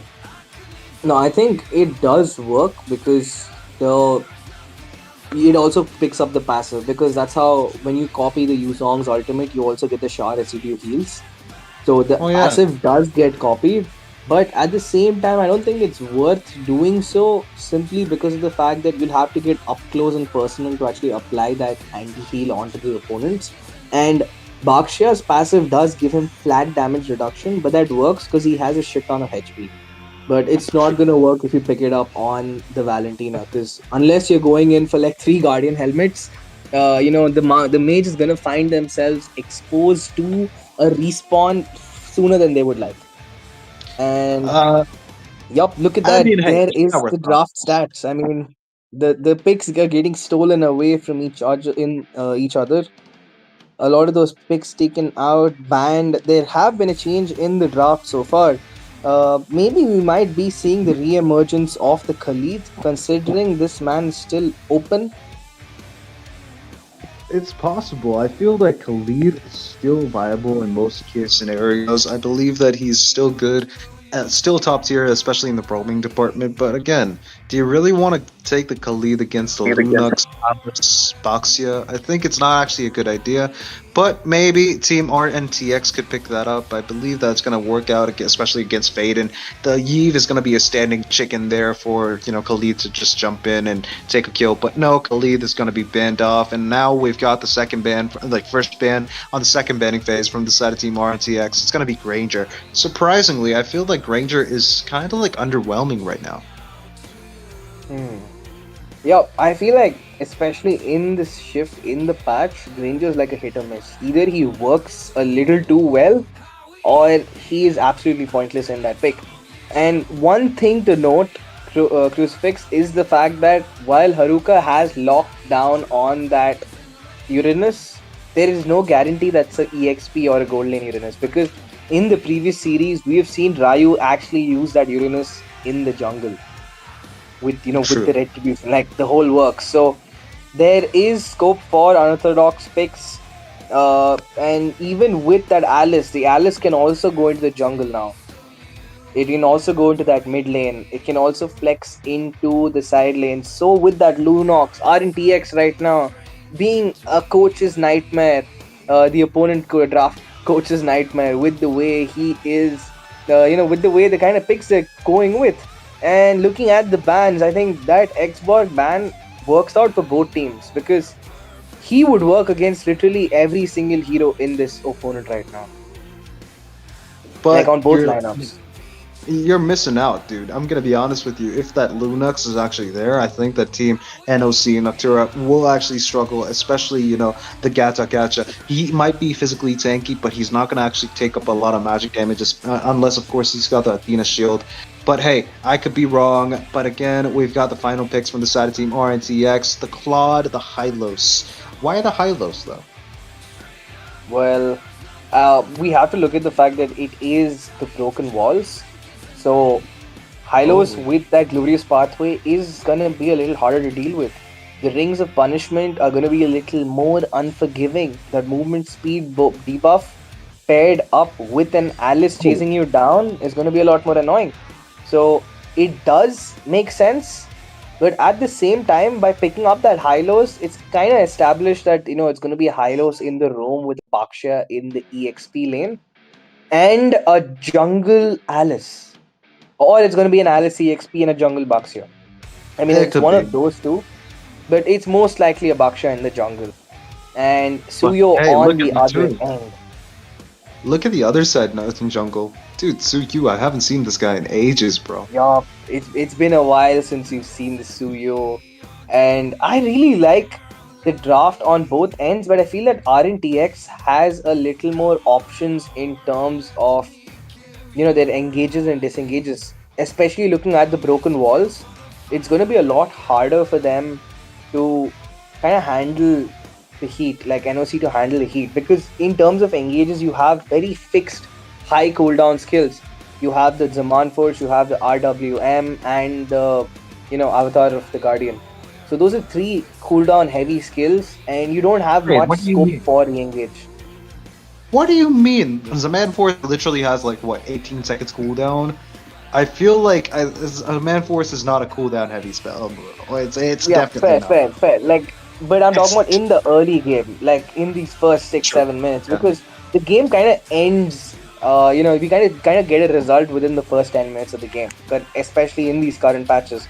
So I feel like NOC is a little more hit or miss with their engages, so they have to be a little more clinical with the way they go in for these fights. Where on the other side, RNTX has scope for re-engage, but they need to scale well. Because if NOC gets that early game advantage, I think RNTX is looking in for a very, very painful mid game experience for them. Absolutely, bro. But look at that. We are in the land of dawn for the Mythic Showdown, and it's the round robin stage. I'm gonna be honest with you, Baldu. I feel like RNTX is just gonna have a clean sweep with no pressure from the side of Team NOC, especially in obviously Joseph server. I feel like they have the advantage. They have everything rolling on their side. Yup, and the game has begun. This is game 2 of match 3 between these two giants in Mythic Showdown Season 2. This is the League Stage 1, Day 1, and match point has been secured by RNTX, folks. So we have, if RNTX will get that win, you guys have only another half an hour before we will not get to have the giveaway for today. 450 likes is what we need on the stream. And Crucifix, walk us through the emblems. I feel like right now there's nothing too, oppressive. I feel like everyone's just picked up the most, suitable emblems for themselves. We've got Harriet with a mage emblem, cooldown reduction. I feel like that's the most suitable for Harriet players. Claude with a basic common emblem, allowing him to have the mana regeneration. That will keep him a lot in his lane for quite some time, and also the HP regeneration. I feel like that's actually very important. One thing that I want to actually think about is the fact that Lunux has herself the mage emblem. I feel like the assassin emblem gives her more penetration, and also Festival of Blood and everything will keep her alive for longer. But look at that, we've got right now an engage in the mid side. We've got the revitalize, keeping Hylos alive. Afraid is afraid now. He's gonna go back, but look at Oh that. my We've got the first god. blood going to the side of Team RNTX. Joseph finding his way to get the kill on Duba, who overextended, I believe, but it's actually kind of like okay. But again, RNTX have the opening to take the turtle down. The first turtle of the match might just go to RNTX without any competition from the side of Team NOC. Yup, and with that, that is a very comfortable first hurdle coming up side of RNTX. That's the last thing you want to do. Give a team that benefits off heavy scaling the start they need. And I think it was a little unfortunate that kill on Afraid. I mean, it should have been a kill. He left with like less than 30 HP. So I think that's just bad luck. And I think that's a very tilting moment for the other side because they committed a lot expecting a trade back and they did not get it. So it should have True. been a roamer for a roamer, but Duba was the only one to fall. And with that being Well, said, folks, we will be heading into a technical pause to troubleshoot some issues. there is no technical issues per se, but one thing that I want to talk about is the fact that Alice there in that loading screen here, dude, absolutely beautiful, dude. The way that Moonton has reworked and or reimagined Alice as a hero, crazy. I remember the time when Alice actually had like blue hair. It was like long ago, and now Yup. Alice finally gets what she deserves. And I'm not gonna go forward with this one, dude. I To not. came in Yep, my yep. I mind. was just like, how long before Crucifix will hesitate? And he finally has. And, I'm just looking trying to at keep this. the I'm Yep, just yeah. trying to keep Well, the like, looking competition. at the situation now, you have a very high HP based lineup that RNTX is running. And they've also stolen away some of the only counters that can legitimately reach out and kind of hold them down. Like the Claude has been picked up by themselves. They have banned out that Borg. So the only thing left is Faden on that Eve. So do you think Faden alone on that Eve is going to be enough? And does that Suyo actually make sense in that draft? See, look, the second skill of Tsuyu allows him to do HP based damage, and based on the missing HP, I feel like it could be a good execution tool, but that's about it. You can engage with the stun, you can actually do a bit of damage, chip damage basically, with that, hold second skill, but other than that, you're just, I don't know, scratching the enemies. It's like a cat trying to scratch someone. It's just basically that. You're not looking at Suyu making very impactful trades, but you could expect Suyu to jump in, maybe get a turtle secured, or maybe a lord. But this guy does not have anyone that can actually lock him down for a long period of time. So, and he has a first, immunity on the first skill, the press first skill, not the hold first skill. So I think he could weave in and out of fights. He could just, waltz his way in and just walk out without, taking major damage or anything. I feel like that's a good possibility. But again, RNTX really have a heavy lineup. They are capable of soaking up a lot of damage, especially from the side of Team NOC. We just saw that in the mid lane. I think, Afraid with the Revitalize, it kind of makes sense. But Lunux here is the one I'm actually worried about. Boxia, is going to be a natural counter to Uranus. Lunux, though, is going to make sure, they're going to be shredded down before they have a chance to think about what they want to do next. I feel like Lunux here is going to Yeah. be the, playmaker. I feel like that's going to be the most, viable outcome here. Yep, and that's the whole scene that I'm really confused about. Like, what was Noctura thinking while they were, drafting this comp? Because, Suyo, like you said, weaving in and out of fights would make sense. But this is the broken wall comp. So there's not much weaving across map that you're actually doing because the True. Bakshia can just walk behind you. So I would rather actually see the Julian. I mean, I would rather take the Julian. You could bait out a few more skills. You could be a little more annoying in terms of your lineup. But yeah, in fact, even the Joy Oh, would make sense. But on the top side, what's happening over there? Okay, a lot of damage being put onto Aaron right now. The Claude poke down, but he is not gonna be dealing all that damage without trading back a little onto Kyle. Both the gold laners right now have been stopped in their marks, but there is a engage coming in. Joseph using up the tortoise puissance, the ultimate being used up before that turtle, which is spawning in the next 10 seconds. Okay, in the mid, another engage. Duba you can use AOG in time. Yes, he does. The defensive AOG will keep the life of Duba alive for some time as he goes back to base to get a little off that HP for himself. And with that being said, folks, there is the second turtle that's up.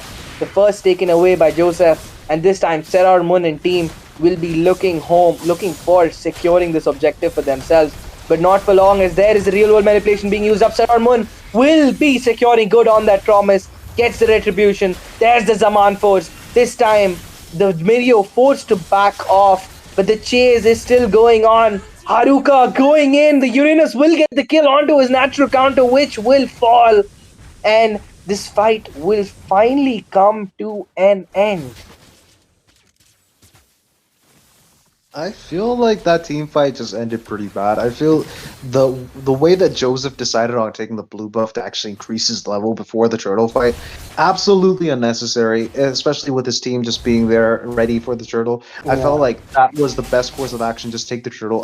Joseph just threw that fight. I don't know why, but look at that. We've got the blazing duet and this man force on the top side, and I think Kyle is taking a little too much damage for his own his own good. I just realized Claude had his mana removed. Yup, How was and I so silly? It happened so long ago and I forgot about it. Yeah, man. I mean, it does make sense. I'm kind of happy that is the case because I'm not forced to make an endless battle or damn dom ice on half of these heroes anymore, or go in for those mana regen issues. Oh, speaking of Look at a that. regen, there is the immobilize being used, a heavy AOG.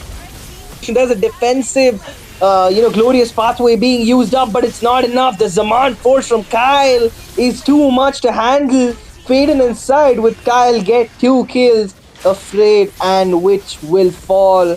The mid duo will be sent back to the base against their wishes as Haruka trying to put down a little damage on that mid turret. Not much really happening yet, and it looks like NOC picking up the tempo for that Lord that's going to be spawning. I think it's the turtle that's going to spawn. They're not going to delay and go for the Lord. They're just going to go and clean up this third turtle for themselves. I mean, it is a 1 minute 30 second wait for the lure to spawn in. I feel like it's better to just take the turtle. So the second turtle that the team Noctura is actually going to secure is going to be the third turtle of the match. They are going to secure everything other than the first turtle. Obviously, team Rntx really have to switch up their game style. They need to make sure they are playing a little more aggressive, especially with their composition right now. They've got a lot of tankiness. They've got a lot of damage, and they've got Kyle, Aaron to deal with the Kyle. With Kyle, I believe Kyle though he's going to be a big threat. I completely agree with you. Harrieth with that first item, the Calamity Reaper. I feel like that's going to be a big threat for the side of Team RNTX. But look at that, he's not stopped. Being stopped. Nobody's interested in taking him down. Everyone's on the top side of the map, making sure they actually secure one tower for one. And I think with the way that things are going in the mid side, we're going to see a big fight. But Joseph is the only one taking a ton of damage. He's going to be locked in with that RWM, but that beautiful, shield unity is going. Oh, look at that, the ultimate from the Alice, securing a kill for Witch, making sure Sarar Moon's taken out. Kyle is going to be taken out too by Afraid. Surprisingly, I did not believe he had enough damage, but look at that. Witch finds a way to get a double kill. He's going to find his way to make sure Duba is going to go back to the base, and that's going to be a free push in the mid lane, and that's also probably going to lead to another, a push in the bot side. Yeah, it's most likely. And I think it's the same thing I was talking about. There's only so long that NOC can kind of take fights this quick. So, because at one point, like we're seeing, RNTX is getting a little too tanky to actually take down so quick, and they're spreading their damage across all these people. There's Mario, Afraid, Joseph, Witch, and Aaron, who are surprisingly being a lot, quite annoying to take down because they're healing up pretty well in these fights. And you can't afford to do that because Witch, on the other hand, even if he splits his damage, he's gonna melt these guys down pretty quick because he also has Aaron with him. And that is exactly what we're seeing. Haruka being poked out right now, and NOC losing the tempo that they built for themselves once again. The score being 5-3, I feel like right now Rntx have the lead going on for them, especially after that previous team fight. They got 2 kills, which was important for their rankings right now. Look at that. We've got Joseph on level 12, and I don't see Sarar Moon having any opportunities, which is going to secure the first lord of the match, and he's also going to get a secured killing spree there by killing Duba, obviously. I think they're going to go for more. Rntx going onto the enemy side of the map, making sure they actually assert enough dominance and allowing themselves to get a free pass on any objective that they want. They actually are trying to push and pressure the enemies, making sure they don't actually, overextend on any opening that they actually leave behind. But look at that. Sarar Moon was looking in for maybe the push on the top side, but he's not going to find a way to get the push going on for him. Kyle, though, he's able to defend the bot lane without much problem. Lord marching in on the top side is going to take at least 20 seconds for it to actually connect to the inhibitor on the enemy's tier 3. And the goal lead, surprisingly, it is not as much as we expected because we have the goal lead is just 2k, and I think that is a very negligible amount. But the main issue is how annoying these guys are to deal with. But there it is, afraid using up the glorious pathway preemptively.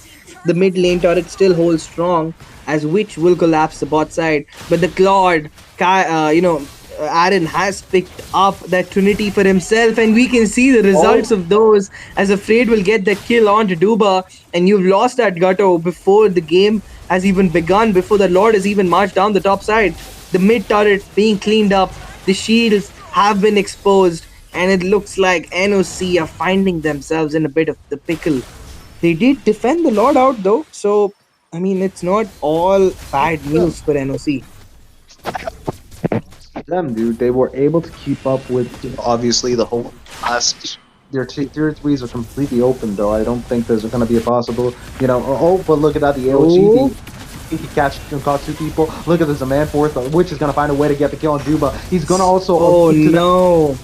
Backside, catching the enemies. But look at Joseph getting this kill on Sarar Moon inside the enemies, tier 3 area. I don't think he's actually taking it lightly. He is taunting the enemies, making them, a little more susceptible to his engages. And I think right now that's actually what's going to happen. Kyle jumping in with his man force trying to get the kill on Joseph, but he's able to use the Boxia shield unity to escape from that whole ordeal. He was, taunting the enemies. So I think right now Team NOC are practically going to be a little more, aggressive. I feel like that's what's going to happen. They're going to be a little more aggressive than they need to be, and that will be their downfall. And the damage coming in from that duo, man. Aaron and Witch, just too much to handle. You cannot expect any self-respecting, frontliner to sustain that kind of damage. No matter what Duba does, no matter how many items he's gonna build, he has to build two completely different sets for both of these guys. So True, man. it's not a fun experience for either either Haruka or Duba right now. Do I go magic defense? Oh shit, wait, Aaron is melting me. Do I go for physical defense? No, wait, Lunox is hurting right now. And look at that, each hit off the passive, forcing out the AOG defensively, and they haven't even started that Lord. And Duba is sent back to base already. This is not looking good. This is not looking good, and that Lord gets melted down very, very quickly. All the work being done, which is gonna be the one who secures himself that objective.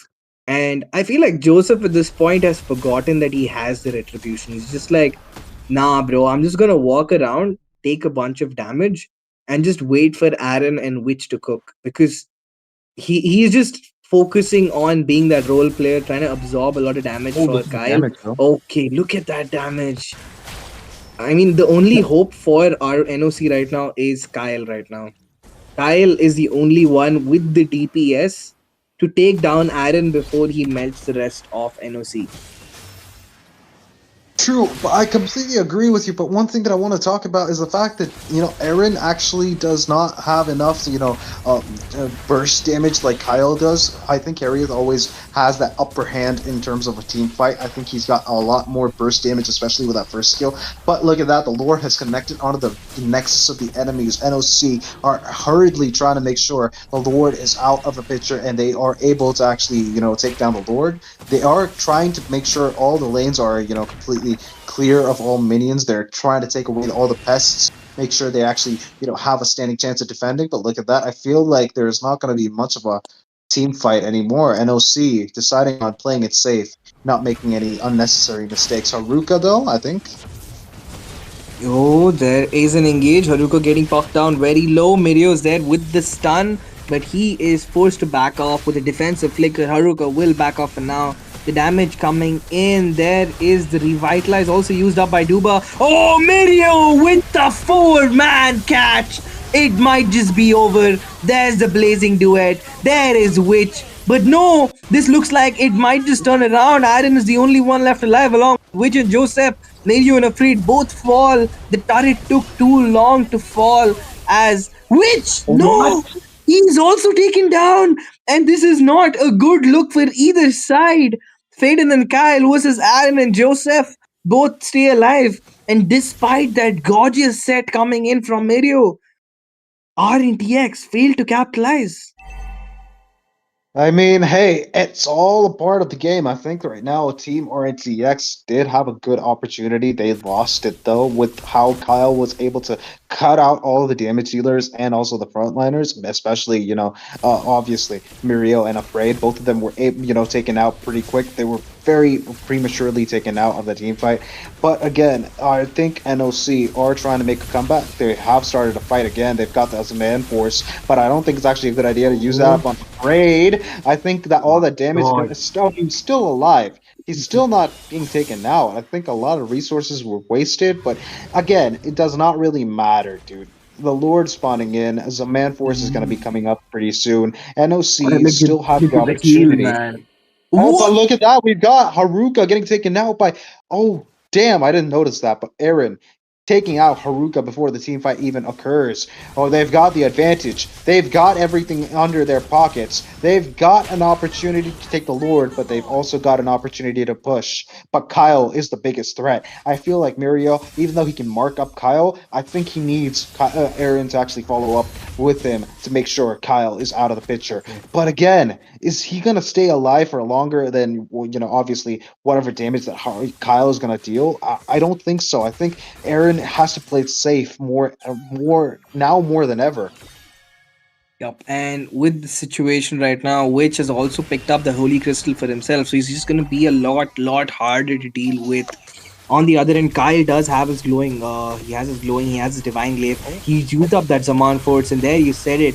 The damage coming in, Afraid using up the defensive Zaman force. Kyle backing off, forced to use up the defensive flicker. Mirio coming in with the engage, catches on 2, makes it 3. Kyle is out, and this is game over. It's only Sarar, Mun, and Haruka. But can they manage to clear a Lord, hold down a minion? Just the light form of the Lunox, too much to handle. Killing spree. Duba will get the shutdown on Aaron, but it is all for naught. Folks, we have a clean sweep at hand, and this is game for Rntx. Rntx Spark with the match, with the set, securing a clean sweep for themselves. 3 really beautiful points that they much needed to secure that LAN slot. Hey, I'm gonna be honest with you. Haruka being alive for that long, I actually was surprised. Bro was on the verge of death and just pulled up the Uno reverse. He was like, "Nah, dude, I'm not going down. You are." And well, I mean, he didn't really kill anybody, but damn, dude, that guy's a sandbag. But again, Mirio is a bigger sandbag than Haruka, obviously. With how he was engaging, bro, CC Master, I bet that was screaming on the back of the, production side. I think in the game, I think CC Master was all over the screen whenever Mirio jumped into a play. There, he was able to catch 3 minimum at a time. At the least, 3 was the worst set he gave this game. That's the craziest I know, part. right? Dude, this guy's crazy. Yeah, and even the 3-man catch that he gave, it was on to Faden and Kyle. So That last set caught out 3, and we could say, like, yeah, bro, that was the worst set you've given this game. But that was the most impactful set because you stopped Kyle from dashing around. And the second you stopped Kyle, Aaron walked in, Witch walked in, cleaned these guys out, and it was game over. That's all. That's all they needed, and that's all she wrote. And speaking of game over, it is Aaron, man. Look at the damage taken and dealt. It looks like he's playing a fighter with those stats right now. 88% team fight participation, an insane stat to speak of, and a well-deserved MVP. Did not get as many kills as he liked because sadly, Witch and Joseph both were not willing to share. As we can see, like Witch just not willing to share. Mario, surprisingly, being the sandbag for the team, he gave up all the kills, being a loyal and contributing EXP laner. We all want a teammate like Mario. I mean, to be fair, dude, I think Aaron actually deserves that MVP, especially with the fact that he's decided. I did notice that he had the immortality and also, the gold, rose gold meteor. I did notice that, but he had the flicker, he had the winter crown. He could have just jumped in with a battle mirror image and, used the winter crown with his ultimate. He would have just been a standing turret that's dealing damage to everyone around him. I feel like that was missed, but again, I can't really complain. That was a very, very intense last fight there. I absolutely adored it. Rntx taking up 2 victories in a row. NOC, they've lost, but again, they've shown an immense competitive spirit. They're absolutely amazing. Hats off to them. Yup, and speaking of the stats, it's been a forgettable game for Serrar Mon. I mean, we did speak about it before itself, that Suyo did not make sense. I was not sure what NOC was cooking, but that's not the recipe because that has spelled disaster for them. This is not Ratatouille because Suyo was not the deciding factor for them.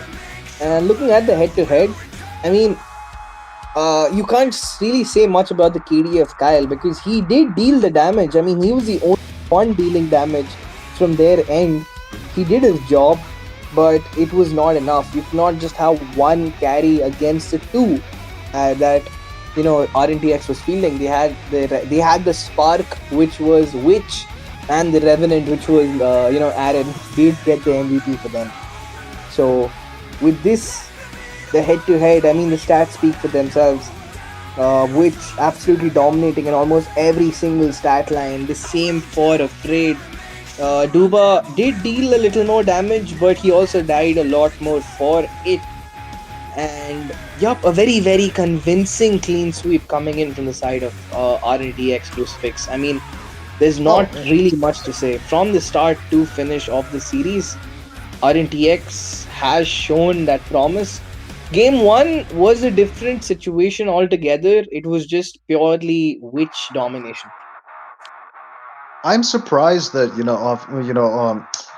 Haruka was the one who took 220,000 damage, dude.